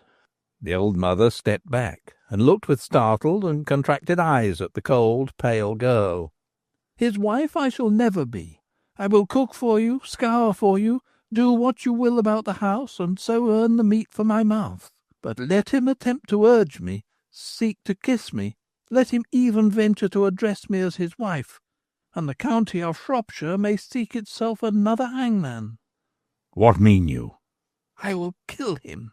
The old woman uttered another of her harsh laughs. Her eyes seemed to draw closer to her nose as she riveted them with intenser stare on the defiant girl. "Prithee, vixen, how wilt thou accomplish this notable feat?" "He will be in my power when he is asleep," said Bladys. "Jael, the wife of Heber, drove a nail into the temple of Sisera as he slept, and the prophet has said, 'Blessed be thou among women for so doing.'" "There are no hammer and nails here." "I need them not." Bladys put her hand to her hair and drew forth a long steel pin. "If this were to be thrust into his eye with good resolve, it would penetrate to his brain. He would turn on his bed, cry out, and be dead as Sisera." Mrs. Onion could not speak for a moment. Her blood turned to venom. Her great mouth worked as though she were eating. After a long pause, she said, "Do you know what is done to the murderess of her husband?" "I do know." "Come now, follow me a little way." Mrs. Onion led her from the room along a stone corridor in the thickness of the city wall, lighted only by slots through which the moon gleamed gold on the stone pavement. "Hark! Hold your breath and listen." Along the passage came a sobbing, intermittent succession of sounds, now rising into a shriek, then dying away in moans, then broken in spasmodic wails. "Dost hear that?" asked the old woman. "It is the cry of her who is to die to-morrow. Now I warrant she wishes she let the old man live, and not lusted to be free to follow the young lover. She thinks of the fire that will consume her on the morrow." "I will gladly welcome the flames. I will let them embrace me, but never suffer the arms of the hangman to encircle me." "You shall be watched day and night. I shall not close an eye." "You cannot always remain waking." "Then Abraham Jarrock will take my place." "Abraham Jarrock will look another way while I help him to the place of master out of that of assistant." "You are a devil." "I was an angel before I was married." "Your pins and needles shall be taken from you." They had returned to the illuminated chamber, and Mrs. Onion had shut the door. "I have sharp scissors." "They also shall be removed." "I have but to snatch a log from the fire and cast the red ashes about. The old boards are snuffed dry, and the gatehouse will be in flames and consume you and your son." "That you cannot do, for you shall not be left alone to work mischief. I shall ever be with you by day, and at night you shall be behind bolt and lock." "There are other means," said Bladys. "Means that I have learnt from a wise woman. I have not been with her in vain." She drew from her bosom a small packet in coarse brown paper, and from it threw out some ash-grey dust on the tablecloth. "This," said she, "this is dree. A little sprinkled over the bread, mixed with the pepper, put with the evening caudle along with the nutmeg, and it will free me from whomsoever I desire to be free." "Hark!" gasped Mrs. Onion. "I hear Luke's hand on the door, his step on the stair. If you will, for the time, take yonder chamber. It is over the gate. A servant had it, but she is gone." "Is there a bolt within?" "There is a bolt within and a lock without." "Good. I will take that room." The old woman thrust the girl through the doorway into the chamber mentioned and indicated. Bladys at once fastened the door on the inside. Then Mrs. Onion turned the key in the lock. When she had done this, she caught up the candle, ran out on the stone landing, and closed the door behind her, through which she had just passed. "Mother," asked Luke Francis, "has she arrived?" "Yes, someone has come." "From Kinver?" "Yes, from Kinver." "Let me pass to embrace her." The old woman stood in the way. Her son looked at her with surprise. "How your hand shakes," said he. "You are spilling the tallow over your dress and over the floor. It is running over your hand." "You cannot go in yet." "Wherefore not?" "How your mouth works, mother. What ails thee? What is amiss?" "Everything." "With her?" "Ay, with her. Do you know what you are brought to the gatehouse?" "Ay, I trust I do." "No, you do not, Luke. She is not a wench. She is a white devil." Chapter 12. Petty Treason. On the following morning, at a very early hour, Mrs. Onion unlocked the door into the room of Bladys and knocked sharply. The girl immediately withdrew the bolt and opened. "Are you in the same mood as last night?" asked the hangman's mother. "Perchance, then, with the journey you were off your reason." "I am of the same purpose." "Then," said the old woman, drawing her thin lips against her teeth, "when I give you a command, you will obey. Had you said, 'I am Luke's wife,' then I would have answered, 'You are fatigued with travelling. Take your ease and repose this day through.' But as it pleases you to be so humorous, then I must lay on you my injunction, and expect you to do as I bid. Therefore, I say it is my pleasure that you attend me." "I follow," said Bladys. "Whither?" "To the castle. The foregate is connected with the castle by a passage in the wall that I showed you overnight." "I follow and obey." Thereupon the executioner's mother stepped forward, and Bladys followed after her dutifully. The old woman led along the corridor of stone paved, and ascending by steps, she mounted a stair of stone, thrust open a door, and entered a vaulted chamber in which stood the jailer and his assistant, as though awaiting her. The former was shaking a bunch of keys, impatient at being delayed. "She is less troublesome now. That is to say, she is less vociferous in her cries," said the jailer. "She has made a prodigious noise all through the night. Nothing of that disturbs my sleep, but the other prisoners complained. I have told them that she is to be removed at 9 o'clock, and they are vastly satisfied to learn it." "Open the door," said the old mother. The turnkey did as he was required, and both were admitted to the cell. Mrs. Onion looked round. There was not much light entering through the small window high up, and which looked north. "She is gone from here. I do not see her." "Oh, she is yonder, assuredly enough. The creature is crouched between the bed and the wall in the corner. She thinks, poor fool, that she can hide herself, and that we shall overlook her." Then, kneeling on the bed, he plucked away the coverlet which the woman had drawn over herself when she had jammed herself into the cranny where she hoped to find concealment. He laid his hand on her shoulder, not unkindly, and remonstrated with her. "Now, mistress, this is rank folly. Come forth as a reasonable creature, and do not hug yourself with such notions as that you can escape." The miserable woman was frantic with terror. Her hair, that was naturally a rich and lustrous chestnut, had fallen about her face and shoulders, and was tangled, sodden, and had lost all its gloss. "Come now," said the gaoler, "forth from this. You are behaving as a witless child. Pluck up a little courage, and as a brave woman face what has to be encountered." Then she burst into a succession of shrieks. "I will not die! I cannot die! I am young! I have but 21 years! I have but just begun to taste the pleasures of life! I will not die! You shall tear me limb from limb before I am drawn from this place! And to burn! To burn! To burn!" She thrust her fingers through her hair, then cast herself down on the pavement, and scrambled under the bed, with her face to the floor. "Help me to remove the pallet," said the turnkey. "She has but a mean spirit. A gentlewoman should show more. She should blush to be such a coward." "Come forth," ordered Mrs. Onion. "You are crushing your gown, and it takes half the worth out of it. It is appointed to all to die, to some early, to others late." With much difficulty the assistant and his master drew the wretched creature forth, and brought her into the midst of the cell. She would not, or could not, stand. Her face was soiled with tears, and the stain of a carnation ribbon had come off upon her wet fingers, and had been smeared on her cheeks, that were themselves flaming with the fever that possessed her, flared in her eyes, and distracted her brain. "I cannot endure fire," she pleaded, in a broken voice, between sobs. "Look at my finger. I have burnt it, but a small place. I held it to the lamp to feel what fire was.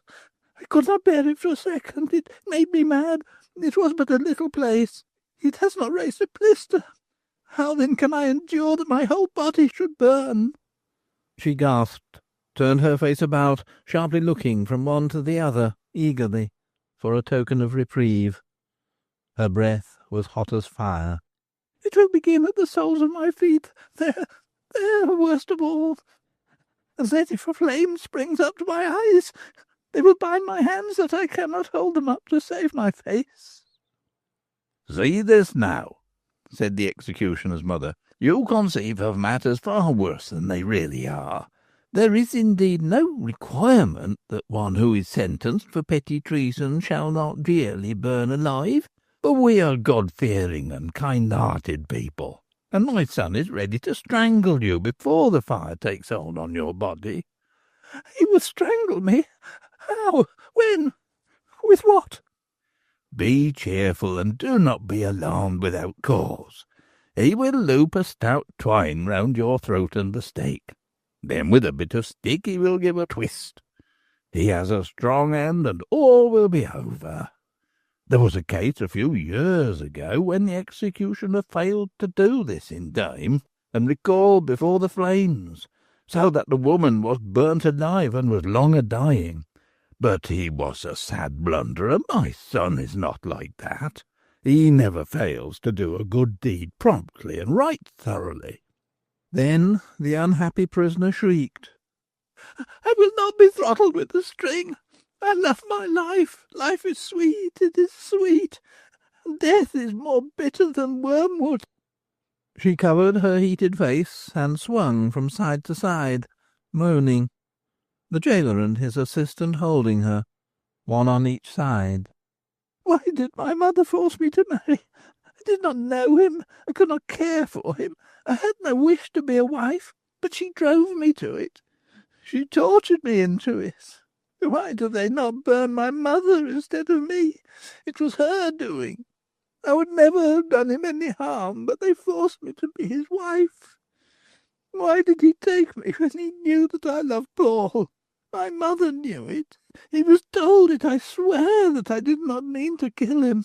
I swear that I purposed only to make him sleep while I went away with Paul. I did not know the nightshade would kill him. I thought it would make him sleepy. They will let me off when they know that. I did not have a fair trial. I was not told what was against me.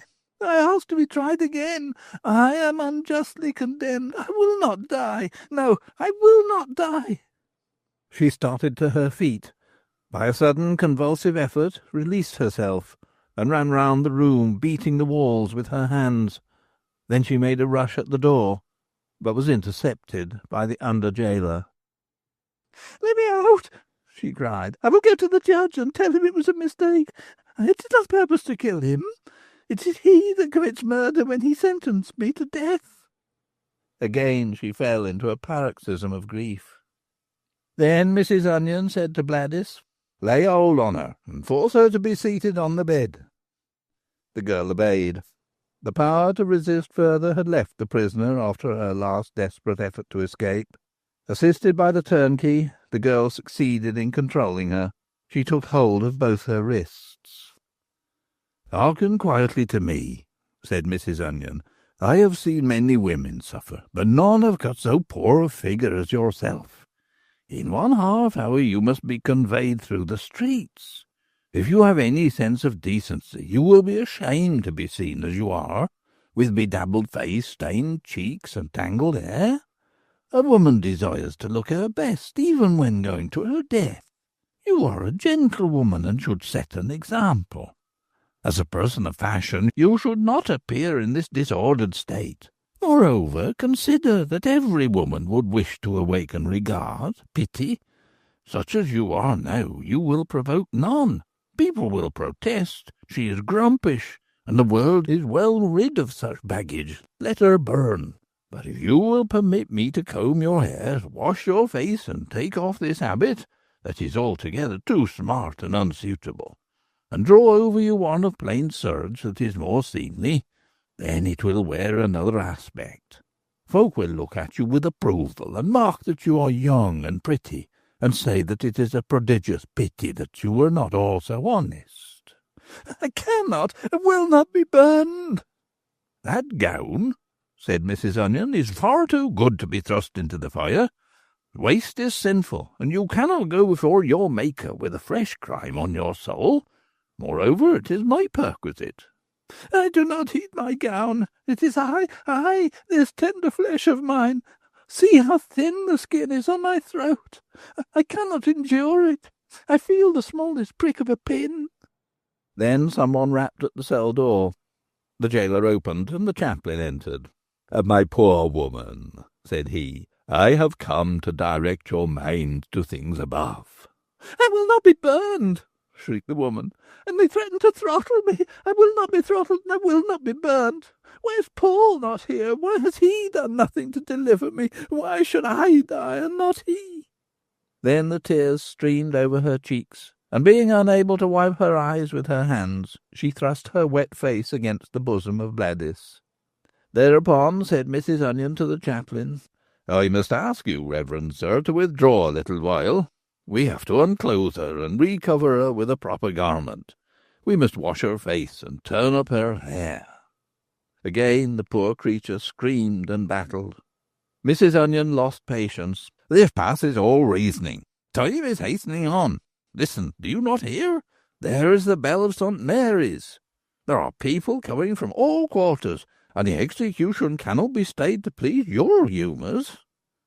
The tolling of the great bell was audible above the hum of voices of people crowding the street. Awed by the sound, the solemn tone of the bell calling to prayers for the soul of a dying woman, the poor creature desisted from her fruitless efforts, and fell into a sullen lethargy. Yet for how long this would last there was no saying. Therefore Mrs. Onion hastened to divest her of the gown she wore, and to invest her in an ill-fitting, shabby, darned dress that was of no value. That accomplished, the chaplain was called in, and the rest withdrew. When the executioner's mother and Bladys were alone in the stone passage, then the old woman turned to her young companion and said with a sneer, "Now you know what it is to commit petty treason. It is no play.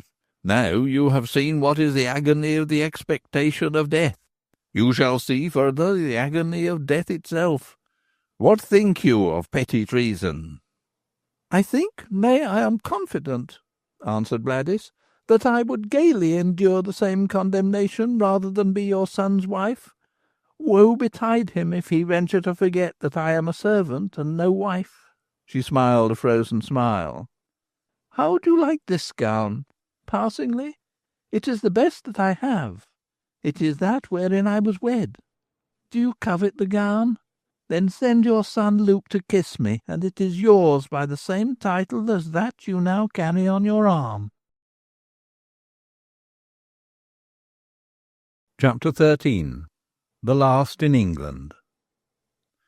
The old woman conveyed the gown she had taken from her who was to be burnt into a closet where she kept a supply of old garments.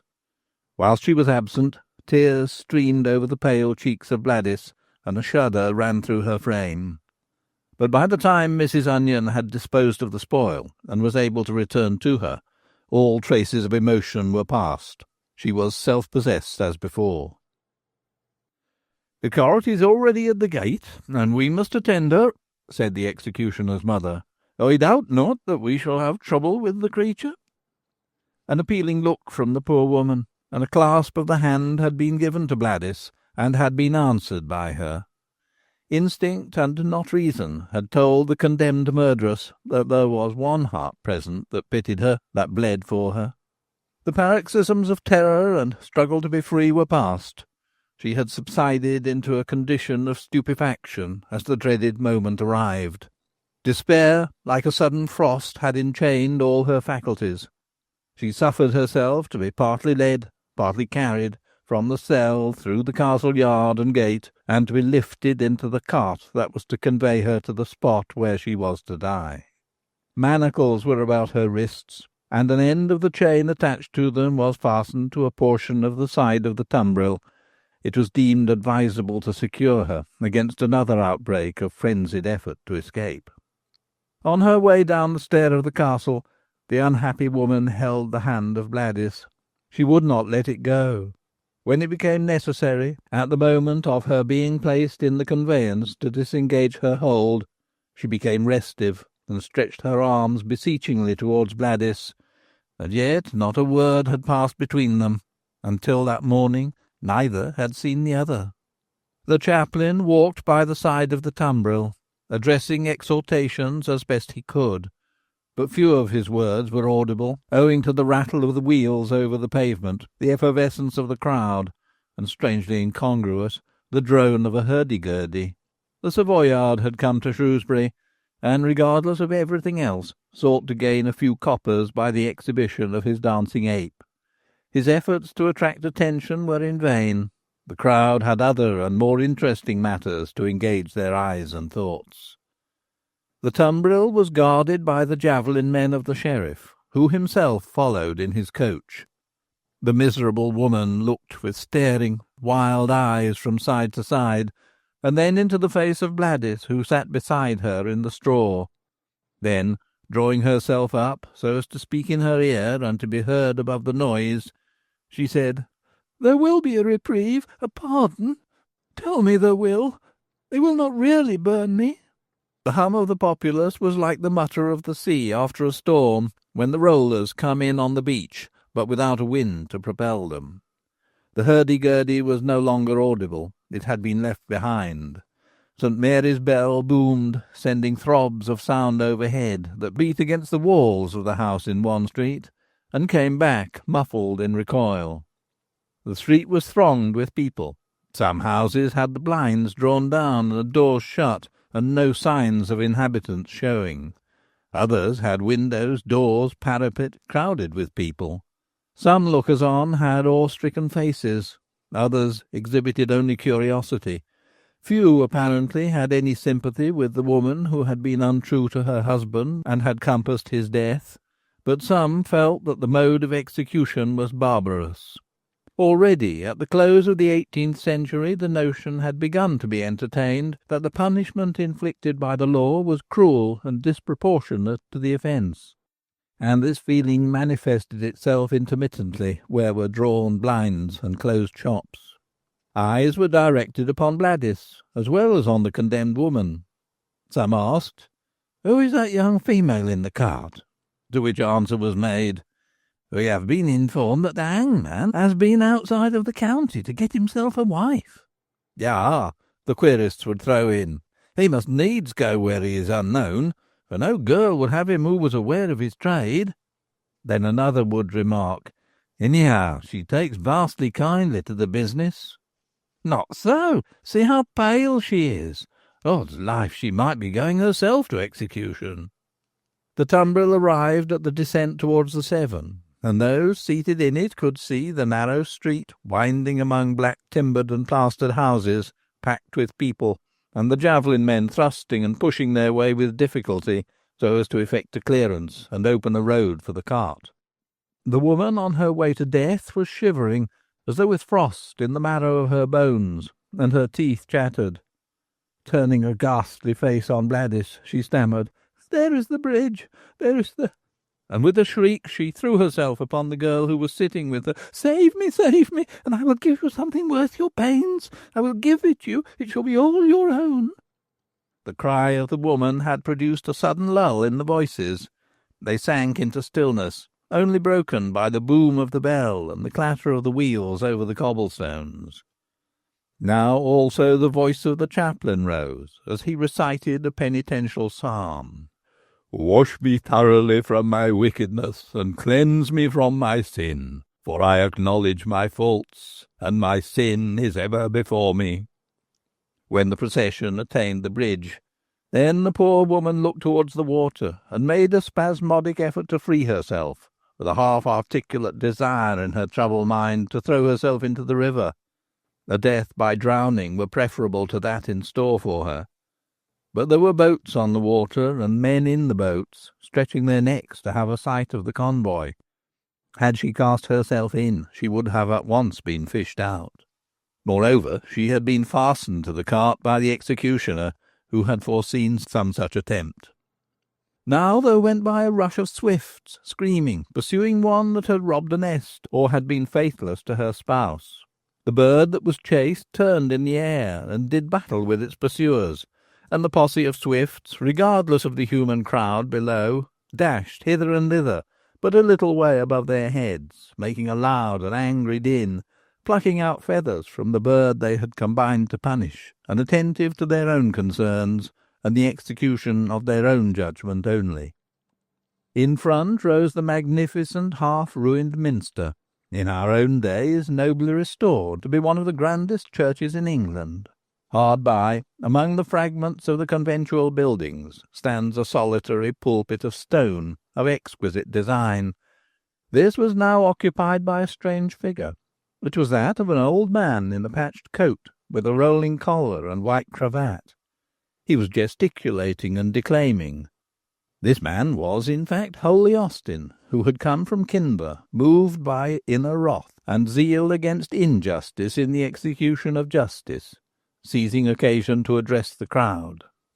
A ring of people had formed round the pulpit and listened with signs of impatience to him, enduring his diversion of their attention with as little tolerance as a similar crowd near the castle had shown to the Savoyard and his hurdy-gurdy.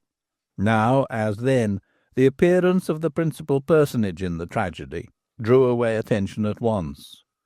Those who had been facing the orator with one accord turned their backs and made a rush to secure good positions near the stake. Rough men, laughing, swearing, scrambled up the pulpit as the steps were blocked, thrust the speaker into the rear, and appropriated to themselves the positions which commanded the stake. The circle of constables surrounding the place of execution opened to allow the cart to pass within, and in so doing disclosed the pile of faggots, and the post rising above it, to which was attached a hoop that was to clasp the waist of the victim, and prevent her from sinking in shame and anguish into the element that surged up from below. A fire, burning in an extemporized grate of iron bars and bricks near the ground, composed of dry wood, blazed merrily, throwing up spirals of flame and a light, pungent smoke. The purpose was obvious enough. At this grate were to be kindled the brands, by means of which the pyre was to be lighted simultaneously in 3 places. The poor victim, on seeing the flames and smelling the reek which blew in her face, became again desperate, and writhed with such force that it required 4 men to restrain her. Her cries and the sight of the struggle sent a thrill of terrible ecstasy through the spectators. Even the most callous shuddered. Some turned, sick and faint, and elbowed their way out of the crowd, unable to endure more. When the unhappy creature became visible in the arms of the executioners, who were by main force lifting her upon the pyre, and when they saw the hoop being riveted about her, then all who witnessed the proceedings uttered a gasp. Those who could see nothing made frantic efforts to elevate themselves by leaping, standing on tiptoe, or grappling such as were taller than themselves. One fond father lifted his little child to his shoulder, and believed he was giving him a fine moral object lesson. And now the hangman slipped a cord about the neck of the condemned woman and passed it round the stake. She endeavoured to get at it with her hands, but they were fastened behind her back. Then to bite it asunder with her teeth, to slip her head under it, any way to free herself from the stricture that was destined to throttle the life out of her. She gasped, "Stay, stay, I see someone waving his hand. He bears a pardon." But the executioner's mother answered, "That is but a preacher who is exhorting the people and bidding them take warning by your fate." "There is a man getting out of a coach. He bears a reprieve." "That is the sheriff who comes to see that the sentence of the law be duly carried out." "Hush, hush, I hear a voice crying. It is declaring that I am to go free." "That is the chaplain reading the burial service." And the priest's solemn tones rose in her ear. "In the midst of life we are in death.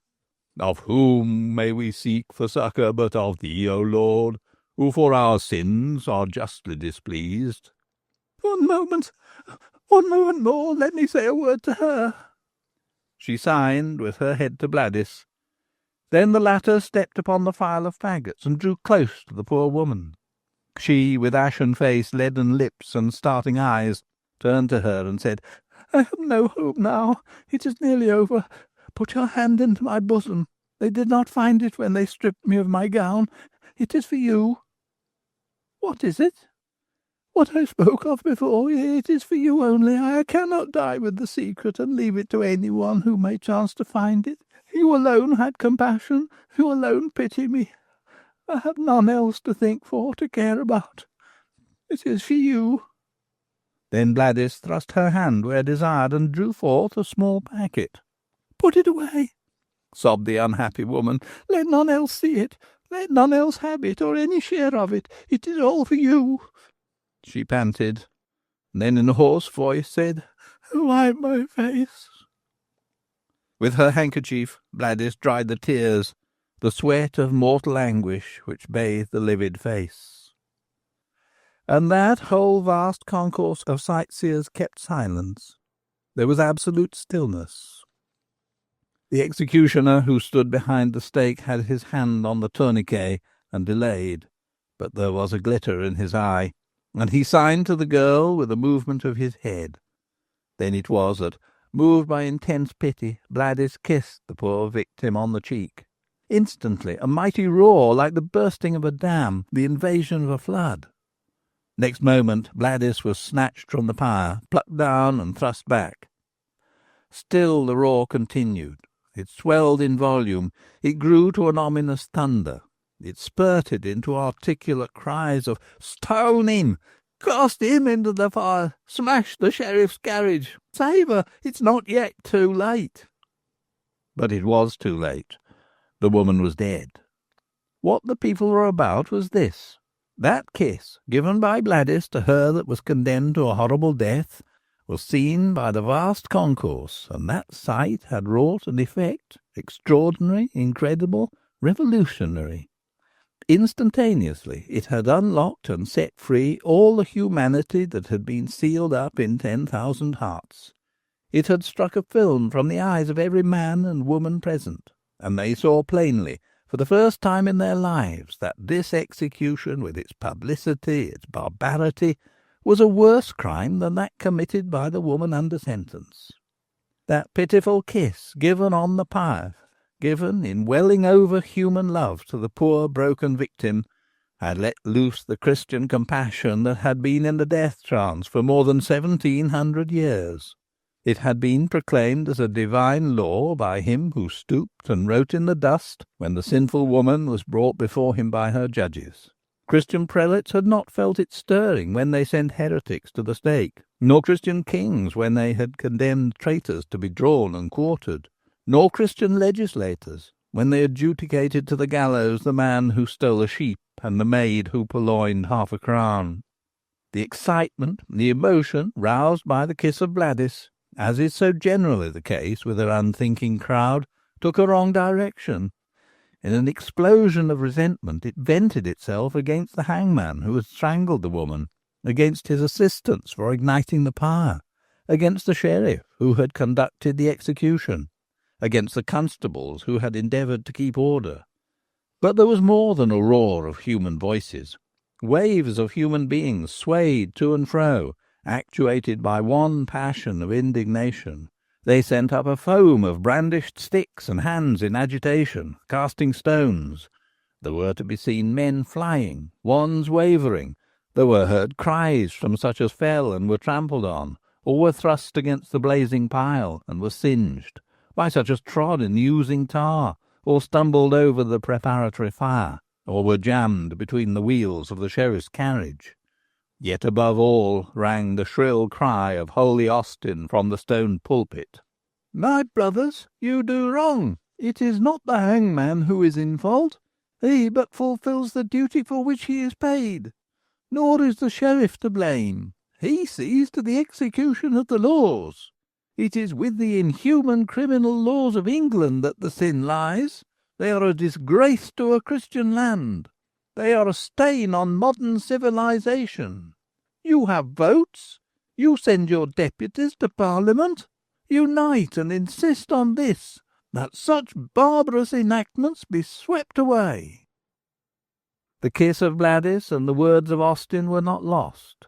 They did not arouse the multitude and give direction to their indignation in vain. They produced their effect beyond Shrewsbury. They had a far more extended effect. In the same year, 1790, that this poor woman was burnt at Shrewsbury, in the very next session of Parliament, this method of execution was abolished, and the crime of petty treason was struck out of the statutes. Chapter 14. A Challenge. A mob in ebullition, traversed by currents in various directions. Such was the scene presented by the open space before the west front of the Abbey church. One stream set towards the stake, where hung the strangled woman in the midst of rising smoke and lambent flames. Another drove in pursuit of the flying executioner and his assistants. A third made for the bridge, to escape into the town from a tumult in which blood might and probably would be shed, and which would entail an unpleasant after-reckoning. A stone had broken a window of the sheriff's carriage, but he had let down the glass, projected his head, and was haranguing, threatening the mob, and was calling on his javelin men to rally around him.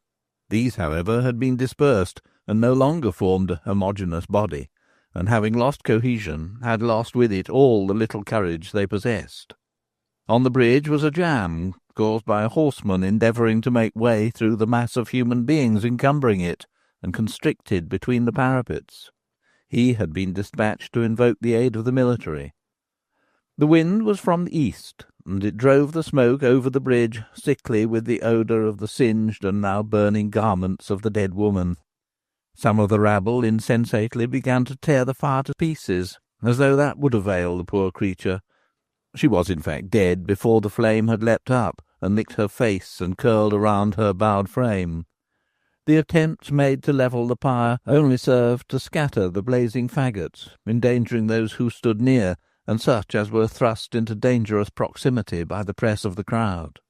The javelin men, dispersed, were spun like Tito-tums in the swirl, and gradually concentrated around the sheriff's carriage, although when there too frightened to attend to his instructions, and too powerless to execute them. Mother Onion had clutched the wrist of Bladys, and now dragged her towards the bridge. She had snatched the shawl from the latter, and had thrown it over her own head, with the object of concealing her features. "They know me. They are angry with us all. They are mad, and might injure me. You they do not know, and against you they bear no grudge. Come, be quick. I pray God no harm has befallen my son. The people have lost their wits. It's all your doing. Why did you kiss her? If all that, they were prepared to relish the execution, as they have done heretofore. Keep near me. Conceal me with your person as best you may. What was that you took from her? Was it gold? She was rich. Do not lag thus. We must press on. I am not safe. We must get home at greatest speed. Odds zounds! If they were to recognize me, there is no telling in their present humour but they might cast me into the flames.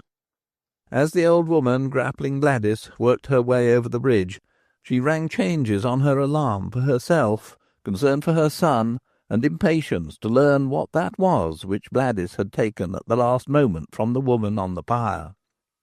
The stream set strongly across the bridge, but near the middle was brought to a standstill by the rider, as already mentioned, and then the old woman was driven against the parapet and nearly thrown down. The pressure was relieved when the messenger had passed, and then the current resumed its flow, now with increased rapidity, and it carried Mother Onion and Bladys into the main street of Shrewsbury, at the place where once stood the western gate, which had been demolished before the date of this tale. "Come aside along this lane," said the executioner's mother. "We shall stand less chance of being observed. I trust in heaven that no ill has come upon Luke.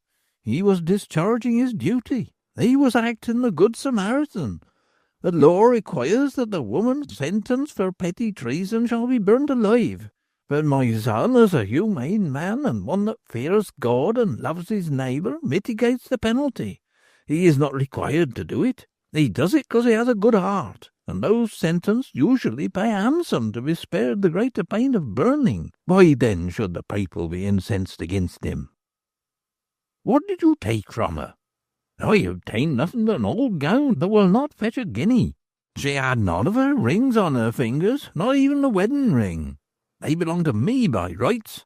Nicodemus, the jailer, has no wife, and I attend to the criminals. He's avaricious. Do you think he removed the rings before I was called in? Or had she concealed them in her bosom, and did she give them to you?" Bladys made no reply.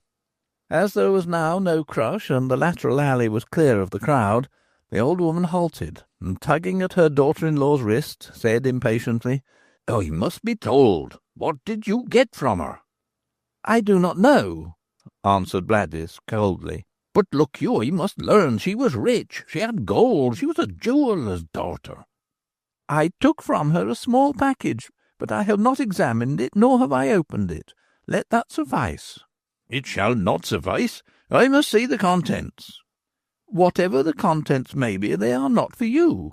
"That purely not for me, and maybe there may be 100 guineas." "I do not think that it contains money.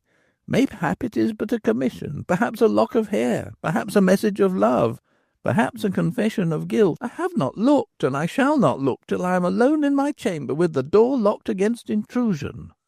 "Oh, lack a day, a saucy minx! But I shall insist on having a sight too, and if you refuse, Luke shall help me to it presently."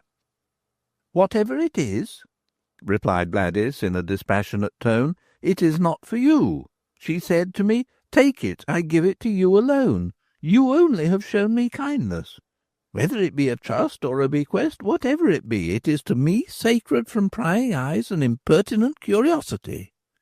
"Hey day!" The old woman was convulsed with rage. "Is this the manner in which you address me? Impertinent curiosity, quotha! I warrant you it is 100 guineas. That is Luke's fee. He has not been paid for what he did, for strangling her instead of suffering her to burn alive. It is his due. She promised it to him." "I do not believe you. She made no such promise. But to set your mind at rest," the girl put her hand to her bosom, "the parcel has no such a feeling as if it contained gold." "There may be notes." "It feels to me as though it contained a letter, and therewith a small key." "A key? Let me read the letter. A key to what?" "That in no way concerns you." "I will know." Bladys turned herself about. looked the woman in the face, and answered, "My will is stronger than yours." "We shall see." Nothing further was said till the gatehouse was reached, and then Mrs. Onion ascended the stairs before Bladys. At the landing she turned her head over her shoulder and said, "Are you his servant or his wife?" "I have already informed you." "Then," exclaimed the old woman, with a fierce leap in her manner, "give up the package. As his wife you would have a right to it, for it belongs to the executioner by customary right to have whatever the criminal wears or carries about him or her at the execution. But if you are a servant, then what you have and retain is stolen. It is a theft, for which you can be charged. I pray to heaven you may not come to pass through Luke's hands to the gallows." "I will bear the risk." Then Mrs. Onion opened the door of the kitchen. Changing her tone, she said, "It is our custom after an execution that the jailer or the hangman, one or the other, gives a supper to all who were engaged. It is not this time the turn of Nicodemus. It falls to Luke." With a sneer she added, "Your master, if you will. I pray the Lord that my son is safe. If he has come to harm, it is your doing. Wherefore did you kiss that sinful woman, and so rouse the mob upon us? Did you reckon they would fall upon Luke and tear him to pieces, and so set you free from him?" She looked about her and muttered. Presently she proceeded. "There are 3 turnkeys, and Abraham Jarrock, at Race, and my son Luke. I have a round of beef ready, but there are other things to be prepared. I count on you." "I will help," answered Bladys. An hour later Abraham arrived, out of breath and surly. He was eagerly questioned by Mrs. Onion. "The master has had his scalp cut open by a stick, but the skull is not broken. We slipped away, he and I. What became of our Race I know not. Luke and I went into the Abbey church and fast barred the door behind us. The parson was within, and he assisted us. The fellows without hammered at one door and then at another, trying to get at us. God knows what they would have done had they reached us. One man was shouting, 'Hang them to the bell ropes!' At last the vicar smuggled us out by the small door at the east end.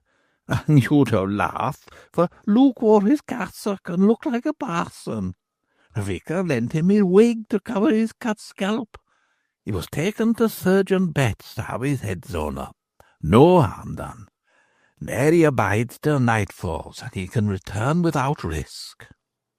"Do you think," said Mrs. Onion, "that Luke will have stomach for his meat?" "Will he not? This is not only the gallows supper, but his wedding feast."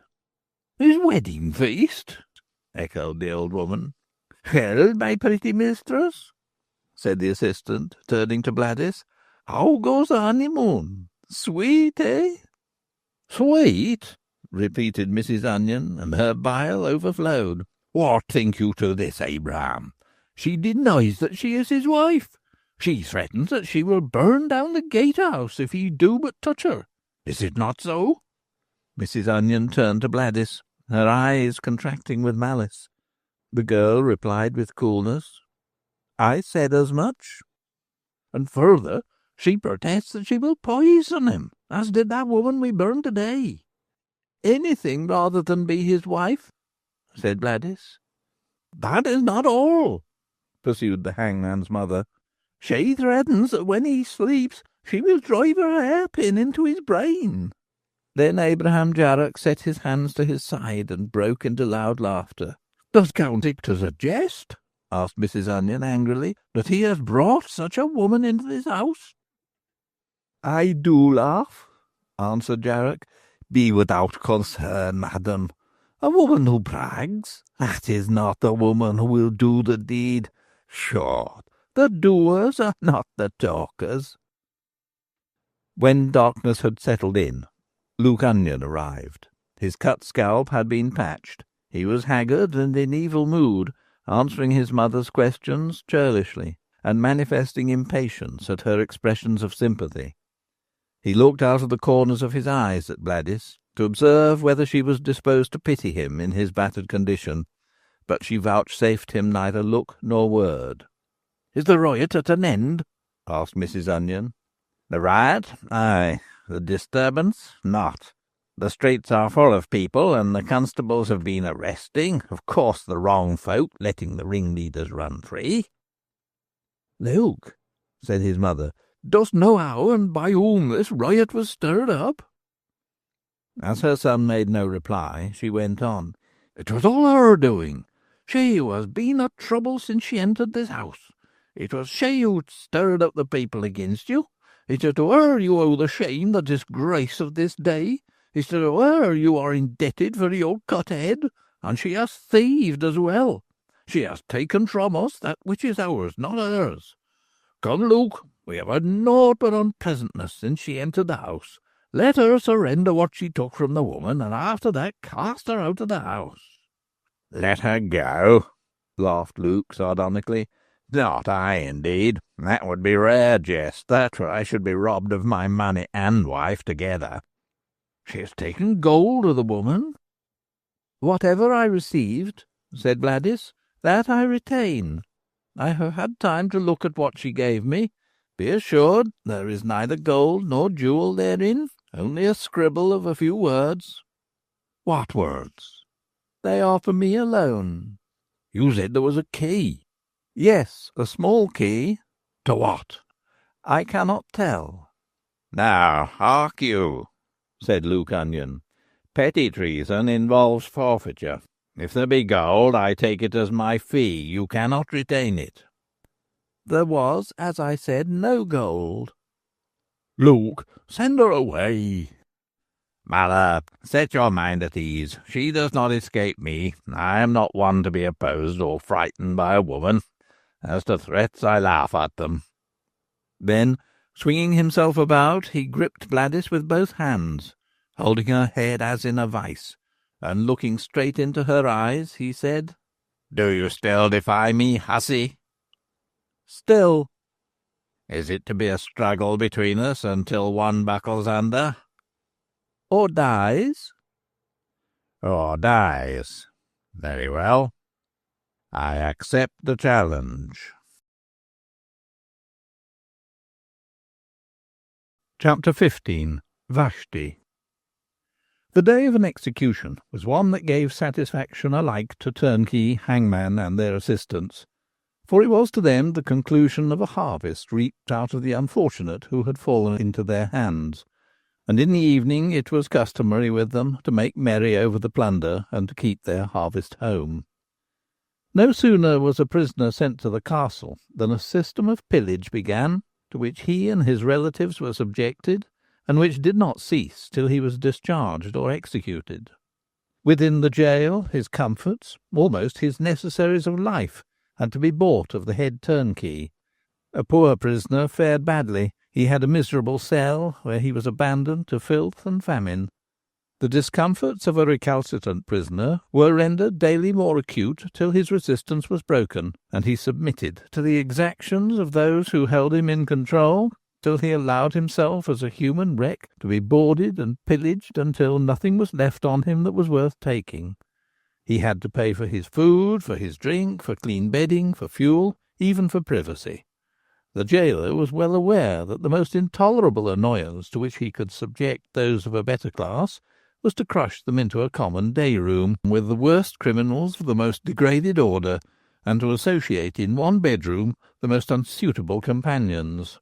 Consequently, he exacted a heavy fee for the privilege of a separate apartment. Nor was it the jailer alone that preyed on the victim of justice, so called. A criminal condemned to death was at the mercy of the hangman, who was to be bribed to turn him off speedily, and who, unless satisfied, might prolong his agony. The woman sentenced to death by fire had to buy the concession of being strangled at the stake. The man who was to be hung purchased with gold every inch of the drop. Visitors, out of curiosity, could always buy permission to interview the prisoner. Relations, mother, wife, children, could obtain no parting embrace without having fed the jailer. The system of flaying was not confined to the period of life. It was continued after death, and that no longer metaphorically. In the case of hanging, the executioner sold the rope at a guinea an inch, and even took the skin off the dead man's back and chest, and vended it in squares as charms that were eagerly purchased by the superstitious. The hangman claimed the clothing of those sentenced to death as a customary perquisite, in addition to the fee paid him by the county for the execution. In the Orient the vultures swoop upon the dead, but in the West, England not excepted, before the improvements due to the exertions of Howard, the prisoner was a prey to human vultures from the moment that he passed through the gates before his trial. The supper given by Luke Onion and his fellow vultures on the evening ensuing the execution for petty treason was not lacking in boisterousness, though not wholly as free as on former occasions. The cuts and bruises received by Luke and his assistants somewhat damped their hilarity, and the manifestation of popular indignation had left on them a vague and uneasy suspicion that a revolution in the method of treatment of criminals and a modification of the barbarity of medieval methods was not improbable, and any such change would menace their interests. But although their spirits might have a brush of gloomy forecast, yet this in no way affected their appetite, and least of all their thirst. They ate ravenously and drank heavily, and were served by Mrs. Onion and Bladys. The pain and agonies of his cut scalp made Luke silent. They gave a feverish glitter to his eye, and brought hot rushes of blood into his cheeks. His hand was unsteady, and he occasionally opened his lips to speak, then checked himself. His silence was observed and interpreted by the guests in their own fashion. Although linked together by common interest and common resistance to all improvement in the condition of prisons and the treatment of prisoners, yet among themselves existed much jealousy, spite, and rancour. "How now, Luke Francis?" shouted Nicodemus the gaoler. "What is the truth in this tale that is in every mouth in Shrewsbury, that you fell among thieves who despoiled you of your raiment and left you half dead?" "And further," cast in Jarrock maliciously, "that they kissed your wife and capered with her on the green, while you played the fiddle." "A lie," said the hangman surlily. "To be sure, it is a lie throughout," said Abraham. "We know the master too well to believe that he would allow himself to be waylaid and have his pockets turned inside out by a highwayman." "I do not deny that footpads stopped the carriage," said Onion, in confusion and anger. "Nor that you were robbed?" asked Nicodemus. "Nor that your wife was kissed?" inquired Jarrock. "The tale I've heard," said the under gaoler, "is that Mr. Onion showed no fight." "It is true that I was robbed," said Luke, with flaming face. "I was taken by surprise. I was with my wife. I had just left the altar where we had plighted our vows. Who, under such circumstances, would not be liable to be thrown off his guard?" "I could not have believed," said Nicodemus, "that Luke Francis Onion, executioner to the counties of Shropshire and Staffordshire, should have suffered himself under any circumstances to be stayed by a footpad, and not fire a pistol or brandish a cutlass in self-defence. You were armed, I doubt not." "I was caught before I had time to get up my pistols," said the hangman, every muscle in his face and hands working with vexation and shame. "Change the matter. This is distasteful to me." "Distasteful it may be," pursued the gaoler, "yet it is one that concerns us all, for ours are sister callings. No marvel if the vulgar mob rose today against the ministers of justice, who were too pusillanimous to defend themselves against open and notorious breakers of the law." "By heaven, I swear," roared Onion, "it shall not pass unpunished. Caught I was, and robbed as well, I do not deny it, but I exult in the fact. I exult for this reason, that these rascals have delivered themselves into my hands. Rats may eat the meat strewn for them a dozen times with impunity. At the 13th time it is mingled with poison. These highwaymen have long been a terror in the land. Hitherto they have baffled pursuit. They have escaped all officers sent to apprehend them, and for a good reason, because none knew who they were, so carefully did they cover their traces, so well concealed their runs, and so well chosen their haunts. "Well, and now?" "And now I know where to find them. and can put my hand upon their captain." "You knew them?" "Aye, I know their ringleader, John Poulter, alias Baxter. You've heard of him?" "Aye, who has not? What's his real name?" "I have learnt it. I know where he lives. But I should never have discovered either had not my carriage been stayed. Had I not gone down to Kinver parish and tarried a fortnight at the Stewponey, I should not have known." "Listen to this," jeered Nicodemus. "he sings two strains. First he admits that he was stayed and robbed against his will. Now he would have it that the whole was a trap laid by him with vast ingenuity to catch the rats. If you know who the captain is, what's his true name? Speak it, and we'll believe you." "I will not tell you," shouted Luke, in a fever of irritability. "I am not singing two strains. The calash was stopped, and we were forced to descend from it. I was plundered. I do not deny that, nor do I assert that it was premeditated and planned by myself. I will add that the captain danced a measure on the turf with her yonder." He indicated Bladys with his thumb. "An Italian with a hurdy-gurdy was constrained to play a tune. In the moonlight they danced, and as they danced he held up his right hand, thinking to appear graceful in his postures. Then I perceived that his forefinger was crooked, stiffened into a pothook. I knew him by that immediately, for I had played at bowls on several evenings with one who had such a crooked finger at the Stewponey, and then he had been unmasked. Thus I came to know who he is and what his right name. When I choose, which shall be soon, I shall have him. All I tarry for is warrants made out in 3 counties, so that he may not slip away over the border and escape us." "Is he a gentleman, Luke?" "Aye, he and the rest." "Hurrah, mates, there'll be meat on his bones." Ap Rees, the apprentice, willing to stand well with his master, said, "Let him laugh who wins. It was worth the loss of a few crowns to be able to take so great a thief." "He's not yet taken," said Nicodemus. "He will be by the heels in a week." "Ah," said Abraham, who delighted in girding at his superior, "if but a few crowns had been taken, that would have been nothing. It would have been repairable. But it is commonly reported that Captain Poulter robbed the master of something he could never recover, do what he may." "What may that be?" asked one of the turnkeys. "If all that is told be true," said Jarrock, with a malicious smile on his lips, "the captain not only took a kiss from the bride, but stole her heart away as well, and so effectively secured it that she will not allow Luke Onion even to look into her eyes, even to wish for a taste of her lips." "Here comes the punch, the primest pineapple rum," shouted the hangman as his mother and Bladys entered, bearing the steaming bowl. Then one of the jailers sang, "Come all you old minstrels wherever you be, with comrades united in sweet harmony. What the clear crystal fountain through England shall roll, give me the punch ladle, or fathom the bowl.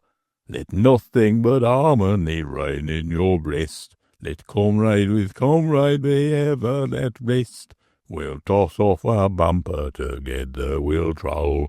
Give me the punch ladle, I'll fathom the bowl." Then Jarrock, with an ugly sneer and wink, and with finger pointed first to Onion and then to Bladys, sang in a harsh tone, "Our wives may they bluster as much as they please. Let them scold, let them grumble, we'll sit at our ease. To the end of our pipes we'll apply our hot coal. Give me the punch ladle, I'll fathom the bowl." "Drink the health of the bride," shouted Nicodemus. "Come, mistress, take your place at table, and here's to your lord and master. Give the lie to Jarrock's scandal. Here's to the bride." "Come on, mistress," called Abraham. "If you will not sit by Luke, I will make a place for you by myself. We spent some pleasant hours together between Stoughton and Shrewsbury."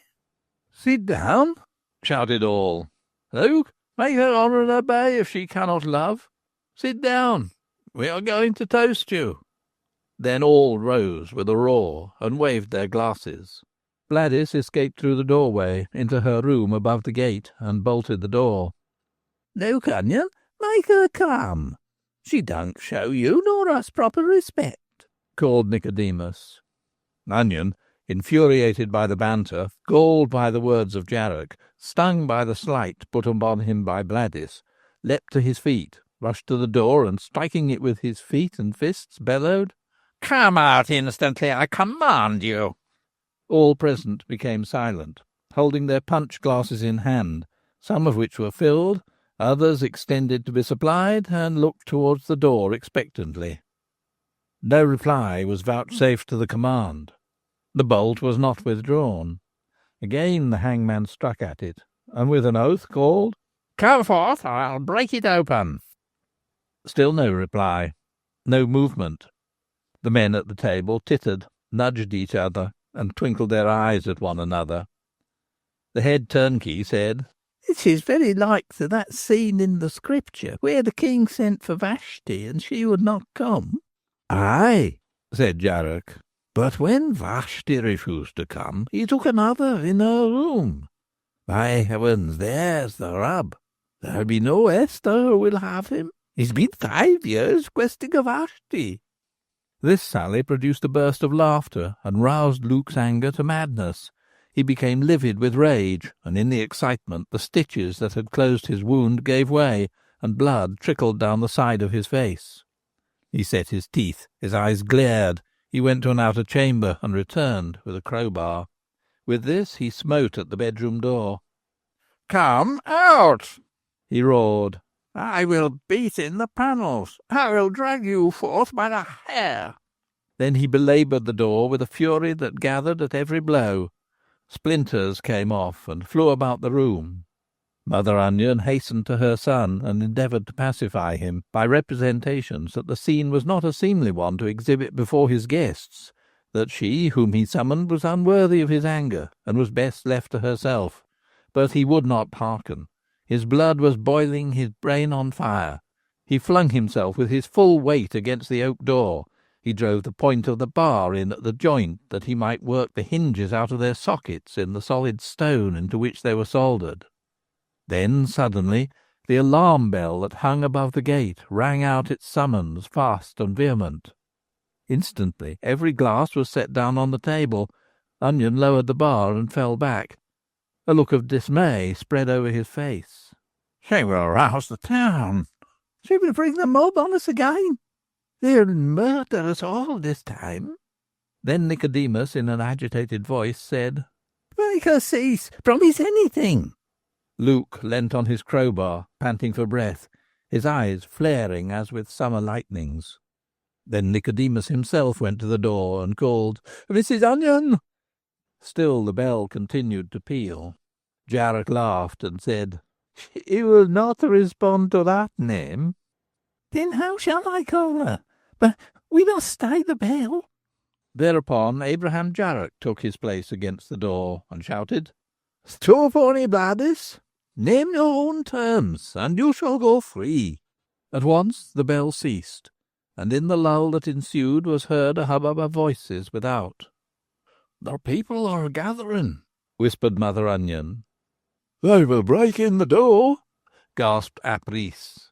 Then Bladys said distinctly in reply, "Let the head jailer, in the name of all, swear to let me depart untouched, not to suffer a finger to be laid upon me." "I swear," answered the turnkey. At once the bolt was withdrawn, the door was thrown open, and Bladys came forth, self-possessed and white as snow. The men were standing at the table, some with their hands on it. Luke made an attempt to strike at her with the crowbar, but Abraham fell upon him, dashed him against the wall, and wrenched the weapon from his hands. "You fool," he said, "will you give the mob an excuse for tearing us to pieces?" Then Nicodemus stood forward and said, "Go your way. None shall molest you." He stepped back to the table, took up his glass, raised it, and said, "Here's to you, a brave wench. I honour you. But your place is not here. Drink to her, lads." His command was silently obeyed. "Now," said he, "Mother Onion, attend her to the door. My lads, let not that mad fellow touch her." Mrs. Onion grasped the shoulder of Bladys and thrust her before her through the doorway and down the stone steps, opened the door of the house, and with a push sent her in the street with such precipitation as would have thrown her to the pavement had she not been caught. The street was filling. Windows were thrown open, and heads appeared at them. Cries were audible. More people were hurrying to the gate in answer to the call of the bell. "Stewponey Blah!" exclaimed a cheerful voice. Bladys found herself in the arms of Nancy Norris.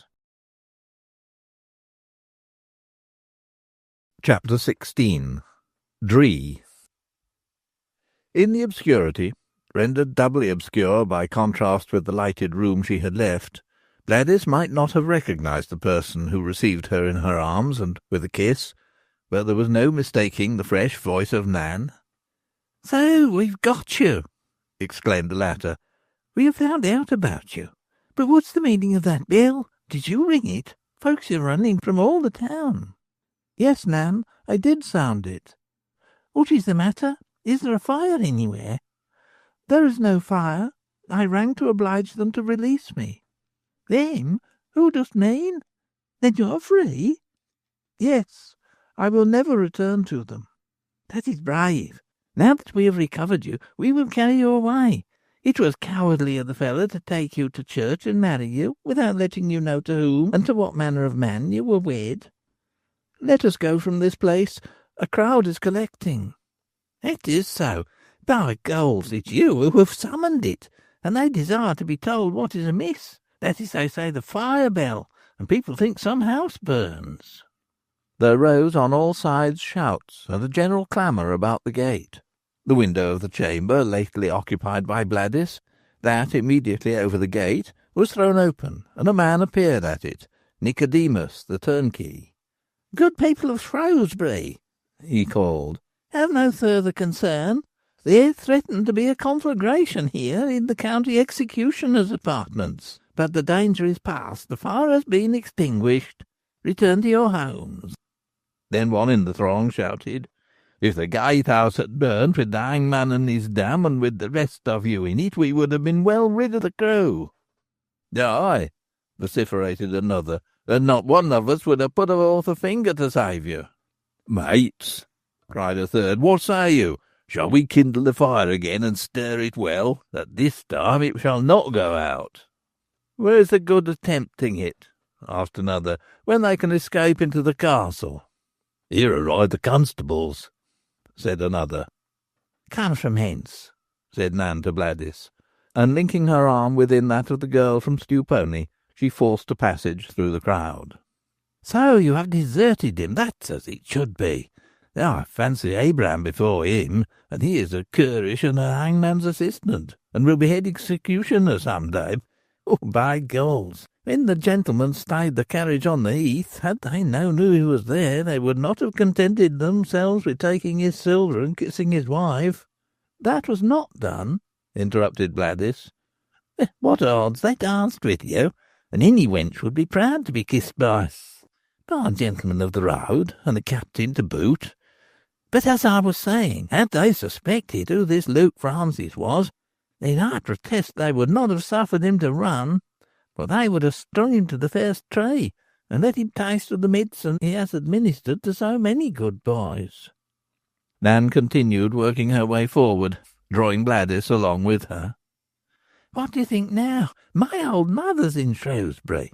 She swore she could not die happy without having seen a woman burnt, and she laid it upon George Tracy to take her, as he had planned to drive me up to the execution, and he was good enough to consent to take her also. So we came all three together to Shrewsbury. He drove, and mother has enjoyed herself vastly." When they had reached a portion of the High Street that was clear, she turned to Bladys and said, "And now tell me all about it. You compelled them to send you out?" "Yes, with the tolling of the alarm bell. My chamber was over the gate, and the rope was in my room. I had no other resource. I knew it would draw together a crowd, and I was also confident that it would frighten them into yielding to what I asked. And that was to be let go. You did bravely. And whither are you now going? That is what I cannot say. Will you come with us to Kinver?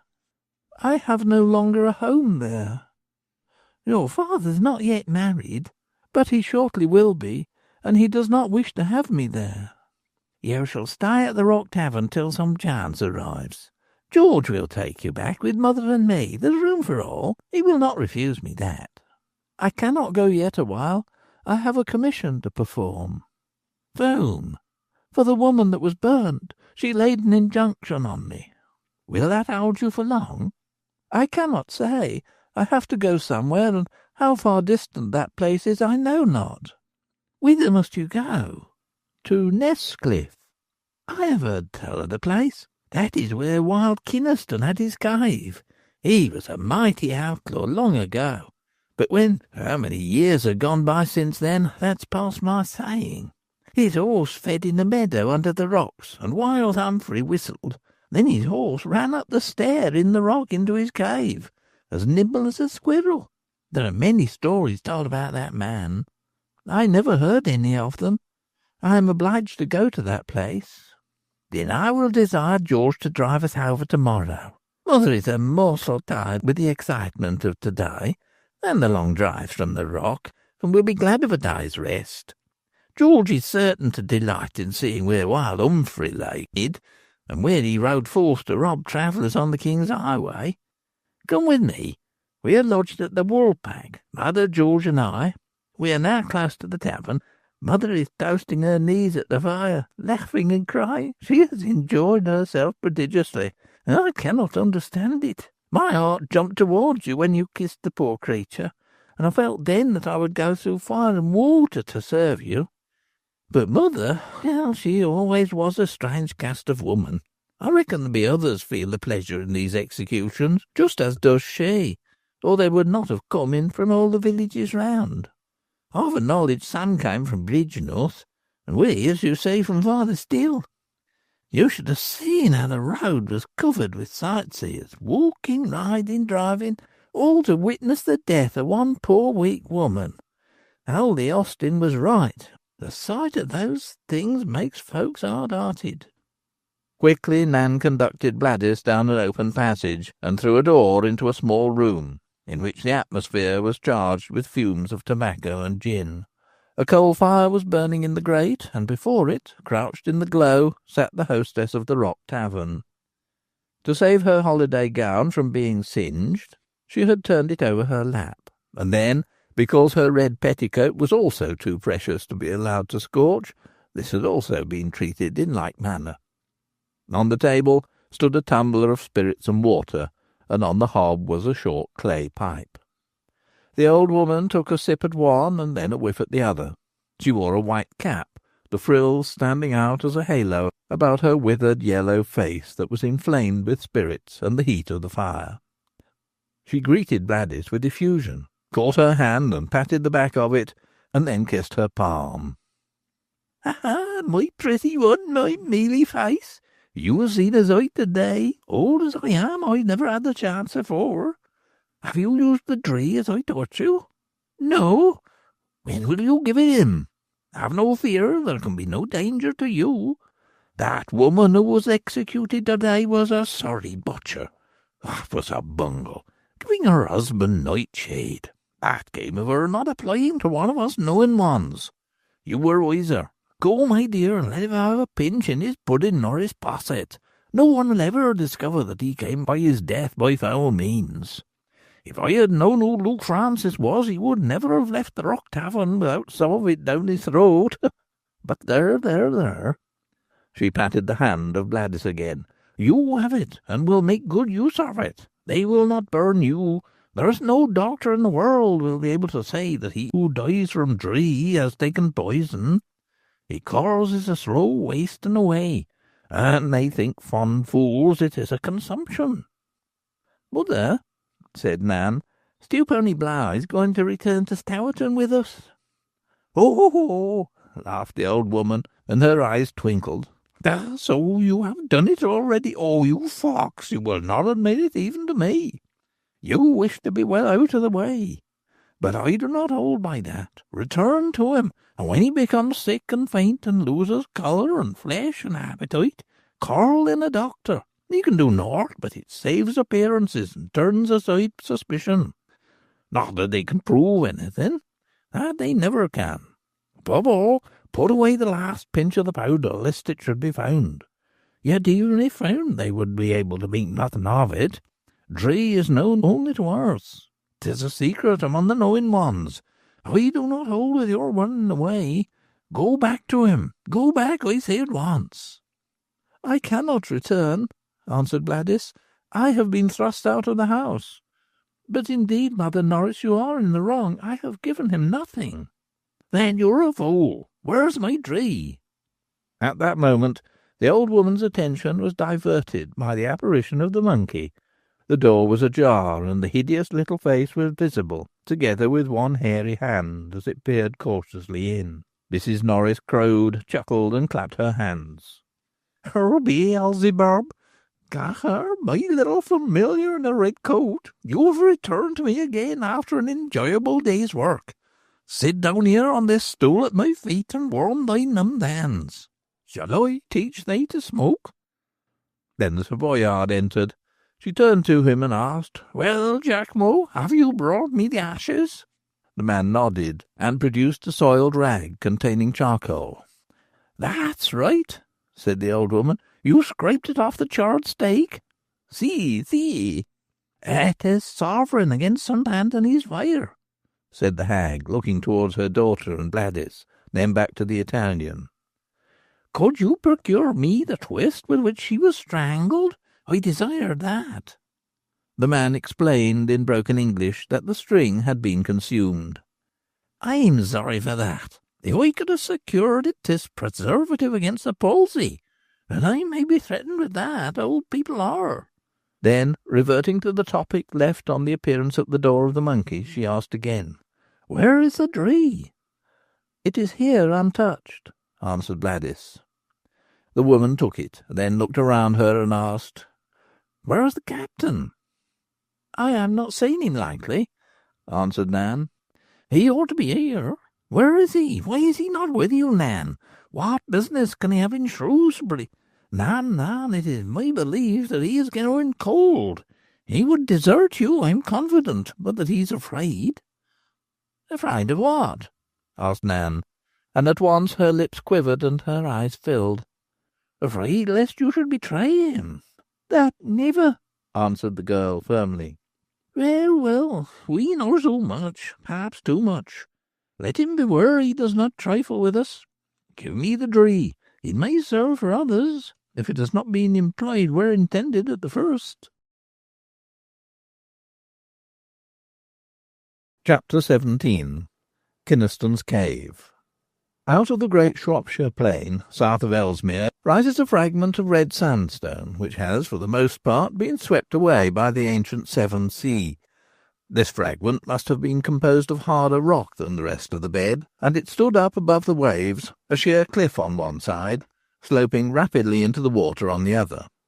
Now it is, as its name implies, a ness, in shape a nose, and at the end of last century was clothed with heather and short grass, except only where precipitous, and it rose above the woodland that constituted the Shropshire plain.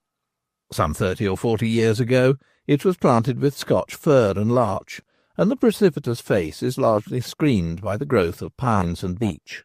Moreover, what was common land has been hedged about, and padlocked gates deny freedom of passage over the preserve.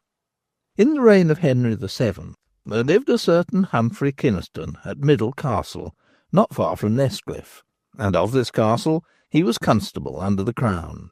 He sadly neglected his duties. He allowed the fortress to fall into disrepair, almost into ruin. Finding himself short of money, he took to highway robbery. The Wars of the Roses had left an element of anarchy in the land, and every man deemed himself at liberty to exercise his hand against his fellow, if that fellow should be weaker than himself and have something covetable about him. The story is told that one day he rode to the manor house of the Lloyds at Aston, and asked for a draught of wine. With ready hospitality, a silver bowl was produced, brimming with the juice of the grape. Humphrey, who was mounted, drained the goblet to the last drop. Then, striking spurs into his horse, he galloped away, carrying the silver vessel with him. His depredations became at length so notorious that he was decreed an outlaw. Kynaston was now obliged to leave the dilapidated castle of Middle. He sought himself a place of refuge, and found it in the face of the cliff at Ness. In this cliff, the base of which is reached by a rapid ascent, and which shoots some 70 feet above the debris, he cut a flight of steps along a projecting buttress till he reached the main face, and into this he tunnelled. First he bored a doorway. Then he excavated chambers, one to serve as a stable for his horse, the other as a habitation for himself. In the latter he formed a fireplace scooped in the living rock, with a chimney above it for the escape of smoke. Beside his doorway he cut a window. The entrance was closed by a stout door of oak, sustained by a couple of massive bars. At the foot of the cliff, near the first step, is a trough dug out of the rock, not to receive water, but corn for the horse, brought by Kynaston's mother. This lady, on hearing of her son's outlawry, came to reside in the neighbourhood, and every Saturday she left Ryton, where she lived, with a supply of provisions for her son and his horse, sufficient to last through the week. Sunday was a day of civil freedom. From his place of refuge in the face of the crag, Humphrey carried on his depredations. It was said of him, as of Robin Hood, that he preyed only on the rich, but this fact, if fact it be, does not greatly tend to qualify his misconduct, as one principal reason why he should not plunder the poor would be that they had nothing of which to despoil them. Another was that it was to his interest to enlist the sympathies of those living in close proximity, who might, if ill-disposed, easily betray him. Humphrey, on one occasion, had been marauding on the farther side of the Severn, when the under-sheriff of the county, at the head of a posse, obtaining wind thereof, rode out to arrest him. For this purpose he placed his men in ambush beside Montfort Bridge, and removed several planks from the further side of the structure. By this bridge Kynaston was expected to return. In due course the outlaw appeared on the bank, and unsuspiciously rode on to the bridge, whereupon the posse comitatus rose up and occupied the bridge end he had passed, cutting off his retreat, and believed that they had him now securely entrapped. But the outlaw spurred his horse, which leapt the gap, and he escaped. The leap was measured, marked out on Knockin Heath, and cut in the turf with his initials at each end. 2 or 3 years after his outlawry, Humphrey Kynaston was pardoned, May 20th, 1493, and the pardon is still extant in the possession of Mr. Kynaston of Hardwicke Hall, the representative of this venerable and historic family. The distance from Shrewsbury in a north-westerly direction is but 8 or 9 miles, over the bridge at Montfort, the scene of Kynaston's exploit. Shropshire is a county of distant views, and these of the noblest description. From Nesscliffe a matchless prospect is obtained of the Welsh mountains, rising up like a stormy sea, tossed into waves to receive the setting sun. To the south, starting out of the well-wooded plains, shoot the 2 cones of Brighton, and farther away, in a blue and vaporous distance, stretches the bank of the Long Mynd. On the morning following the escape of Bladys from the gatehouse, George Stracey drove Nan Morris and her to Nesscliffe. He and Nan sat in front, in the singular market-cart conveyance in which they had made their journey to Shrewsbury. Behind were 2 seats, on one of which was Bladys. George Stracey was in boisterous spirits, but Nan was depressed, and her eyes gave indication of tears having been shed plentifully during the night. At a short distance from the foot of the sandy slope below Nesscliffe was an old inn, and here Stracey put up the horse and ordered a meal to be prepared against his return from Kynaston's cave. Then all 3 started to climb in the ascent over heather and whin, and reached the crag without impediment. Bladys was not a little embarrassed by the presence of her companions. Her errand was one that she could execute only when alone. Nan and Stracey had exhibited some curiosity about it, and had plied her with questions, to which she had given evasive answers, and she feared lest they should keep too near her the whole time she was at Nesscliffe, or so watch her as to prevent her discharge of the commission with the secrecy she desired, and which had been imposed upon her. The stair in the rock consisted of 26 steps, conducting to the doorway that opened some 16 feet above the base of the crag, and this was wide enough to allow of only one mounting at a time. Nor could this be effected without some danger, as it was unprovided with a handrail, and some of the steps were worn in the soft sandstone and were slimy with oozing water and algoid growths. George Stracey led the way, and on reaching the door extended a hand to assist Nan to enter.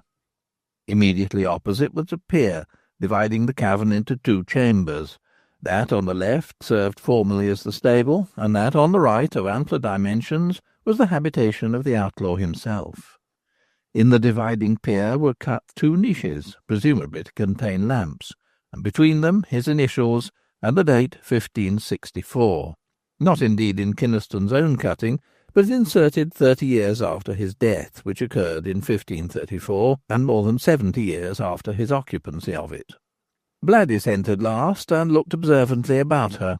She at once noticed the fireplace cut in the rock, and the light, falling from above on the hearth, revealed a stone slab, on which fires had been lighted in recent times, for it was heaped up with wood, ashes, and the charred ends of heather and whin lay about it. After Nan and George Stracey had sufficiently examined the cave, amidst laughter and allusions thrown out, which were comprehensible between themselves, but which Bladys neither could nor cared to understand, all redescended the steps and returned to the tavern, where, in the meantime, a table had been spread, ale had been drawn in a tankard, and bacon and eggs had been fried. As all 3 had good appetites, furnished by the long drive in the fresh air, the meal was found acceptable, and would have passed off without hitch, but for one disturbing element. This was the girl who served, the tall, kindly lass, whose hair was cut short and curled about the temples. This unusual feature gave piquancy to her appearance, which her other attractions hardly deserved. She possessed, however, a pair of dark eyes, which she used with effect, though not on the 2 girls. That George Stracey looked in her direction, and was as fully engaged in observing her as in discussing his food, was not likely to escape the observation of Nan, whose jealousy was aroused. Gradually she lost zest in the meal, became silent, moody, and restless. When presently Stracey addressed a compliment to the girl, "Odds life, I can understand Wild Humphrey quartering himself here, if in his days the wenches were half as good-looking as yourself." Then Nan was unable to control herself further, and Bladys fled from the room to escape a pretty lovers' quarrel. The outbreak happened conveniently for Bladys, however painful to her, feeling as she did for Nan, as it allowed her to execute her purpose in coming to Nesscliffe, and that unnoticed by her companions. She hastily retraced her steps to the cave, and on reaching the summit of the stair, looked about her to assure that she was neither observed nor pursued. Then she entered the cave, and shut the door behind her. She now plucked from her bosom the folded paper she had taken from the woman at her execution, opened it, and drew out a small key. Then she read what was written on the sheet of paper. The words were few, and not particularly explicit. Nesscliffe, in Kynaston's cave, underneath the hearthstone. What was concealed there? Of that the paper gave no hint. Whatever it might be, Bladys assured herself that it was the wish of the dying woman that it should become her own. The last utterances of the poor creature had been sufficiently plain. Each word had burned itself into her memory. "It is for you. I cannot die with the secret. You have been good to me. You alone have pitied me. I have no one else to whom to give it. It is all for you." As Bladys studied the scrawl, she recalled the very intonation of the woman's voice. She saw again her face, distorted with the agony of the fear of death. She shuddered. The presence of that loving, guilty, suffering, cruelly tortured woman was there, haunting the cave. The waft of her passion, the breath of her fear surrounded Bladys. She smelt the savour of the fire. She saw the flicker of the dancing flame. She heard the swelling roar of the voice of the multitude. She felt on her lips the clammy cheek of the victim she had kissed. Her brain reeled. Recovering herself with an effort, she knelt at the hearth, and with some scraps of half-consumed heather swept the ashes from it, and disclosed the entire surface of the slab, set in dust and ashes. It was heavy, and she was unable to lift it. She looked about her. Behind the door was one of the bars wherewith it could be shut and fastened. She rose from her knees, fetched it, again looked forth to see that her movements were unobserved, returned to the hearth, thrust one end of the bar under the slab, and levered it from its place. Then she saw that it had covered a hollow depression, cut in the sandstone, into which a small box had been fitted, and was surrounded and half covered with sand and cinder. The box was of wood bound with metal. It was light. She took it from its hiding-place, inserted the key in the lock, that key which had been contained in the letter.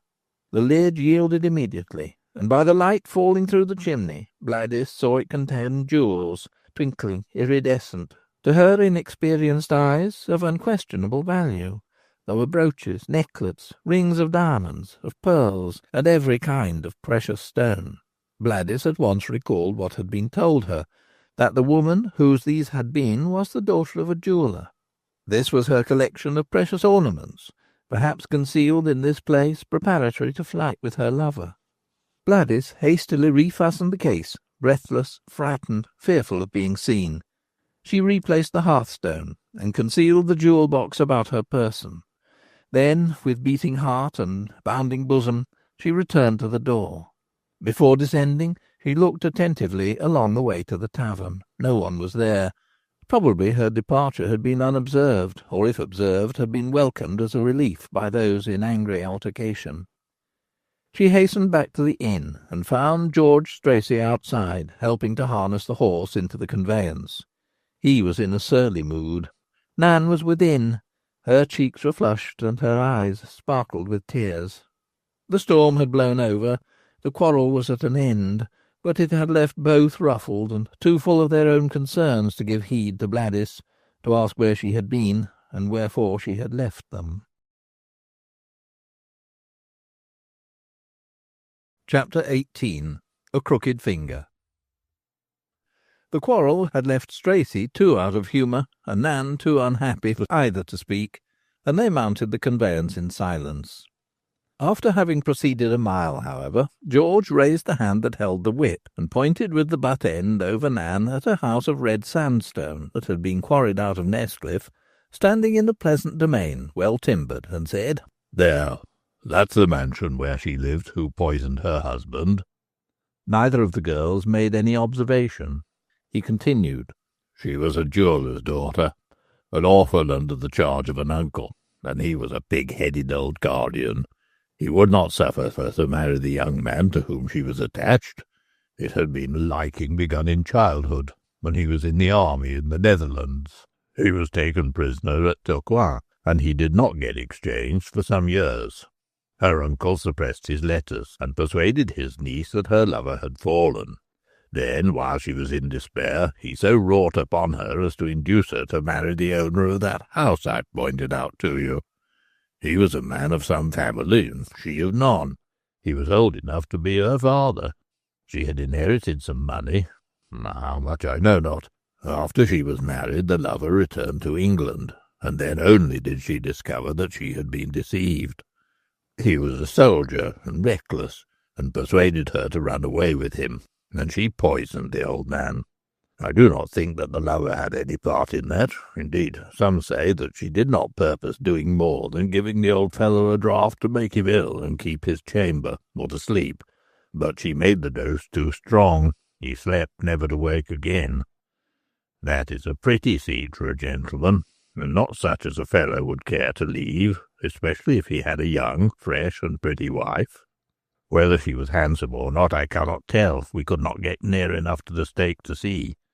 And with the fear of death, and such a death, it was not likely that she would look her best, eh, Nan? There, do you mark yonder park palings? That's the limit of the domain. They assured me at the tavern yonder that she had been a sweet and well-disposed lady, and that none hereabouts gave credence that she had purposed to kill her husband. Who will come into the estate now is doubtful. The old man had no near relatives, and as to what was hers there is also a doubt. The property of one who dies for petty treason is confiscated by the state, but hers doubtless had been joined to and disposed of by her husband, so the Crown could not lay hands on it. It is as well there were no children, for this sentence carries with it corruption of blood. They tell me she had jewels which were given her by her father or left to her, and what became of them and who would claim them, none knew. If I knew where they were and could reach them, Nan?" "See now," exclaimed Nan, whose good humour had returned, "we have quitted Nestcliff, and it has not been that Stewponey Blah was able to do that for which we brought her hither. What was it, Bladys? Shall we turn back?" "On no account. I have accomplished my errand." "It was an errand to whom?" "It was a commission." "But when? How? I did not see you." "Do not concern yourself about me," said Bladys hastily. She was embarrassed how to answer. Then, as George Stracey drew up and again raised his hand, she said hastily, "I ought to have spoken before, but yet I could not. Indeed, I did not know, not till this minute, not till the captain pointed to the house, did I observe it. My brain has been too heated and disturbed to see things. Never before have I noticed that Captain Stracey has a crooked forefinger." "He has had that for some years," said Nan. "He received a cut across the joint, and it healed badly. What of that?" "A vast deal," answered Bladys. "When Luke Hangman and I were stopped by the highwayman on the heath beyond Starton, then, if you remember, Nan, the leader of them made us put it on the turf, and he danced as well." "Right, so I recollect," answered the girl, and she touched her male companion, who had drawn the reins and brought the horse to a standstill. "What then?" inquired Stracey. "There was moonlight mingled with the daylight, for the sun had not long set," continued Bladys, "and Luke Onion was able to observe attentively not only what went forward, but those who partook in the affair." Stracey listened attentively, and an expression of uneasiness and apprehension crept over his face. He noticed that the head man or captain who danced had a crooked forefinger on the right hand. Both Nan and the driver started. "And as Onion had been staying at the Stewponey for 10 days or a fortnight, he had played at bowls and also at cards with sundry gentlemen of the neighbourhood, and he had made himself familiar with the name and appearance of one of these, and that was a man with a stiff and bowed forefinger." "Go on," said Stracey. He turned in his seat and looked at the girl in the back portion of the conveyance. His face was bleached, and the hand that held the reins shook. "He is so well assured that the highwayman who robbed him is none other than this same gentleman. I need not be shy of naming him, Mr. George Stracey. That he has laid information against him, and has proceeded to obtain warrants in the 3, nay 4 counties, so as to make certain of being able to secure him." Stracey uttered a terrible oath. "Why did you not tell me this before? Why have you let me come to this cursed place, and so lose a day?" "I was quite uncertain that the matter touched you. He mentioned no names except Baxter and Poulter. I may have entertained a half fancy, but nothing more. I had not noticed the crooked forefinger of the highwayman that night. I was too greatly alarmed to notice anything. It was but last night that Luke Onion declared what he had seen, and what he knew, and further, what he proposed doing. And it was not till a minute ago, when you lifted your hand, that I perceived what ailed your forefinger on the hand that held the whip." Stracey brought the lash across the back of the horse. "May I die, Nan," said he, "but there is not a moment to be lost. I wish we may be back in time. Curse it, I was mad to come on this fool's errand today." "Nay, George, but for this you would not have known what Luke Onion had determined against you. You may thank her that she has shown you the net before it has been drawn." Then, turning to Bladys, and allowing her to see how pale her face had become, she said, "I pray you to tell us everything you can about this matter." "There is nothing further to relate. Luke Hangman said he was confident that the captain with the bent forefinger who stayed with him was none other than the redoubted Poulter, otherwise called Baxter, who had been looked for so long, and ineffectually, and that he now believed that this man would not escape his clutches.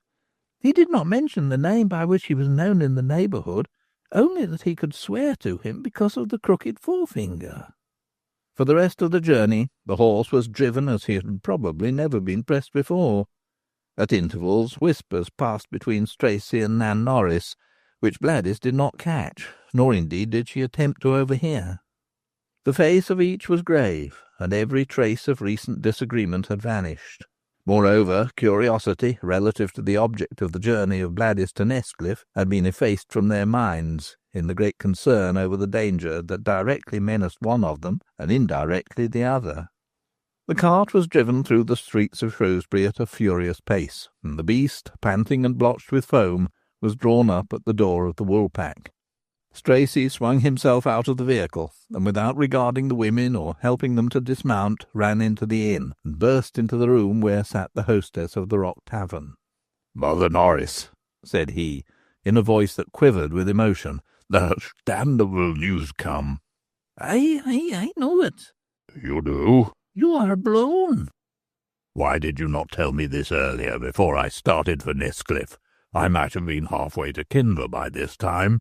"He's fine talking. How could I tell you when he was not arrested until 3 hours after you were gone?" "Arrested? Who? What is your meaning?" "What is my meaning?" repeated the hag. "Why, this. The constables have taken him, and Beelzebub as well." "Have arrested Jackmo?" almost shrieked Stacey. "Well, they've taken him to the castle, and the monkey with him." "Oh, curse the monkey!" throwing himself into a chair with an expression of dejection, almost of despair on his face. "We are lost." "He's certain to peach," said the beldam. "I made signs to him not to understand a word of English addressed to him. He was in deadly terror. They will do with him what they like." "He will tell everything. Curse the day we trusted him." "He has been useful. As Z stands at the end of the alphabet, so doth the gallows finish the life of you. Meet it bravely, Captain." Stacey broke into imprecations. "Not a moment is to be lost," said he. "Nan and I must return immediately to Kinver with the chaise and post-horses. We must get there first." "What will you do?"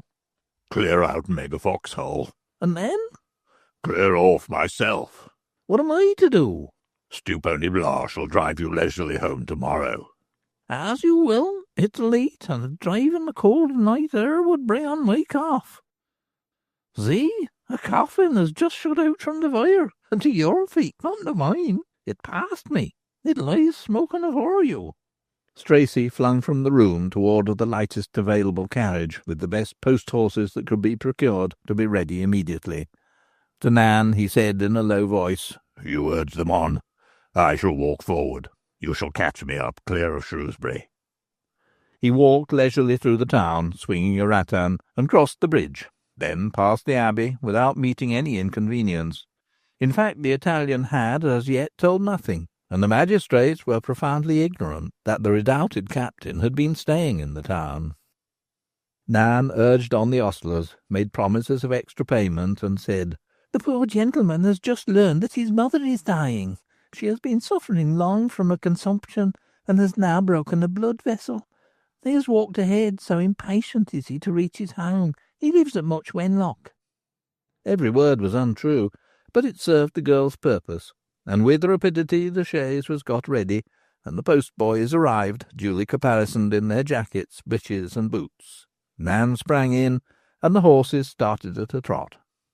Not until a quarter of an hour after the departure of Nan did the old woman start from the lethargy into which she had fallen by the fire. Then, lifting her hands, she uttered a cry of dismay. "What ails you, mother?" asked Bladys. "My dear," answered the old woman in great agitation. "have you money with you?" "Not one penny." "Nor have I." "Does this greatly matter?" "It matters everything. In his haste, Captain George has gone off and forgotten to pay the inn account. They will come down on me. Pay we must, or they will seize on our horse and cart, and we shall be detained here. We have been 3 days here, and have eaten and drunk of the best. There will be a charge of many pounds against us, and I have nothing." Bladys mused for a moment. She understood how serious the dilemma was. Moreover, she was impatient to leave Shrewsbury. Presently she stood up. "Do not be uneasy, Mother Norris. I can find a way out of the difficulty, and that speedily." Chapter 19. A Second Flight.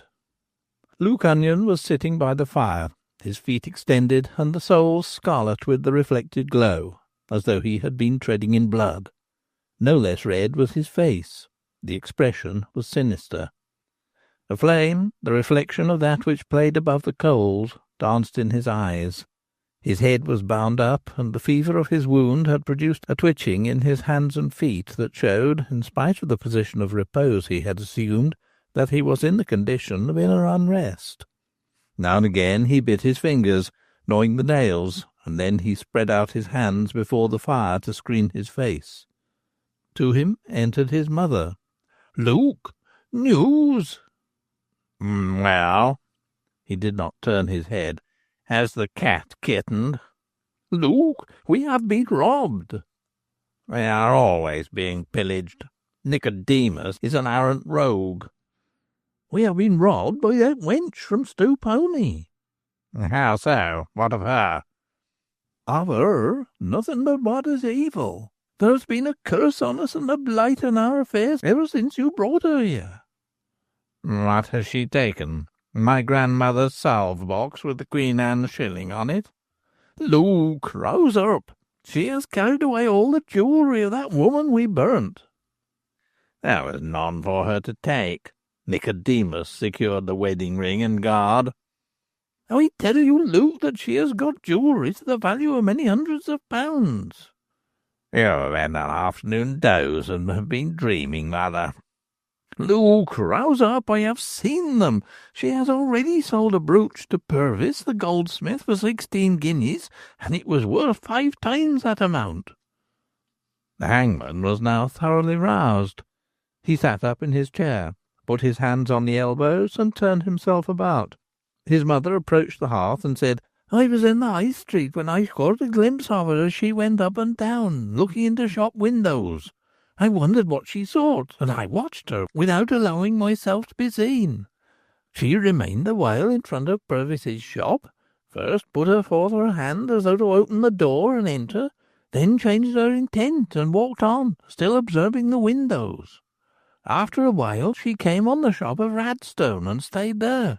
She halted before no other window but that of a jeweller, not before that of a milliner or a draper.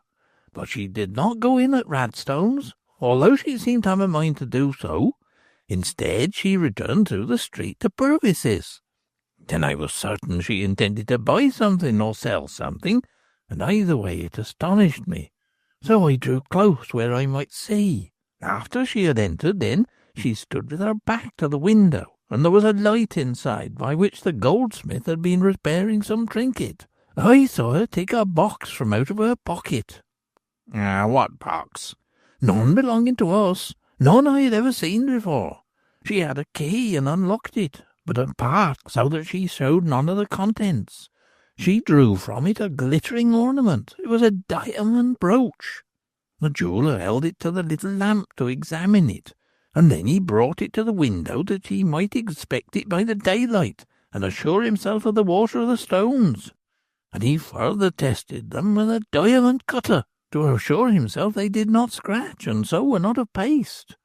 I drew somewhat aside, but for all that I did not remove my eyes from him and the little brooch. Presently he went back to where she stood, and I thrust myself nearer once more, and saw how that he was questioning her.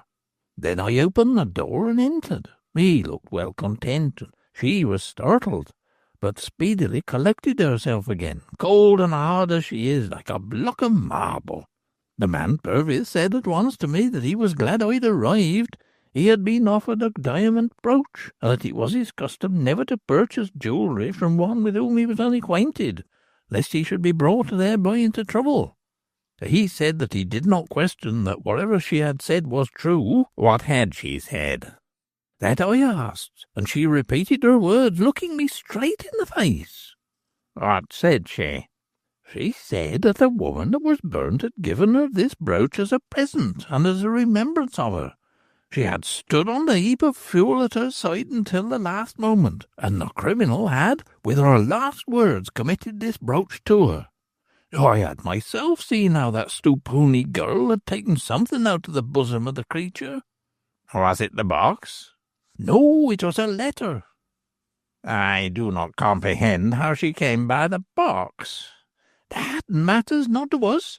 'Tis my positive conviction that the box is a jewel case and contained more than the one brooch.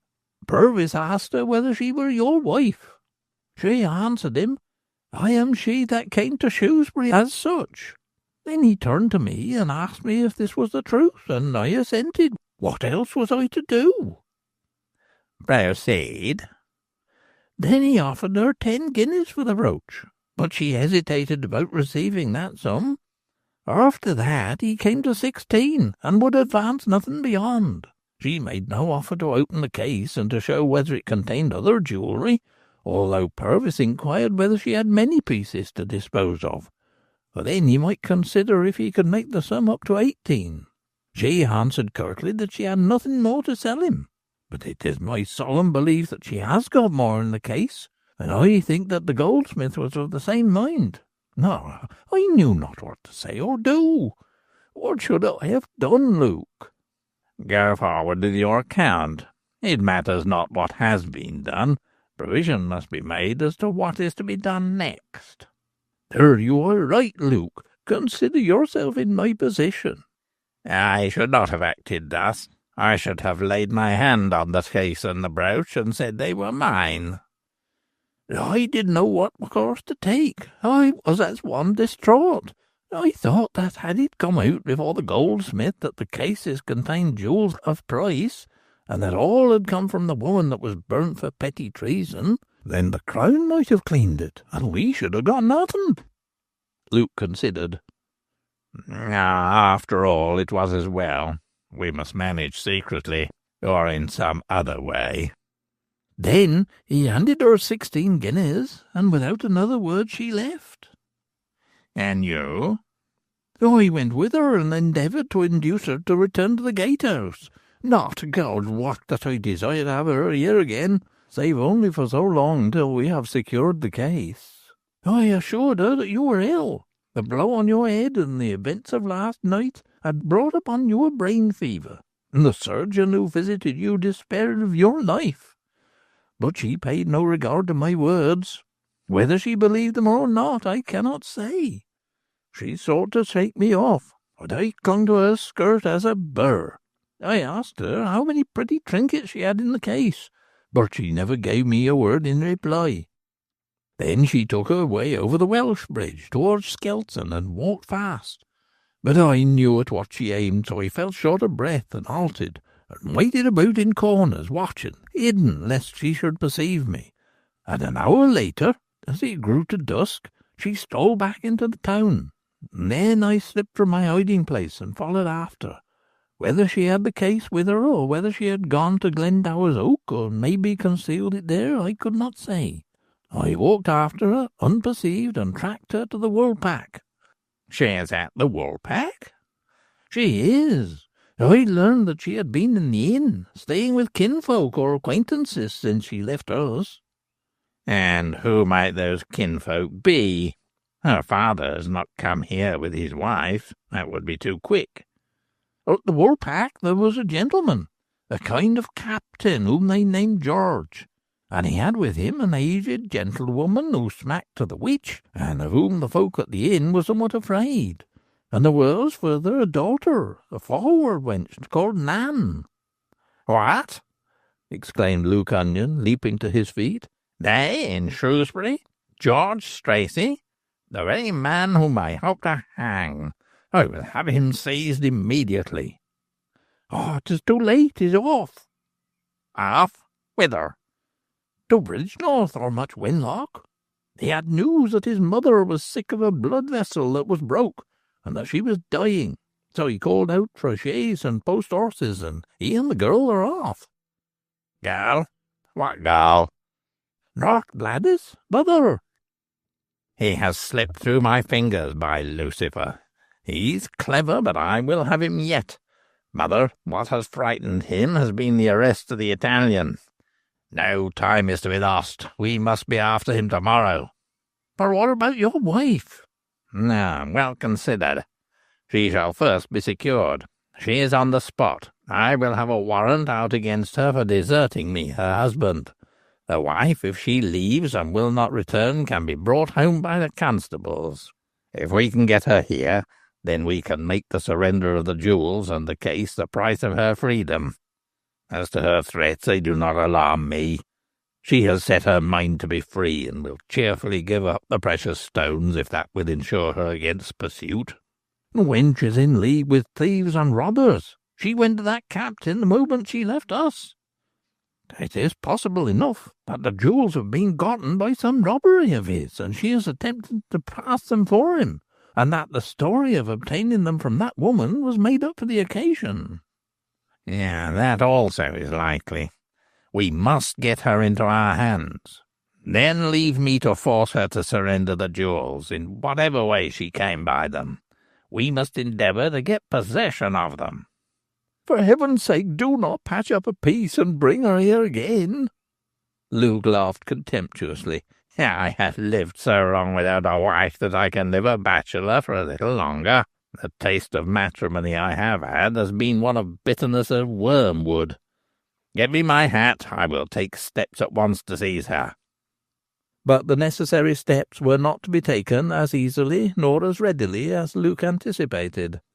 The magistrate to whom he applied was at dinner, and would not be disturbed till he had consumed his accustomed bottle of port, and then was in too hilarious and confused a condition to be able at once to bring his mind to bear on the matter presented to him. Nor, when he did comprehend it, was he disposed to grant the request of Onion without sundry jokes and sallies that protracted the business till late. When finally the hangman was furnished with the requisite powers, and hastened to the Woolpack, it was too late. Bladys had flown. No sooner had she obtained the money she required than she had discharged the account at the tavern, and ordered a post-horse for the conveyance left by Stracey at the inn, and had departed from Shrewsbury, taking the old woman with her. "It matters not," said Onion. "With one hand I will sweep together the entire crew, and her with the rest." Chapter 20. The Tally Stick. Bladys was at the Rock Tavern along with Mother Norris. She had perceived at once, when fastened on by Mrs. Onion, that the woman and her son would make an attempt to secure her, so as to get possession of the case of jewellery. To escape from Shrewsbury as quickly as possible was her obvious course, and on her return to the Woolpack she at once engaged a postboy and horses. To the old woman she explained the urgency of the case. George Stracey's beast was to be left at the inn stable till called for. She discharged the account in full, and departed the same night. After her arrival at the Rock Tavern her mind sank into inactivity. A sort of moral paralysis took possession of her, much as before the marriage. She was aware that she was brought into association with undesirable persons, that the old woman was vicious at heart and a source of evil in her neighbourhood, and that the relation in which Nan stood to George Stracey was not respectable. She was, moreover, alive to the fact that the man was a notorious highwayman, and that the Rock Tavern was a meeting-place for bad characters. But whither could she go? She was without friends. The only house on which she had any claim was the Stewponey Inn, and to that she neither could nor would return. It was characteristic of Bladys that she acted with resolution and without hesitation so long as she saw a way before her. She did not always take that course which was recommended to her, but that which approved itself to her mind and was consistent with her notions of right and wrong. But she was destitute of imagination, lacking in initiativeness. Under the circumstances, a weak character would have yielded to hysterics, and have fallen into a condition of depression stupefying to the mind. With her this was not the case. Her will was at a standstill, and her faculties in abeyance. She was like one who is proceeding along a road, and arrives at a point where several ways diverge, and there is no signpost. The wise traveller, instead of dashing along a road that may be wrong, tarries for the arrival of someone who can give him the desired direction.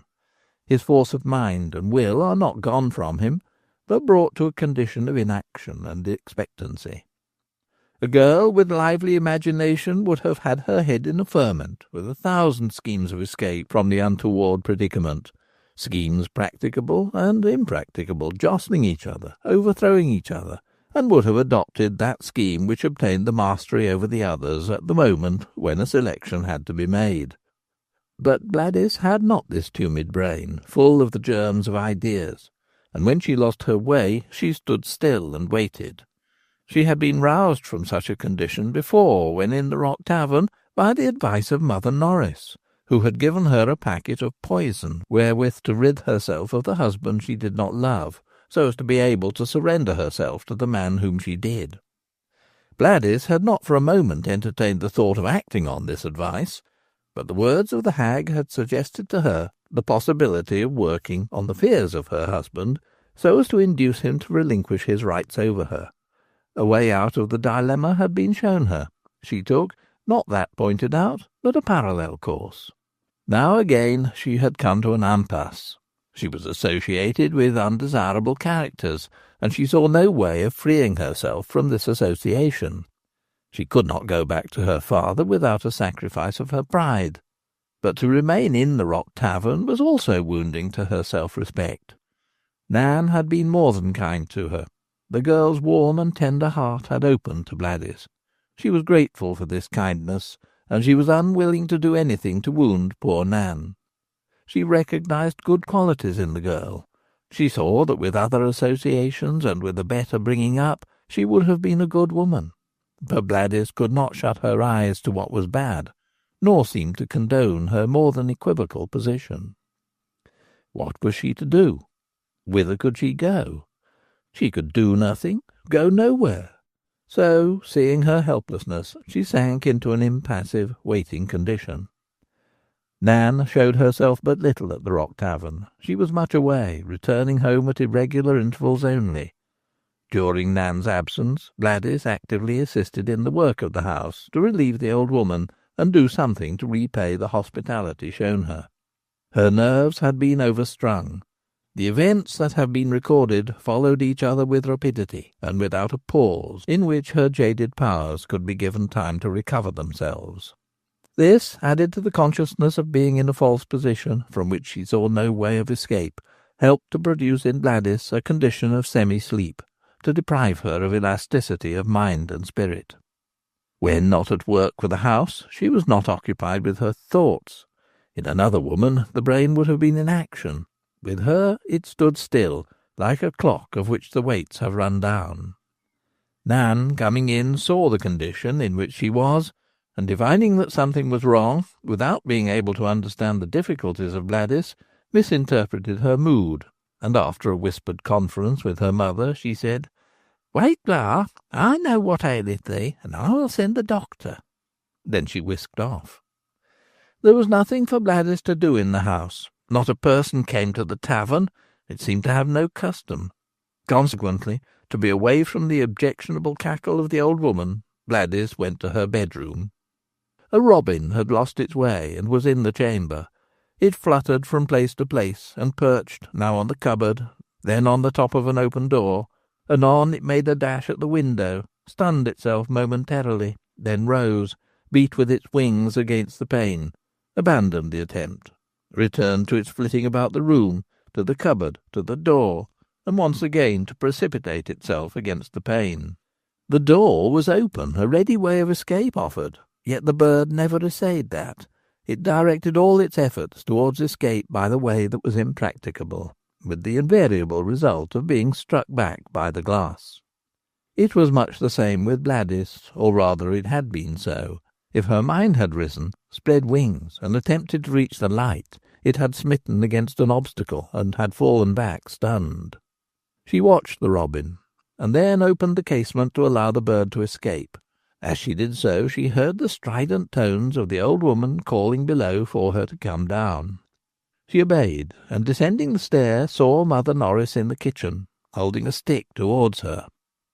"There, Stewponey Blah," said the beldam. "I have made your life tally with Luke Hangman. Would you have another tally? Then you must burn the first. Come to the hearth. Seat yourself on the farther side, on the stool of Beelzebub.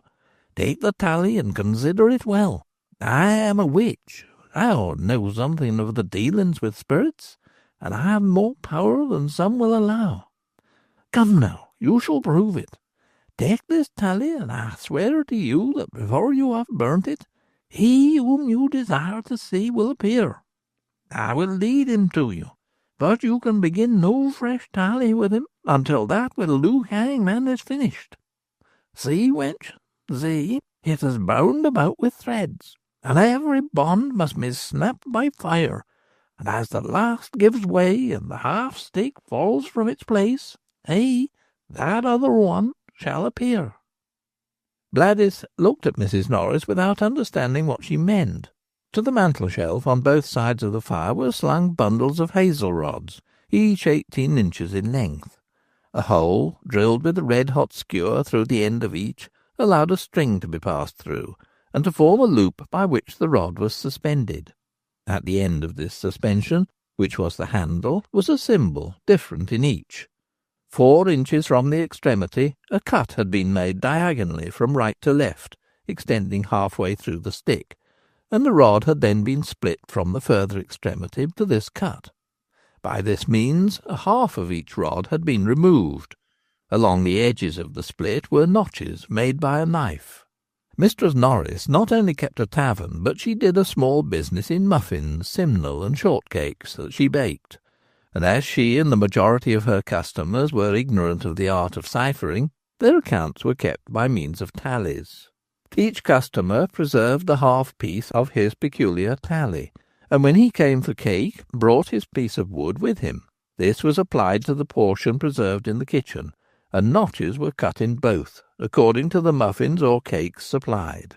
By means of the 2 portions of the stick, dealer and customer had corresponding accounts, which could not be falsified. In a drawer of the kitchen, Mother Norris kept tally sticks ready for use when the old were full, and the accounts settled, or when fresh customers arrived. One of these she had drawn forth, and had bound it about with various scraps of thread and coloured wool. The old woman thrust this stick into the girl's hand. "Dost understand, wench? This is thy staff of life, along with Luke Hangman. Of this thou must loosen every tie afore thou begin another staff with him of whom thou thinkest. You said to me once, I do not love Luke, I love another." Bladys made no remark, only a flicker of sudden illumination came into her dreamy eyes. "See," continued the crone, "here I cut a notch." With the sharp knife that she had been whetting on the hearthstone, she chipped a piece from the wood at the junction of the parts. "That is your father's promise to Luke. Here I cut another. That is his winning you. Here a third. You take his hand, and again I nick it. There, you swear before God to be his, and his only." "I did not swear," said Bladys gravely. "And here I make another notch," continued the old woman. "This is where he puts the ring upon your hand." "I have no ring. I plucked it off and left it in Shrewsbury." "And here I cut a gash to signify the blessing of the parson. What God hath joined together, let not man put asunder. Let's see, but devils can do that, aye, and I likewise. And here is the registration of your marriage in the parish books. See, between this band and the next, we have all these tally marks. Now we make way beyond. Here, again I nick out a piece. It signifies that he has put his arms about you and called you his own. That he never did. And here, chipping again, is the virginal kiss from your pretty lips, the seal of marriage. It was never sealed. And here again, continued the old woman, he receives you into his house and makes it your home. I have left it. Take the tally. I know no more. You contradict me in all. Thrust the end into the fire till it is well kindled. Then hold it upright before and let it burn as a taper. Let it burn on steadily, snapping band after band and devouring tally mark after tally mark. And I swear unto you that when the last band breaks and the half stick falls, he will come. Bladys, hardly understanding the old creature, obeyed her directions. She seated herself on a stool by the hearth. She accepted, rather than took, the rod thrust upon her, and following the instructions of the crone, thrust the extremity among the red-hot ashes.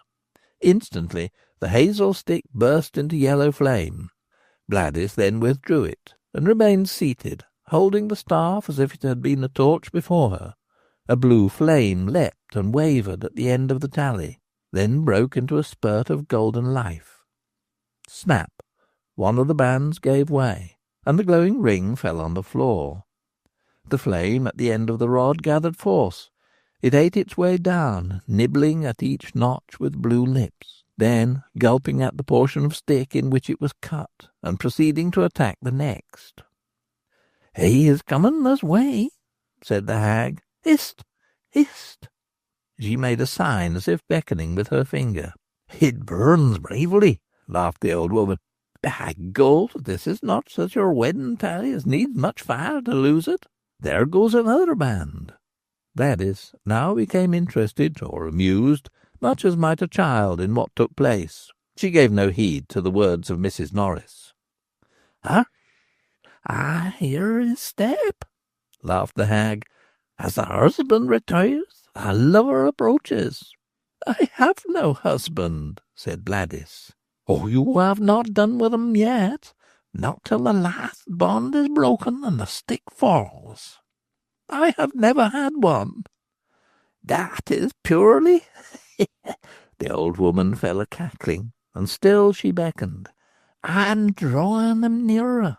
This tally will soon be broken. Then you shall begin a new account." The fire reached the last tie. It had swallowed the last notch. Pieces of charcoal fell off the consumed portion. Suddenly the final band flamed, and the two portions of the stick fell apart, and Bladys cast her handled piece on the hearth. At that moment the window was partially obscured by a passing figure. Bladys started to her feet. The door opened, and a man stood on the threshold. With a cry she reeled. She had recognized him, and would have fallen unconscious on the floor, had she not been caught in the arms of Crispin Ravenhill. Chapter 21. A Protector. Whether Bladys passed into unconsciousness wholly, or only trembled on the edge, that she knew not, nor how long she had been in the arms of Crispin, whether a moment, whether an eternity. In the joy, delirium, insensibility succeeding each other, all sense of time was lost to Bladys. It was not that love had transported her into a new world, but it was love combined, interwoven with the certainty that she had reached the limit of her trials, that in him she had a guide out of the labyrinth and darkness into which she was cast, and from which unaided extrication was impossible. She was as one drowning, who frantically clings to the one object that can alone save him from being engulfed. Whether she were awake or asleep, alive or dead, that she knew not, in the supreme ecstasy of consciousness that she was safe. She felt strong arms about her, a beating heart smiting against hers, and hot lips pressed against her cheek. Returning to her senses, she was aware of the hag, leaping and dancing, with a nimbleness for which she would not have credited her, waving the tally stick that now smoked, then flamed, and screaming out a song, the words of which were unintelligible to her. Bladys turned her head on Crispin's arm, and looked at her. Then the woman curtsied and said, "The old staff is done for, and the whole account is closed. We must begin another." Then, throwing the end of the stick into the fire, she said, "You think only of each other. I have to mind the cow." And she stumbled out of the tavern door. By this time Bladys was sufficiently restored to disengage herself from the arms of Ravenhill, to stand back, to cover her face with her hands and gasp for breath. He took a step forward. She retreated. "Bladys," said he, "I know all. Nan Norris has told me everything." "Not everything," she answered, "because she did not know all." She told me sufficient to let me understand that you have been cruelly deceived and grossly ill-treated." "Crispin," said Bladys, lowering her hands from her face, "that man Luke married a lump of ice only, without eyes wherewith to see or ears to hear. I never swore to be his. What took place passed before me as a scene in a play, weighed on me as a nightmare. I solemnly assure you that I made to him no promise of love, honour, or obedience. I never said that I would take him for better or for worse. The service was gabbled over me as over a corpse, and I had as little active part therein as a corpse in the office for the dead. He did not give his true name, he concealed his profession. The utmost measure of my consent was to be taken to Shrewsbury with intent to be a servant in his house. I had made my resolve when at the Rock Tavern. When I went to Shrewsbury my mind was made up, and I placed the alternative to them, to take me as a serving-maid or to let me go. I understood as much from Nan. Before I left the Rock I said to Nan and her mother that no power on earth or under the earth would ever make me his wife, and that before I had learnt what his profession was." "Yes," said Crispin with a smile. "That was not all you said to Nan." "Not all?" echoed Bladys.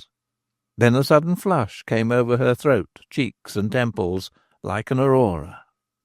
"No," said Crispin, "that was not all. There was something more. You told Nan that he, Luke Hangman, had not won you.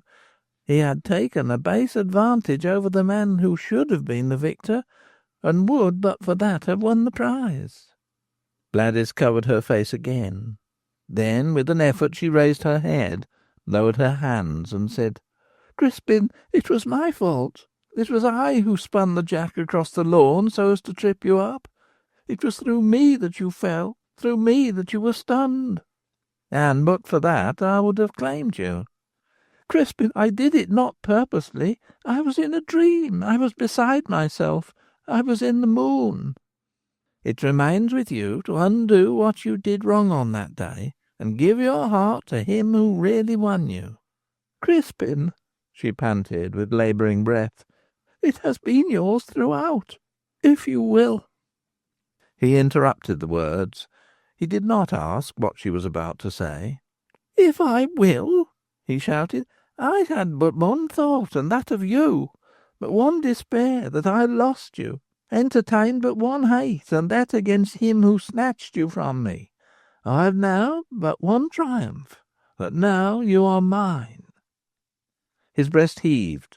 His eyes darted lightnings. "Bladys," said he, "men will believe that you were his wife. If you come with me, they will condemn you. Let them condemn. You know that I was not his wife.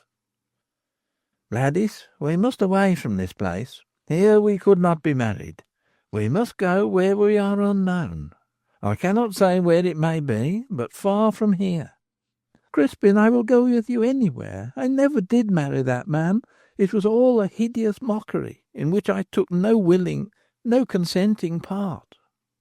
Then he caught her in his arms, and covered her face with kisses, till hands were laid upon him, and a voice sounded in his ears and bade him desist.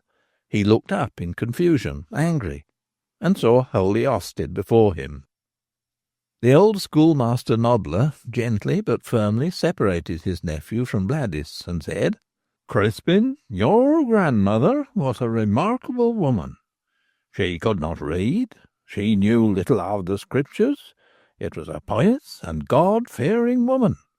But she had some strange notions about matters, such as have no warranty in Holy Writ. And this was one of her notions.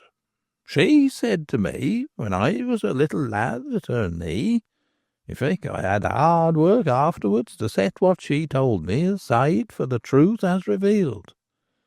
This is what she related to me of the beginning of mankind. She said that the Almighty had created the world, and had made the flowers of surpassing beauty, had painted the wings of the butterfly, and had given to the birds their melody. And he resolved to sum up in one creation all the perfections distributed among the other creatures, one to be the sovereignest of all. Then, lo, he made woman, and she was all that could be imagined of beauty and delicacy and grace. But he saw that she was frail. Then he said he would make a stick for her support, and he proceeded to create man. The old man, with shrewdness, had given his nephew time to recover his composure, time also for the vapour of passion to rise from off his brain. "So will I understand grandmother's story, uncle," said Ravenhill. "Here is my flower, and I will be her stay." "My good Crispin," said the old man, "consider well how you set about it. In place of being the support to your flower, you will be the stick that will beat her down, break and cast her on the soil. How say you? Bound to you she cannot be, so long as she is attached to Luke Onion." "This was no marriage at all." "That I know, perhaps better than you. Irregular and profane the proceeding was. Of that there can be no doubt. Nevertheless, in the eyes of every one in Kinder and the neighbourhood, she was married to that man. Until such a marriage be dissolved or proclaimed null by lawful authority, she cannot be bound to you without such a sacrifice as you would have no right to ask of her. I ask you, nephew, if you took her to you, would you not defraud her of that which Luke Hangman could not deprive her of?" "What mean you?" "Her good name." Ravenhill stood motionless, absorbed in thought. "Look you, Crispin," proceeded the schoolmaster, "let it be granted that in our eyes the wedding in Stowden Chapel was naught, was in fact illegal.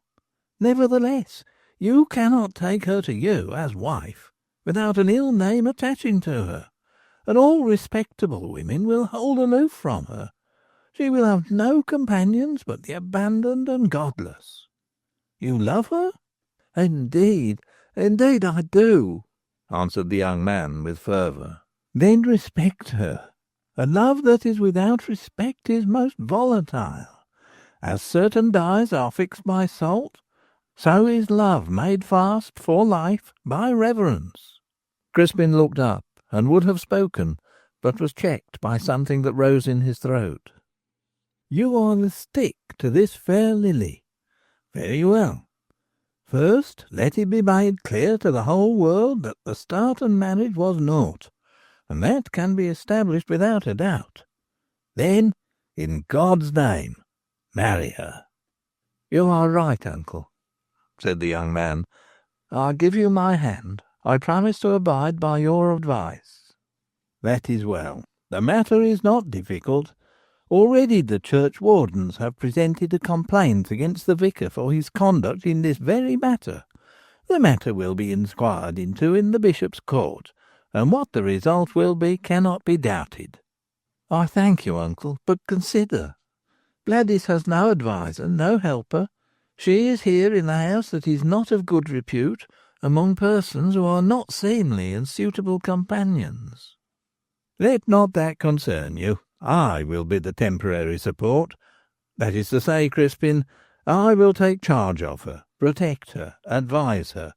She shall come to no harm under my, I will not say roof, for I have none, under my rock.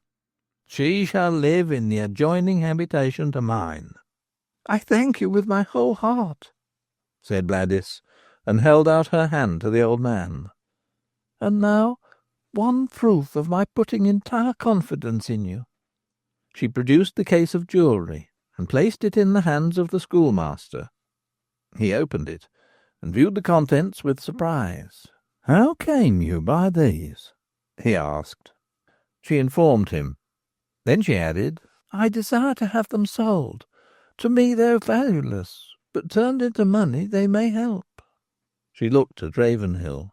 "Will you be wholly guided by me?" asked the nobler. "Entirely." "Then," said he, "we will first have the jewels as they are handed over to whomsoever it may be that represents the crown, A person sentenced for higher petty treason forfeits everything to the Crown. It may be, however, that the right to them may not be established, as a woman's property goes to her husband, and his is not forfeited. Or it may be that the Crown will waive its right. Let all be done above board. As you think fit. Then this is what I decide. Let Crispin depart at once for London with these jewels. What their worth is I do not pretend to guess. Let him there state the whole case for you, and abide by the result, whatever it may be." Holy Austin considered a moment, and then handed the box to his nephew, and said, "Crispin, be off immediately. Now that Bladys is coming to me, it behoves you to be absent. As the Apostle advises, avoid even the appearance of evil." "I go, uncle. Farewell, Blah." In another minute he was gone. Then entered Mother Norris, carrying a faggot for the fire. She looked first at Bladys, then at Austin, and dropping the wood, burst into strident laughter. "I left a young man here, and find an old one, a mad Holy Austin. I am come to take Stewponey Blah away with me to my rock," said the schoolmaster. "I thank you with all my heart for the goodness you have shown me," said the girl. "But indeed, Mother Norris, I must go. Tell Nan that I will not omit to thank her when I have the chance to see her." Then Bladys pressed money on the old woman, who clutched it eagerly, and after a few more words, she and the old schoolmaster departed. "Did that woman know about the jewels?" asked the old man, when on the road a distance from the tavern. "She has not a suspicion." "Well for you. Had Mother Norris known that you had such trinkets of value, she would have murdered you in your bed to get possession of them." Chapter 22. Holy Austin Rock. At the opening of this story something was said of the curious, isolated and inhabited rock like a huge tooth that bears the name of Holy Austin. This detached mass, rising some 70 feet high, stands on the slope below the headland of Kinver Edge, of which at some remote period it formed a buttress. It is honeycombed with dwellings, of which there are 10 in 3 stories. The topmost have their faces built up in gables, but the chambers are all excavated in the rock. Originally there was no such face of masonry, but the disintegration of the screen of sandstone by weather and rough usage made it necessary to so front it. The lowest story or ground floor opens on the same face, the east, and is almost on a level with the hillside, at all events at one point, but the middle story is reached by a track in the face of the cliff that falls away on the west in a manner so precipitous that these cave dwellings are accessible only by the ledge. Of the 10 habitations, some of which have more than 2 rooms, only 4 are occupied at the present time, 3 are void, and the rest have crumbled into ruin. As the old schoolmaster ascended the slope to reach his own dwelling, which occupied the summit of the crag, he said to Bladys, "Did you perceive that there was a stir in Kinver? Many persons were in the street." "I thought as much," answered the girl. "There is great commotion in the place, for all the constables in the neighbourhood, not in Staffordshire alone, but in the adjoining portions of Shropshire and Worcestershire, have been called out. Moreover, additional trustworthy men have been sworn in for the occasion by the magistrates, who are stirring, and have, if I may so express it, taken the field at length against the highwaymen, who have infested the country, and made travelling on the Irish road so dangerous. Justicia pallida ara, as I may say, hath at length drawn her sword." Bladys started. She felt a flutter of alarm for Stracey, or rather for Nan Norris. The man himself was odious to her, insolent, with vulgar affectation, and devoid of good qualities. But what touched him touched also Nan, and to the latter Bladys was grateful and attached.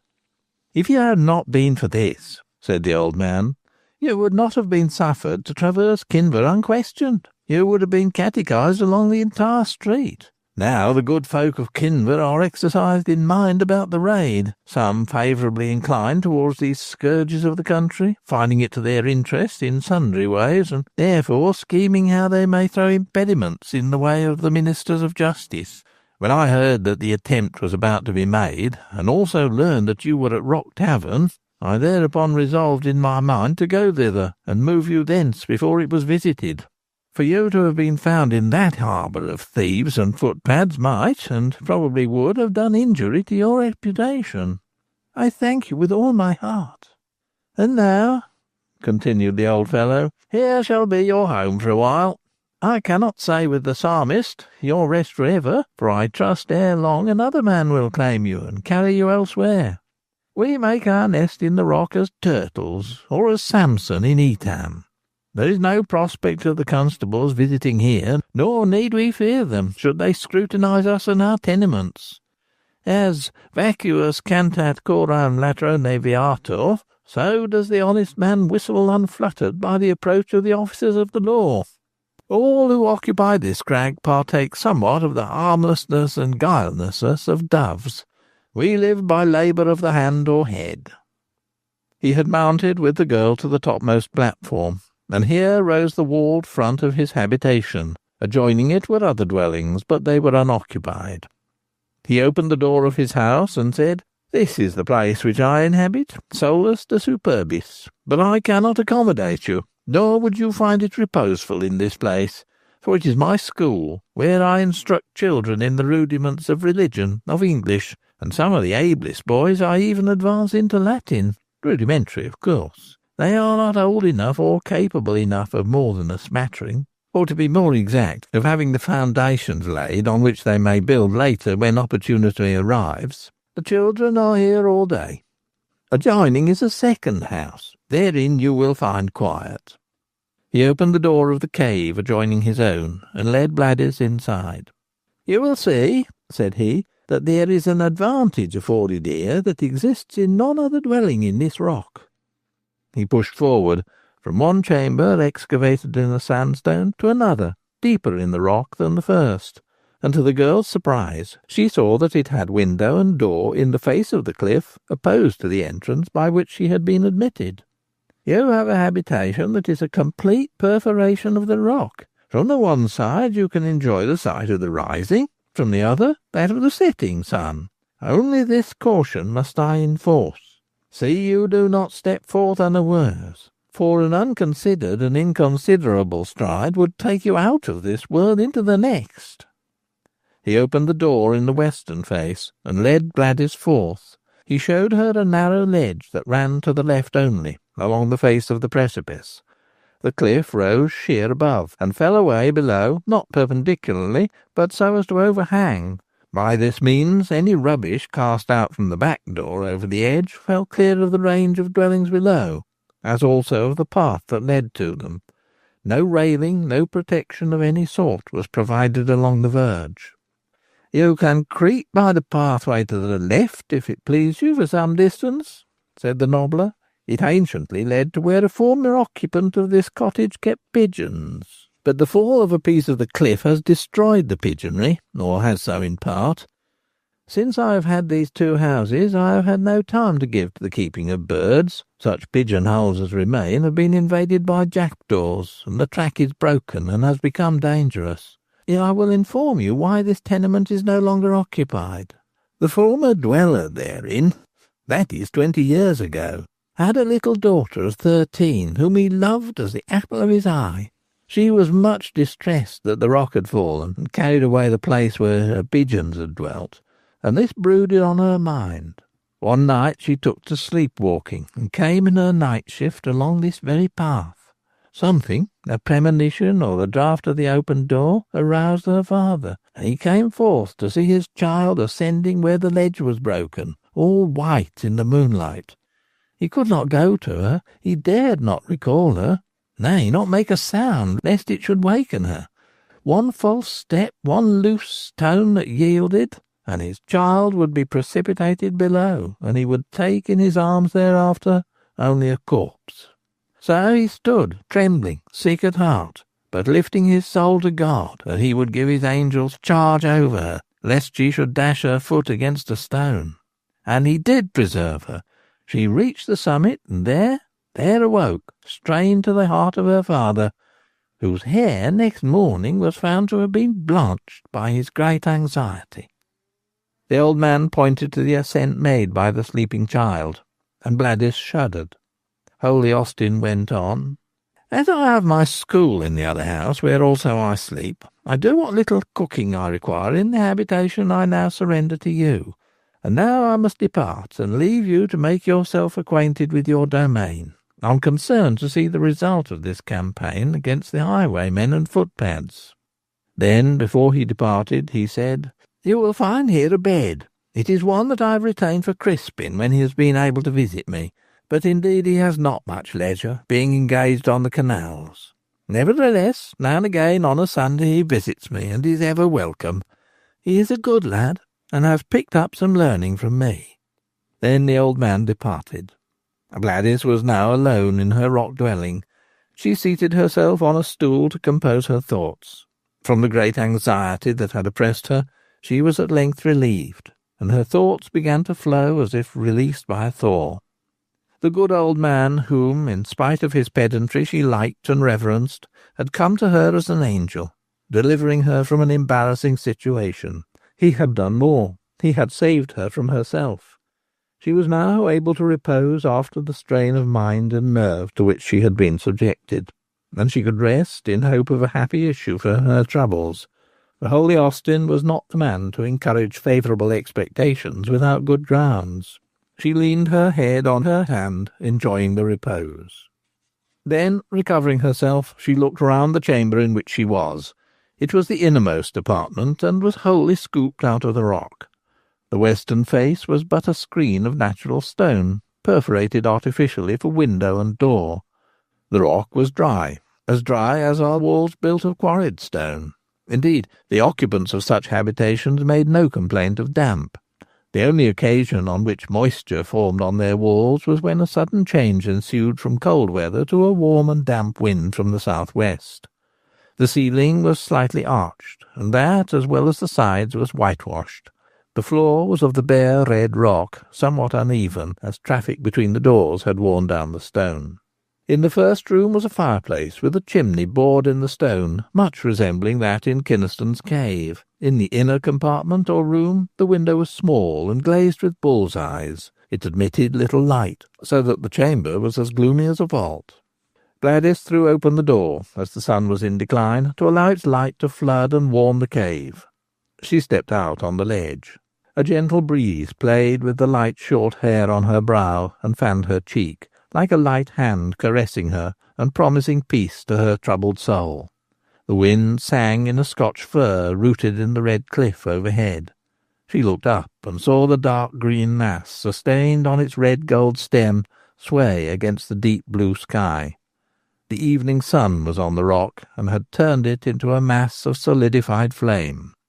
Jackdaws flew out of the rock and wheeled or darted about her, uttering resentful cries addressed to her as a stranger. They were knowing birds, and were familiar with the inhabitants of the rock, and entertained a mistrust of the children who came there to be schooled. They lived in unintermittent strife with the boys, whom they screamed at and scolded whenever they approached.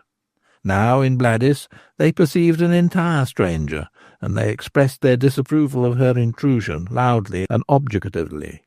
Was she expected by the saucy birds to pay her footing with a piece of carrion or some crumbs of bread? So Bladys supposed, amused, deafened by their anger and noise. "Wait," said she, "I have nothing to cast to you now, but the first opportunity that comes I will throw something to you." Then she turned her face to re-enter the cave. At that same moment a rush of wind drove against her, a draught sweeping through the rock dwelling, and borne on it came voices, confused, menacing. She started. She had taken a couple of steps within. She stood still. She recoiled a step. Then, thrusting through the narrow doorway by which access to the house was obtained, she saw Luke Onion, his mother, and Abraham Jarrock. "There she is! Take her! The thief! The thief!" shrieked the old woman, and the hangman, with both hands pushing his mother aside, sprang forward to seize Bladys. The girl, startled for a moment, was as one paralysed, but she recovered herself, and springing through the doorway, threw herself with outspread arms against the rock, and worked her way along the narrow track that led to the old pigeonry. A little further was the most ruinous and riskful portion of the path. but she was resolved to attempt this rather than allow herself to be taken. The sleepwalker had been sustained and carried safely to the top of the cliff. Why not she? The thought formed, quick as lightning flash, but was instantly brushed away by what she saw, and which produced a spasm of horror. Looking back at the doorway through which she had just had time to escape, she saw Luke Francis leap through in pursuit, lose his balance, with arms extended, battling in the air, and he was precipitated over the edge by the momentum, and disappeared without a cry. The jackdaws had been given their promised footing. Chapter 23. Mega Foxhole. Half a mile from Holy Austin Rock, in the scarp of Kinver Edge, the cliff is precipitous, and has also been utilised from a remote age for the habitation of man. The place is called Mega Foxhole, and contains a series of caverns connected the one with the other, and somewhat different in construction from the dwellings in Holy Austin Rock. The face of the cliff is approached by a slope, partly natural, to a large extent composed of the sand thrown out in the construction of the caves, and of the refuse of the dwellers therein from immemorial time. It is probable that an examination of this midden would yield interesting results, and show in successive layers the relics of succeeding races and civilizations that have occupied these troglodyte habitations. This slope is now so much overgrown with masses of tree and enormous hedges of bramble that the lower portion of the cliff is hidden, and the openings in it are effectually screened, so that the passer-by at the foot of the hill might go before this range of subterranean dwellings without a suspicion of their proximity. No main road, nor even a parish way, runs along the bottom, only a cart track in bad condition, little frequented. The place, accordingly, was sufficiently lonely and concealed to invite occupation by those who broke the laws of the land. Mega Foxhole is now completely ruinous. Its last tenant left it 30 years ago. Since then it has been sorely disintegrated, in part wantonly destroyed by the mischievous. Accordingly, although the interior remains unaltered, the exterior has been dismantled and defaced to such an extent as hardly to give an idea of what its appearance was a century ago. A single doorway cut in the rock gave access to a chain of caves that ran parallel with the face of the cliff, the rock itself, reduced to a thickness of about 3 feet, interposing between them and the open air, and this face was pierced at intervals with small holes that admitted light, and were so contrived as not to present the appearance of windows. At the beginning of this century, when the cavern was tenanted by a quiet, well-conducted working man, occasion for concealment was at an end, and he enlarged these openings considerably, and put wooden casements into the windows he cut. Since the abandonment of the dwelling and the tearing out of the casements, the holes have been further enlarged, and portions of the screening wall wantonly thrown down. There are still 5 chambers. On the left of the portal is an almost circular apartment, 9 feet in diameter, opening out of the entrance hall or vestibule, and which may have been used for fuel. The vestibule itself is lighted by a small window on one side of the doorway. From this hall an opening cut in the rock admits to the series of chambers. The first is lighted by a very small hole that admits but a single ray. Beyond it is the roomy cavern that served as a kitchen, furnished with a fireplace scooped out of the screen of living rock, and with a chimney that was carried up in such a manner as to disperse the smoke that issued from it among the bushes. Beyond this kitchen is an extensive hall with an apsidial termination. This was formerly lighted by a mere slit, but it was also furnished with a small door giving access to a narrow shelf that conducted to a flight of steps cut in the face of the cliff, by means of which the downs of Kinver Edge might be reached. This portion of the habitation was materially altered by the last occupant. He cut large openings in the wall and inserted good windows. All now is in a piteous condition of wreck and ruin. This series of caves has its walls inscribed with the names of visitors and tenants. The earliest dated one is that of H. Kindar, Scriptor, Londinii, 1700, and the next in antiquity is that of B. Knight, 1749, the great ironmaster, who founded the family till recently represented by Sir Frederick Wynne Knight of Wolverley, on whose land the caverns were. From the extremity of this chain of vaults it is commonly believed that a passage extends to the River Stour, 2 miles distant, and animals are reported to have entered the tunnel at the extremity and to have reappeared below Kinver Bridge, where there are fissures in the red sandstone from which issue springs of water. That this conception labours under the disadvantage of being almost impossible does not affect the rustic mind. Impossible it almost certainly is, for such a communication would require the tunnel to be carried beneath the bed of the Stour. In reality, the passage, now blocked to prevent accidents, extends for 1/2 mile to Drakeslow, a cirque in the sandstone rocks, which is riddled in every direction, so to accommodate the rock to the purpose of human habitation. The dwellings there are almost all in occupation at the present day, and are preferred to those of masonry as warmer in winter and cooler in summer. At the foot of this amphitheatre of rock houses at Drakeslow is a modern school chapel, and on a dark Sunday evening a singular spectacle is presented by the people emerging from their holes with their lanterns and descending the stages of the cliff in which they dwell.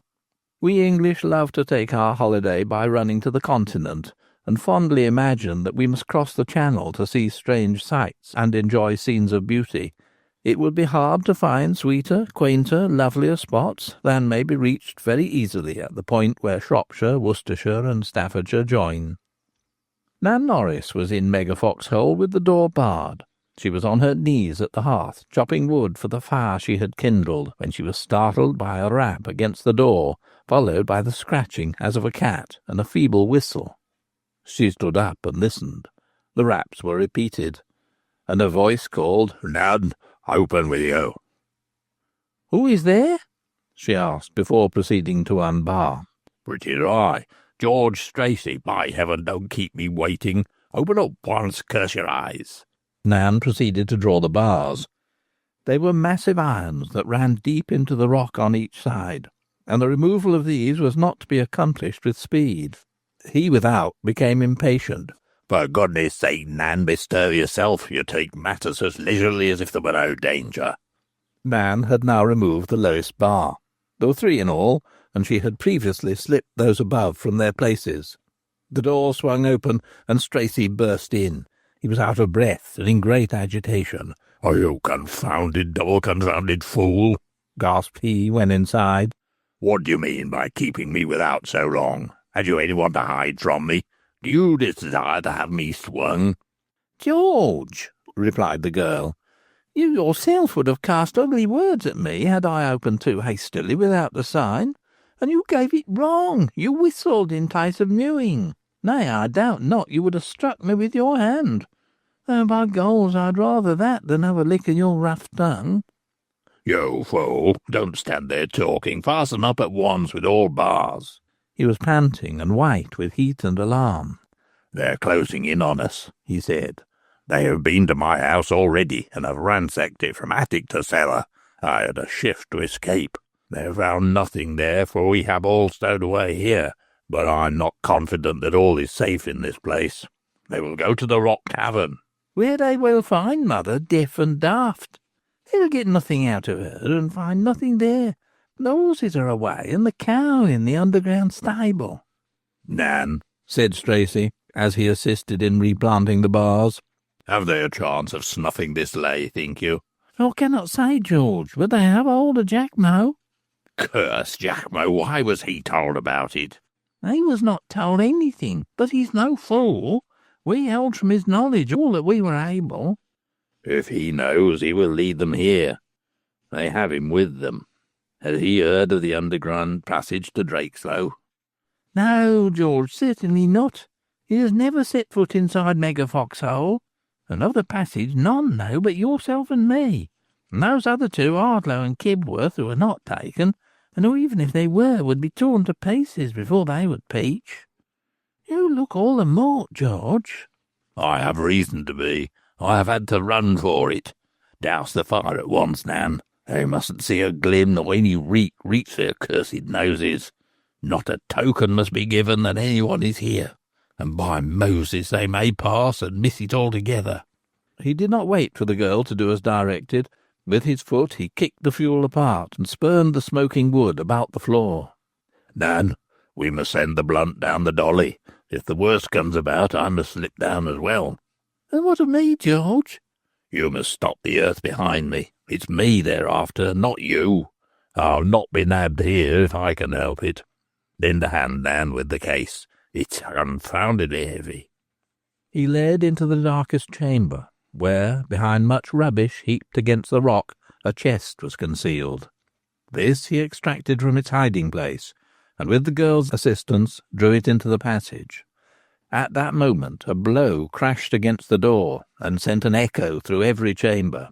A voice shouted after it, "In the king's name, open!" Stracey put his finger to his lip and listened, then signed to Nan to be speedy with the money chest. "Deuce take the horse nails. The load is heavy as lead. Drag it, and brush the mark over with your foot as you go along. Quick, not a moment must be lost. We must have this down the hole, and I will go with it. I will build up, and you toss in the sand and heap the faggots over the place." "Oh, George, what is to become of me?" "You fool, they cannot hurt you. When the blunt and I are gone, what evidence have they got?" "But, George, let me, I pray you, go along the passage and escape by Draco with you." "How can you?" He turned savagely on her with a foul oath. "One must remain behind to cover up the entrance. That cannot be me. You are in no danger." They had drawn the money chest to the end of the last vault. At the extremity of this lay a faggot on the ground, and beside it a pile of faggots. Nan quickly removed the prostrate bundle, and disclosed a low opening in the rock, level with the floor, so small that a man could enter it only on hands and knees, but within the sides fell apart and the roof rose. On both sides of the entrance were piled pieces of sandstone, by means of which the mouth could be blocked from within. It was further provided that they should be covered with sand. For this purpose a short-handled shovel was secreted behind the stack of fuel. When the loose sand was thrown over the choked mouth of the underground passage, it was effectually hidden. Into this hole, which Stracey had called the dolly, he thrust the box of coin, which slid down by its own weight, as within the ground fell rapidly. Nan was trembling, and her brow was bedewed with sweat. Blows were being rained on the door. "It will engage them 10 minutes to break it in," said Stracey in a whisper, "and by that time this will be built and smothered with sand, and I on my way underground to Drakeslow." "Oh, George, I'm afraid to stay." He cursed her. "Are you going to risk my precious life if yours are your fears?" "If only I could escape as well." "You can do so when you've covered up the mouth. Then go out at the little door, they've not discovered that, and run up the red ladder. What in the devil's name is that?" A sound, different from that which came from the door, reached their ears and alarmed them. Thud, thud, thud. A dead and muffled sound. "Nan, run whilst I built up." With eager hands, Stracey, who was down the hole, built up with stones in order to close the opening of the passage. Nan sprang back in quivering alarm.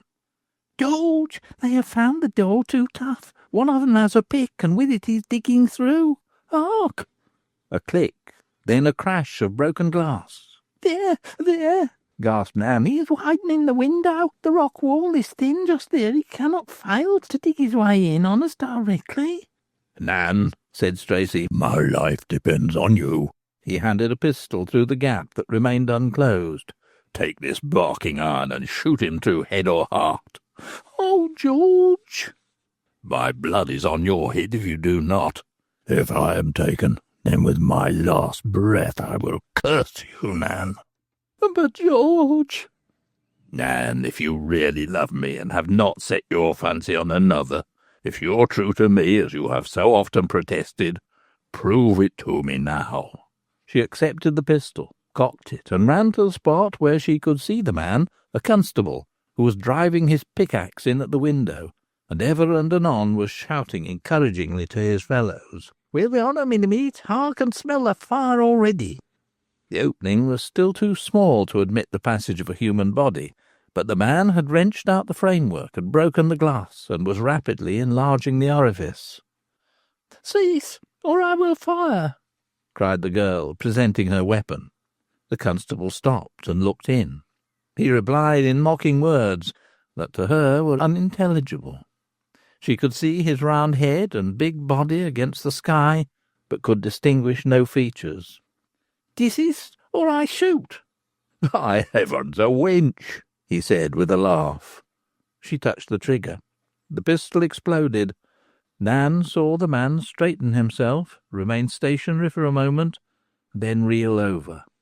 A yell of dismay and rage rushed in at the opening, the cry of those who were assaulting the cave at the sight of their comrade, who fell headlong with a bullet in his forehead. "That will occupy them for some minutes," laughed Stracey. "Well done, Nan. Give me back my pistol." "I have thrown it away." "There you lie. Close up. I'm ready." "George, kiss me first. Kiss me before we part. It will be forever, and I know you'll soon find someone else.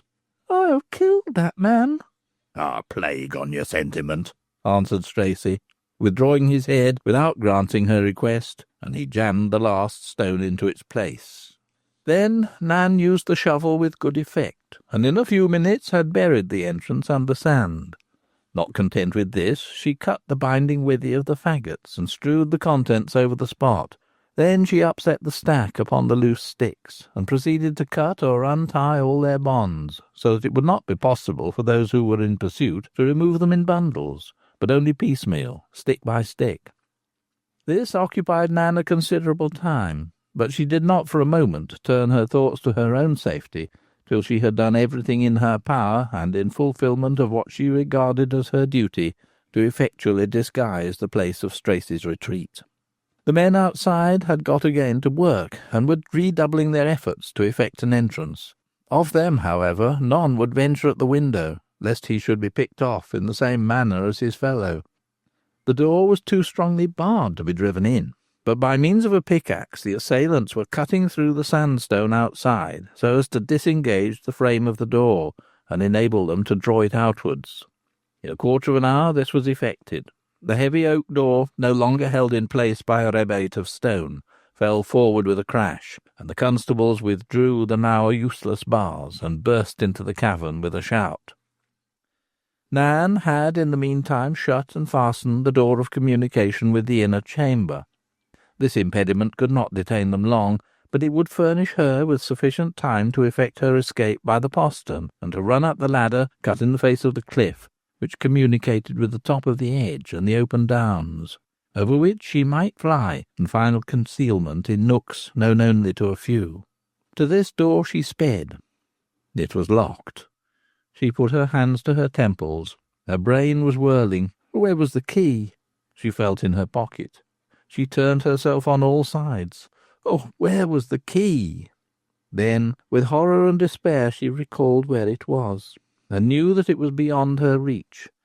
George Stracey alone retained possession of the key, so that he might obtain admission to Mega Foxhole whenever he pleased. That key he ever carried about his person.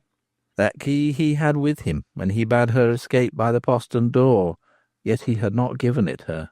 She had not thought to ask for it. Had he purposely carried it away with him and left her to her fate, knowing that he could have saved her had he willed? No. In her true, generous heart she repelled this thought. Nevertheless, a vein of gall broke in her heart, as she allowed that he, in his supreme solicitude about his own safety, had not given sufficient thought to her to remember that he carried with him the means of affording her the opportunity of escape. Nan sank on the little rock-hewn bench, laid her face in her hands and wept. Next minute rude hands were on her, and she heard shouts of, "Where is Stracey? What have you done with him?" "He is not here," answered Nan, recovering composure. "Who then shot Thompson?" was asked. "I did that. Yonder lies the pistol on the floor." "Secure her," said the magistrate, who had entered. "She has killed an officer of the Crown whilst in discharge of his duty." "By heaven!" exclaimed a constable. "It is well known that Luke Hangman is in Kinver to measure her for the cravat." Chapter 24. At the rock foot. Erect, rigid, stood Mother Onion, beside the corpse of her son extended at the foot of Holy Austin Rock. Her face was livid, strained, and knotted in muscle, with the cramp of excitement and resentment that held her soul. Her harsh features were strongly illumined by the setting sun. They seemed to be chiselled out of marble, an orange marble, not moulded in flesh, and chiselled by an unskilful workman. But her eyes gleamed with lightning flashes. Luke Hangman lay extended his length at her feet, on his back, his arms outspread and his mouth half open. That he was dead could not for a moment be doubted, nor did his mother entertain a hope to the contrary. There surged up in her heart a rage against Bladys, to whom she attributed his death. Like the boar in the Severn, it rolled through her, invading every sense, flushing her every vein. A ring of spectators had formed. Jarrock had come down from the rock, holding Bladys by the arm to prevent her from attempting escape. The inhabitants of the occupied prong of sandstone issued from their burrows. Scarce a denizen was left behind. Even a half-paralysed woman had scrambled from her bed, drawn herself to the verge of the cliff, and hung her head, benimbed with the frills of a great nightcap, over the edge, looking down on what took place below, unwilling to miss seeing and hearing whatever might occur. Children, unable to thrust themselves in between their elders, climbed portions of the rock to overtop them, or ensconced themselves high aloft in the forks of overhanging Scotch pines. Holy Austin, who had been at a little distance, hurried up with two companions with whom he had been in conversation. One was the evening lecturer, and the other Squire Folliot. Seeing Bladys held by the executioner's assistant, he at once went to him and demanded her release. This gave fresh occasion for the excitement of the bereaved woman. With extended hand and outstretched finger she pointed to Bladys. "See, that is the murderess. I give her in charge. I accuse her. She thrust my son, her husband, over the precipice. She killed him. Last week we burned a woman at Shrewsbury for poisoning her husband. Now we shall have another execution." Gasping for breath, she placed one hand on her bosom, while still indicating Bladys with the other. "That woman at Shrewsbury we strangled at the stake before the flame touched her. But she shall burn and feel all the anguish of the fire. The law allows it. The law makes no provision for strangling. That is the pure grace of the executioner. It is as he wills it. He may let her dance in the fire if it pleases him. Abraham Jarrock will be the hangman now, and he will do as I say." "Nay, reckon not on me," called Jarrock. Now the old schoolmaster stood forward. "Woman," said he, in authoritative tones, "your sorrow has perverted your reason. Satis eloquentiae sapientiae parum. We respect and we pity you. Let us now rise and bear away the dead man to Kinver, where an inquest will be held on his death." "He shall not be removed. Here he lies, and here stand I. Here he stays till I am assured that she who killed him is to be conveyed to jail. Where is a constable? Where is a justice of peace?" "This is arrant folly," said Holy Austin, "but that you are to be commiserated, we would not endure it." "Not endure it? 'Tis the truth. I will swear it. Where is a constable? Bring me a justice here, and I will take the oath." "Here is a magistrate, Squire Folliot." "Let him draw nigh. Let him swear me," screamed the frantic woman. Then, as someone stooped to raise the body, she thrust him fiercely away. "No, none shall touch him. As he goes to burial, so shall the murderess go to the stake. Earth to earth here," pointing to her son, "and ashes to ashes there," indicating Bladys. "I will throw myself down. I will clasp him with my arms. None shall separate us till I know justice will be done him and me, and that this murderess will be conveyed to jail." Then an elderly stout gentleman in drab smalls and gaiters thrust his way through the crowd. "I am a magistrate, madam, and if you can show real cause against that young person, I shall not be slack in performing my duty. Has anyone a New Testament here?" "I have one, sir," answered the evening lecturer, extending a book through the ring of spectators. Mr. Folliot at once administered the oath.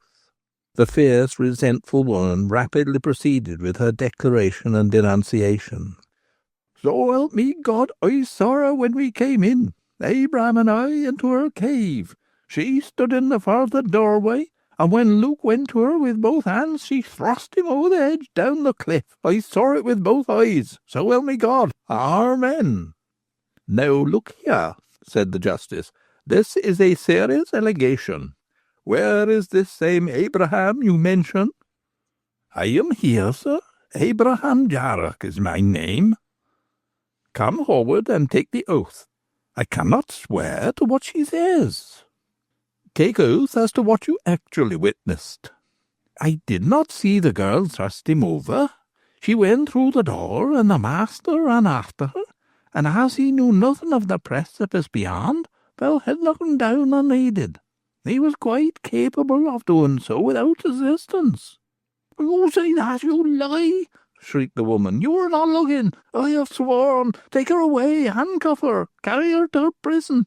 It was her husband she killed. She shall not end on the gallows. She shall be burned alive."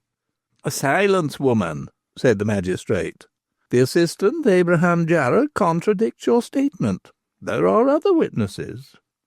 "I am one, your worship," said Holy Austin, stepping to the ring and taking his place by the corpse over against the woman. "Hand me the book. I also have something to say, and I will speak before this assembly." "Stay a while," said the justice. "Whom have we here?" Mr. Folliot looked over the heads of the people, and saw a gentleman on horseback advancing, followed by several men, some bearing a hurdle on which lay a body, and two conducting a woman who was handcuffed. The throng about the dead executioner and his mother loosened. Its texture resolved itself into an open web. Attention was for a moment diverted by this new event, as yet not understood, but stimulating inquiry. Then the magistrate called, "Mr. Humphrey, will you be good enough to come here? We shall be glad of your presence and assistance." The gentleman addressed alighted from his horse. The constables attending him approached. Hasty questions were put, and as hastily answered. The party just arrived was the posse which had broken into Mega Foxhole, and it was conveying the dead constable to the village and Nan to the lock-up. "Mr. Humphrey," said Justice Folliot, "I particularly desire your presence. Will you kindly step forward?" Turning to Mother Onion, he said, "There are now 2 magistrates present, and this charge of yours shall be impartially considered. But let me caution you, madam, you are not in a condition now to speak without a passion that clouds your vision. Be advised by me, and say no more." "I will speak. I am on my oath. I insist on being heard. I will repeat all again." "I will briefly tell my brother magistrate what you have said, and what is the accusation you make." "That girl yonder, as I hear, has killed a man," said Mrs. Onion, pointing to Nan, "and she is under arrest. Why should this other go free when she has murdered my son? I insist. I will repeat my charge." This she did with great volubility and vehemence as before. "Now it is my turn to speak," said Holy Austin. He kissed the book. "I am glad to have occasion, as there is much to be said which I desire should be heard by all." "Speak on, nobler," said Justice Folliot. "It is my desire," said the old man, "to say a word touching the marriage. Mrs. Onion declares that the case is one of petty treason, that the murder, if murder it be, was committed on the body of Luke Francis Onion by his lawful wife. Now, I deny that deceased was her husband. You are all aware that the father of Stewponey Bladys set her as a prize to be contended for at bowls. This match was got up at the instigation of some of the bloods and bucks of the neighbourhood. At that time, Luke Francis Onion, the public executioner of the counties of Shropshire and Staffordshire, was tarrying at the Stewponey Inn, not under his proper name, but under that of Francis. None suspected him to be the hangman, or none would have associated with him. This man won in the game of bowls and claimed the prize. Unhappily, our vicar, perhaps over-persuaded by a gentleman I do not see here, perhaps believing that as the chapel of Stoughton Castle is extra-parochial, any sort of ceremony may be performed there with impunity, even to the worship of Baal, was induced to give his aid. The scene in the chapel was a scandal to religion. The house of God was invaded by a rabble of gentlemen blackguards." Come, Nobbler, I cannot allow this," said Folliot. "I beg pardon, your worship, but unhappily, as you know, our district harbours a number of gentlemen by birth and position who are the leaders in all that is degrading, in cockfighting, Sabbath-breaking, cudgelling, dicing, swearing, and blasphemy. I will not say more of that outrage on religion, the pretended marriage, than that it lacks all those elements which go to make it legal. It is not registered in the parish books. There is no record of it, as there would have been had it been a proper and legal function. Our vicar probably was ashamed of his part in the affair, and did no more than he conceived himself engaged to do by a promise wrung from him by a certain person I will not name.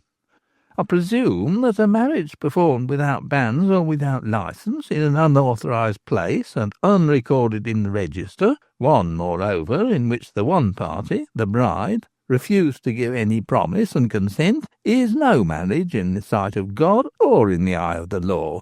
Consequently, the charge of petty treason breaks down. Now as to the next point. There was no murder committed. That this gentlewoman should have suffered a terrible loss makes us all compassionate for her. But the sense of commiseration is swallowed up in indignation when we hear her give false evidence and swear to what is demonstrably a lie, in order that she may glut her hate upon the unhappy girl who has for too long been misunderstood, misrepresented, and misused. Interest magisterius tueri bonos, animat viri in maios. May it please your worships one word further. Whom this gentlewoman accuses of having thrust the deceased over the rock with both hands was not represented by Mrs. Onion. She was not within reach of him when he fell. Outside the western door is a narrow shelf that leads to a pigeonry. I had quitted the rock some 10 minutes before the event of the fall of Luke Hangman, an event we all deplore. I had gone to the front of the rock, and I had met the evening lecturer, and with him walked on the heath and lit upon Squire Folliot. We happened to speak of the presentation of our vicar to the bishop on account of his irregularities. I then informed the squire and the lecturer that the young person who had been so irregularly married was taken under my protection, and was in the rock. I turned, as did also they, and I pointed to the opening from her dwelling. And at that moment we all three, that is to say I, and I doubt not the gentleman will say the same, saw her issue forth and creep along the ledge till she was fully 2 arms' length from the doorway. Then we all three, that is to say I, saw a man, who he was I knew not then, leap through the opening and fall down the cliff, carried over by his own weight. If she had touched him, I should have seen it. But touch him she could not and did not. She was standing with both arms spread, clinging with her hands to the surface of the rock. That is what I have to say. The Reverend Mr. Whittinslow, the lecturer, and Squire Folliot will confirm my statement." Mrs. Onion was staggered, but she promptly rallied. "I charge her," she said hoarsely, "I charge her with having robbed me of jewels worth over £1,000. "Hearken to me, madam," said Mr. Folliot gravely. "To my certain knowledge you have already perjured yourself. You have endeavoured to injure a perfectly innocent young girl. My own eyes have assured me of that. If my brother Justice desires it, I am ready to be put on oath. No sooner does one monstrous charge break down than you trump up another, equally preposterous, I doubt not. We are ready to believe that grief at the loss of your son has disturbed your mind, and that you are not responsible for what you say. But take care of yourself. You are now the only person menaced, for you have rendered yourself liable to a warrant issued against you for perjury. And by heaven, if we have another word on this matter of poor Stewponey, we will deal with you in such manner as you will not relish." Turning aside, he muttered, "She is a malignant, wicked old cat." Then, to some of the men who stood by, he said curtly, "Remove the corpse." Abraham Jarrett pushed to the foreground, and thrusting his sour face close to the stupefied mother, said sneeringly, dost desire to know who killed the master? It was your own self. He had no fancy to go to the rock. He had tasted quite sufficient of the sours of matrimony. He told me himself on the way that he should not bring back his wife, and that he went solely in order to humour you. So it was you who drove him to it. You who threw him down. You who broke his neck. You have opened the way to me to become hangman in chief. I thank you for it. I shall ask for my appointment and shall get it. Go back to Shrewsbury, pack up your duds at the gatehouse, and sheer off. Chapter 25. Nan, farewell. Alas for Nan, there was little to be hoped for when her case came on for trial. Bladys spoke to Holy Austin about her. The old man had heard from his nephew. The jewels were the property of Bladys. The Crown would not press its claim.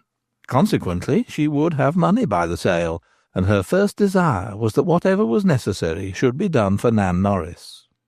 The old schoolmaster shook his head. A counsel had already been engaged and had visited Nan in prison, and had concerted with her a line of defence. But the nobler was not sanguine. It was with tears in her eyes that Bladys entered the prison at Stafford to visit her friend. She found Nan at the little window of her cell, looking up at the flying clouds. The sun shone in when a cloud was withdrawn from the disk, and then her pleasant countenance was glorified, and a smile and a dimple formed on lip and in cheek, as her changeful mood assumed a hopeful complexion, with the flash of light upon it. Next moment a cloud drifted across the orb, and then, as Nan's face was overshadowed, its expression also became despondent. The tears filled her eyes, as the rain filled the passing mass of vapour. Her hands lay in her lap, but she could not keep them in repose. She plucked at her gown incessantly. Then, as Bladys entered, she started up, ran to her, and in her impulsive way said, "Blah, say this. My fingers have been picking at threads, and that is ever a bad sign. Mother says, and is a sure token of death." There was something in the girl's handsome face that was inexpressibly engaging. The dark eye of old, twinkling with humour or melting with kindliness, had in it now a soft appealing gleam. Her dimpled cheek, ready to flush with passion, was now somewhat pale. The mobile lips, that were always inclined to smile good-humouredly, were now tremulous with sorrow. There was ever in the girl strength as well as good nature, and where her heart was engaged she could be as tough as steel, and this strength did not desert her now. If the tears rose readily to Nan's eyes, and the glow of anger to her cheek, the mood quickly changed, and then there shone a rainbow in her eyes, a promise of fine weather. Bladys did not dare to extend to the poor creature hopes that were almost certain to be blasted, and to represent her case as lighter than it really was. The girl frankly admitted that she had fired at and shot the constable. Her plea was that he was breaking into her habitation, and that she had a right to defend herself. She was making Meg of Foxhole ready, as her mother thought of giving up the Rock Tavern and of removing thither. When the attack was made, she was alarmed. She knew not who the assailants were. They might have been housebreakers, murderers. She defended herself and her goods as well as she was able. She had no more to say than that any girl under like provocation, in deadly fear for herself, would have been justified in defending herself. Such was the line of defence agreed upon, but Nan herself laughed over it to Bladys. It was not likely to be accepted. It was too well established that Nan and her mother were in league with the gang of highwaymen infesting the country. The Savoyard was able to give evidence to this effect, and further proof was not wanting. There was no evidence that the Norris family proposed leaving the tavern. There was good proof that the series of caves called Meg of Foxhole was used as a place of concealment for stolen goods, and it was ostensibly held by Mother Norris, who paid for it a trifling acknowledgment to the lord of the manor. "Oh, blah, blah," sobbed Nan, clinging to her visitor. "I shall know the worst very soon. Come and see me afterwards. Do not forsake me. George, I know, can't come. He is having a bad time of it, hiding about. I'd have been told if he'd been nabbed. Well, they'll tire of hunting after him, and if he'll keep moving about from one ken to another for a week or two longer, he may get off. Mother has been here to see me. Old Austin brought her. I'm sure it gave him trouble to persuade her. She's that terrible afraid of jails and gallows and all that sort of thing that she won't come near a court of law or a prison. But anyhow she did come, and when she was here she made it bad for me. She was that inquisitive and curious, asking me a score of questions about... But there, I'll say nothing of that even to you, my dear Blah. Sit here by me on my bed. I want to tell you something." She took hold of the hand of Bladys and began to stroke it. "I'm not, after all, so sorry that I'm about to die." "Oh, Nan, it is true. You do not know all. I will tell you. You remember when you was to be bowled for, when George said he would play? I began to hate you then. I was miserable. But I had a sort of tiff about it with George, and he gave up the notion. I think he was a bit afraid of me. Mother and I knew so much. We knew everything and could blow the whole concern. If Mother or I turned cat in the pan, where would the captain be? Where would... But I will name no names. He and the other gentlemen have been forced to trust us, and never have we acted dishonourable by 'em. George and I were woundy friendly, but he is of a changeable complexion and terrible humoursome. I've seen it coming for some while, and very miserable it has made me. He's been getting tired of me. My life has just been one running, festering sore. It has been all pain and no happiness all through this. Whether he has set his fancy on some other doxy, I can't tell. He's been clever enough not to allow me to know. But he has not been for some time to me what he once was, and it is my conviction, Blah, that but for fear of offending me and so making me ready to peach, he'd have shaken me off 2 months ago." Nan sobbed convulsively. She squeezed the hand of Bladys and held it to her bosom, then kissed it.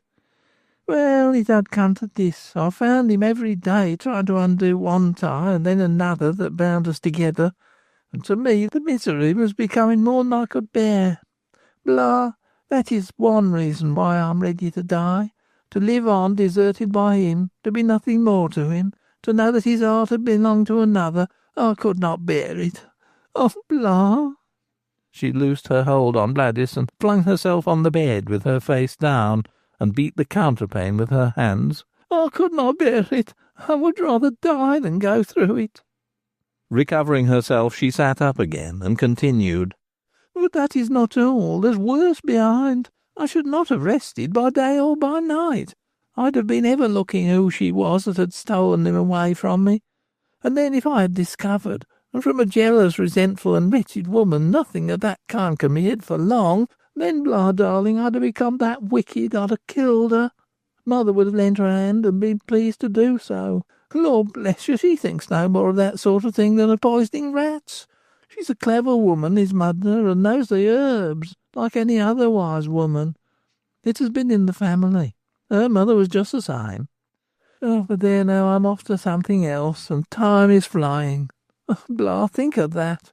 If I'd got out and lived and was unhappy when having lost George, I might have come to be a real wicked murderess. I would have done it with hate in my heart and a wish for revenge. As for the poor chap I shot, by goals, I bore him no malice. I could not see who it was, and I did my duty in shooting him.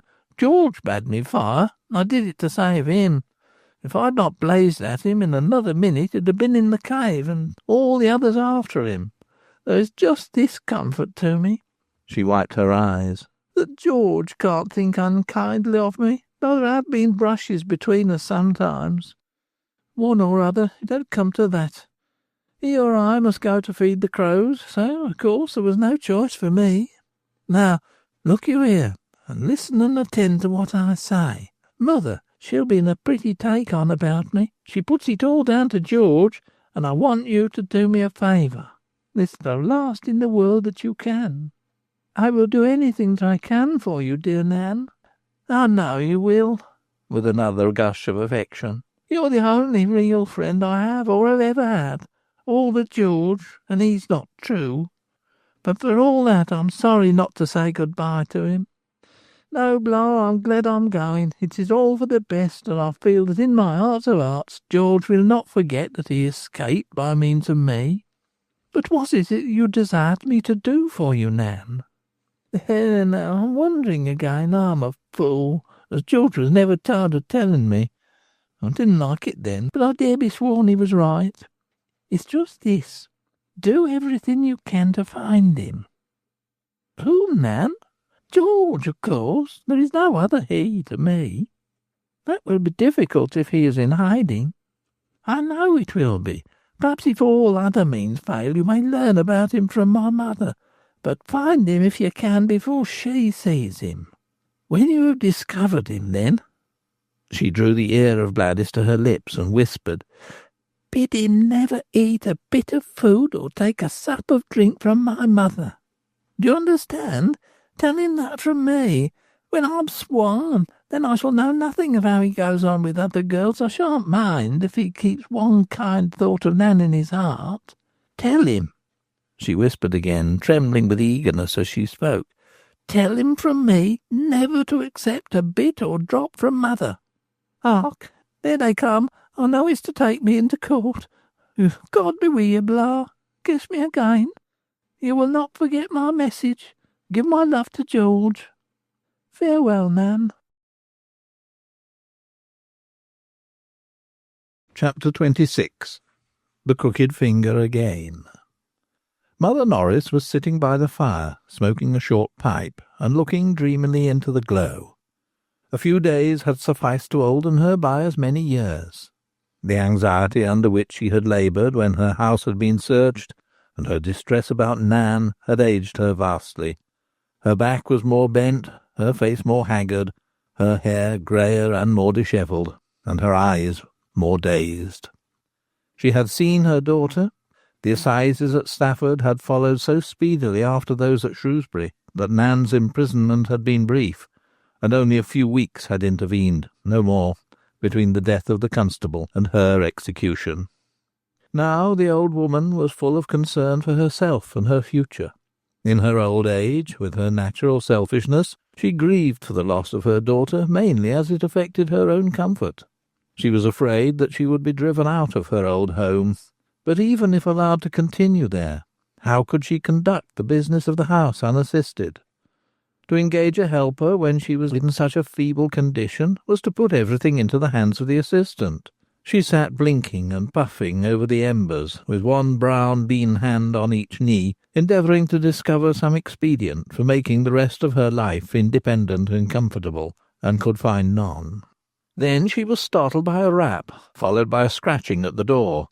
She called in reply, and the door was partially opened.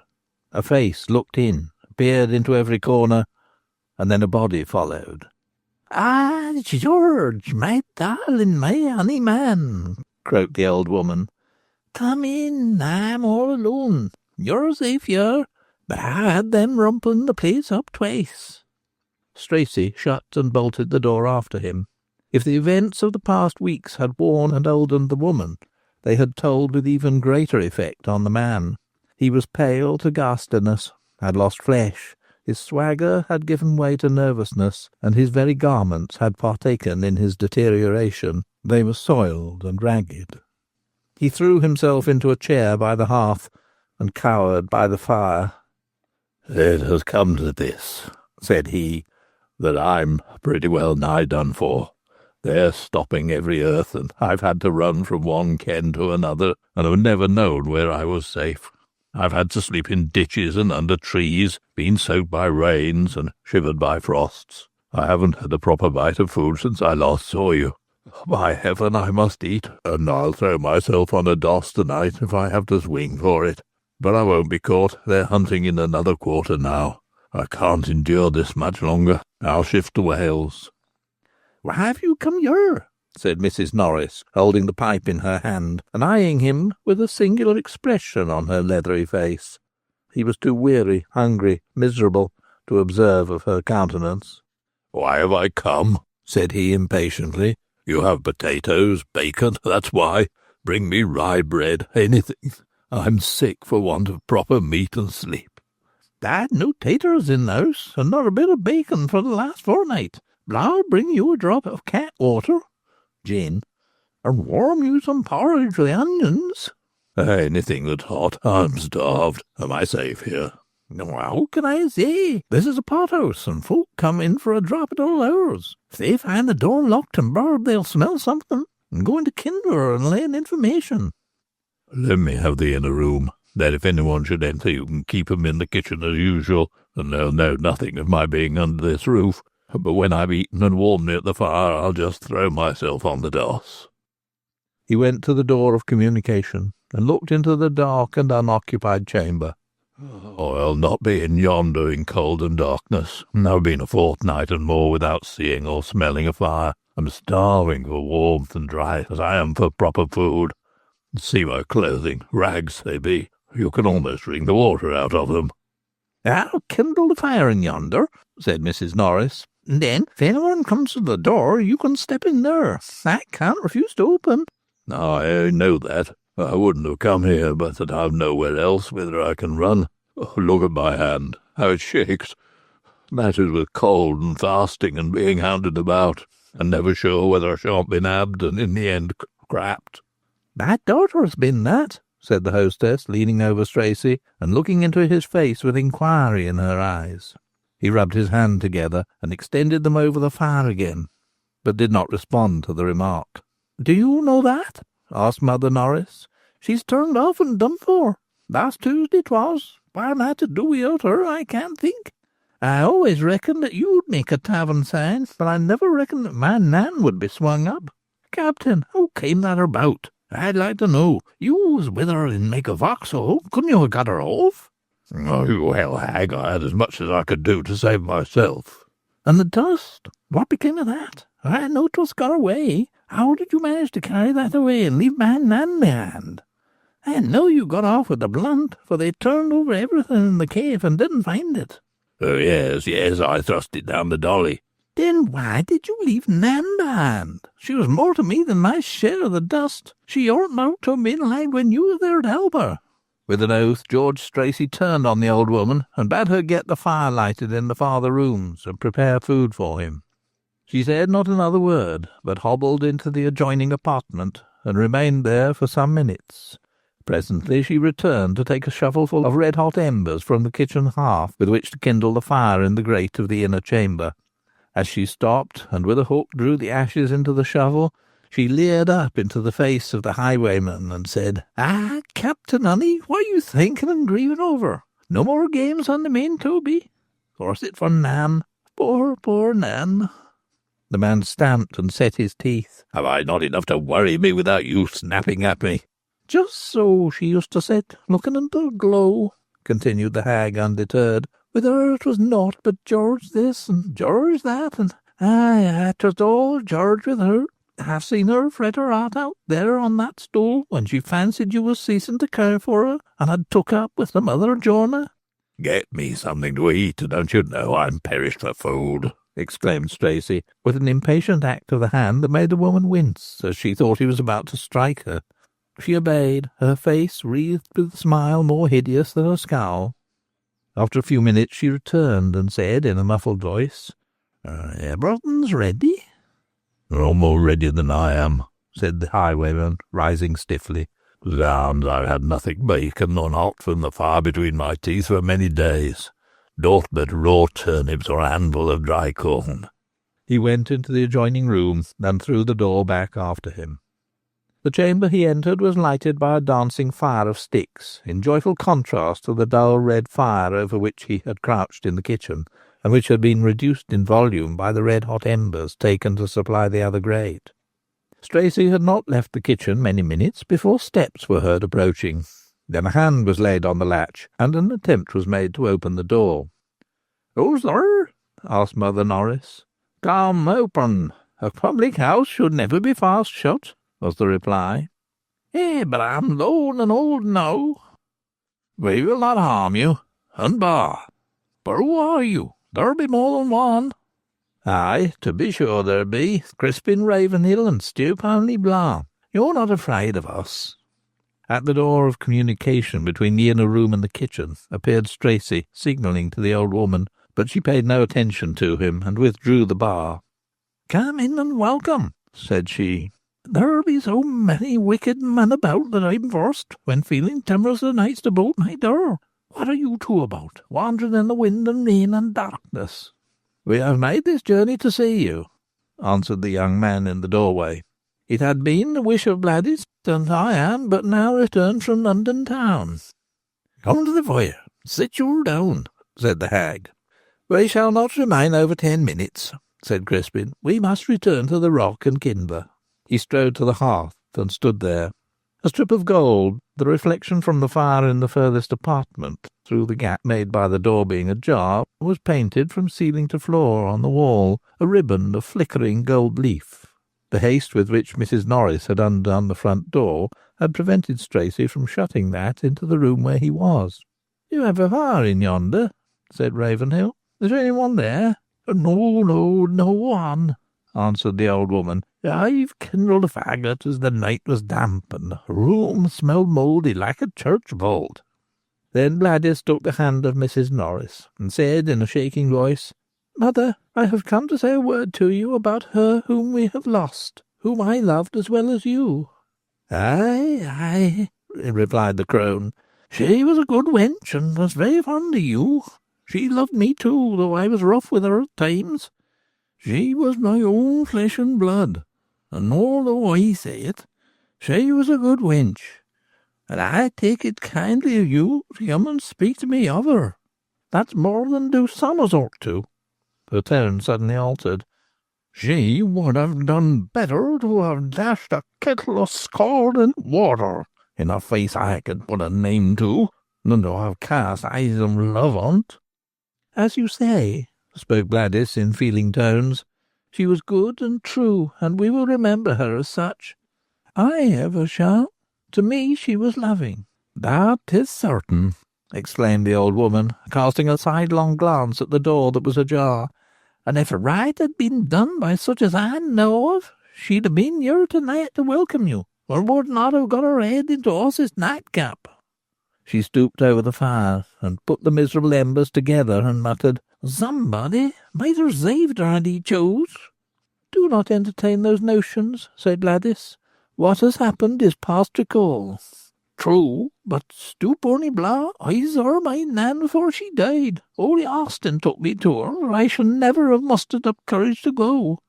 She was wonderfully shy of speaking to me, but I probed her well with questions. When she turned stiff and wouldn't give me a reply, then I sallied the truth. Yes, the cravat was but to her neck that should have been fitted to the throat of another." It was in vain for Bladys to get the old woman to speak of her daughter in any other light. She harboured the conviction that a wrong had been done to her and Nan, and was bitter in heart with resentment against the offender, whom, however, she would not name. Bladys accordingly turned to another matter. "Mother," she said, "for all that Nan was to me, for the love that I bore her, I wish to do something for you. I know that you are poor, very poor, and now, in your old age, companionless and helpless. It is my wish and intention, along with Crispin, who will soon be my husband, to do something for you." "What can you do?" asked the old woman sharply. "We will allow you a crown every week, on which you may be able to obtain little comfort." The old woman laughed. "Oh, you must have money before you can give it." "We have it," answered Bladys. "I may tell you that we have come in for a large sum of money. Large, that is, for us." "A large sum? When? How?" greedily queried the beldam. "Have you about it you now? Show it to me." "No, Mother Norris, I have none of it about me now. Crispin is going to expend it in barges on the canal. We shall have enough over with which to assist you. You shall receive a crown every week from Holy Austin if we are away, and if at any time you should need more, we shall not refuse further help for dear Nan's sake." "I'd like to know how you came by that money," said the hag meditatively. "Not from Holy Austin, he has none. Not from your father, he wants it all for the dressing up of his new journey. Not from Luke Hangman or his mother, for I've heard say that you never was his wife, and so couldn't claim aught when he was dead." "I have my secrets," said Bladys with a smile, "even from you." "There is one thing further, and then we must be gone," said Crispin. "Where is Captain Stracey?"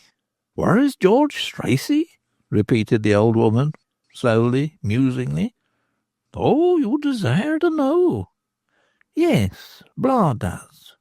Then Bladys, standing near the hearth, saw in the streak of flickering gold reflected on the wall before her the shadow of a hand with a crooked forefinger, making a sign of caution. With an exclamation of astonishment she turned on her heels and cried, "He is here!" At the same moment Crispin sprang at the door and drove it open, and saw Tracy standing with a spanned pistol presented at him. "Back!" shouted the highwayman, and snapped the lock. No discharge followed. The priming was wet. With a curse, Tracy turned the weapon in his hand and said, "Come on if you dare. I'll sell my life dearly." "I have no desire to touch you or have anything to do with you," said Ravenhill coolly. "Then why ask Mother Norris to betray me?" "I asked her where you were because she who is soon to become my wife brings you a message from poor Nan." Bladys advanced into the room. "Captain," said she, "have no fears for yourself. No harm will come to you through us. Nan loved you too dearly for me not to wish you well. For her sake I would screen you, but I can do nothing in that way. Nan made me promise that I would give you a message from her, one I was to communicate to no ear save yours." "What is it?" he asked, sullenly and suspiciously. "I must speak to you alone. Crispin will leave the room, go into the kitchen, and suffer us to be together for a moment." Ravenhill withdrew and shut the door. "Come, what is it?" "It really is not much," answered Bladys, "only this. Nan said, 'Tell George Tracy on no account to touch food or drink prepared for him by my mother.'" The man staggered back, turned livid. His eyes fell. He put his hand through his hair and whispered. He could not speak. "Is it too late? Look." And he pointed to an empty bowl on the table. Then his paralysing terror instantly gave way, and in a transport of fury and resentment he dashed past Bladys, tore open the door, and would have fallen on Mother Norris and beaten out her brains with his fists, had not Ravenhill intervened and repelled him. "She has poisoned me," he yelled, the sweat bursting, almost spouting from his lips and brow. "I know it. I feel it. Why did I ever come here?" Unable to reach her, he ran back into the room he had left, picked up the pistol that had fallen from his hand in the first access of horror, again cocked it, and once more attempted to discharge it, this time aiming at the hag. Again the weapon refused to fire, and he threw it at her, but missed. "She poisoned me with a cursed dree," he gasped, then suddenly turned and fled the house. The old woman, hugging her knee, seated by the fire, broke into convulsions of hard laughter. "Dree it is, a cursed dree, Captain George, Captain Tracy. Who could have thought that he who had been the terror of travellers, has defied the law and slit the noose, should find his death in a porridge bowl?" "Come from this place," cried Ravenhill, drawing Bladys to him. "Leave the miserable creature to herself. This is no place for you." He led her from the Rock Tavern. The rain had ceased. The clouds had parted. The stars shone clear. Jupiter as a silver lamp stood above. From beyond the Stour sounded soft and sweet the warble of a flute a lad was practising outside his cottage door. "Bladys," said Crispin, and he drew the shaking, trembling girl closer to his side. "Another month, and then we leave Kinver and put behind us thoughts that are painful and the memory of many horrors, and in the new home in which you will be known as Bladys Ravenhill, a new and happy story will begin, full of love and joy and peace, and the old tale of Stewponey Blah, into which entered so much of distress, shame, and sorrow, will be closed up, ay, and forgotten." End of Stewponey Blah. Appendix. Burning for petty treason. In 1769, Susanna Lott was burned for the murder of her husband at Canterbury, and Benjamin Buss, her paramour, was hanged for participation in the crime.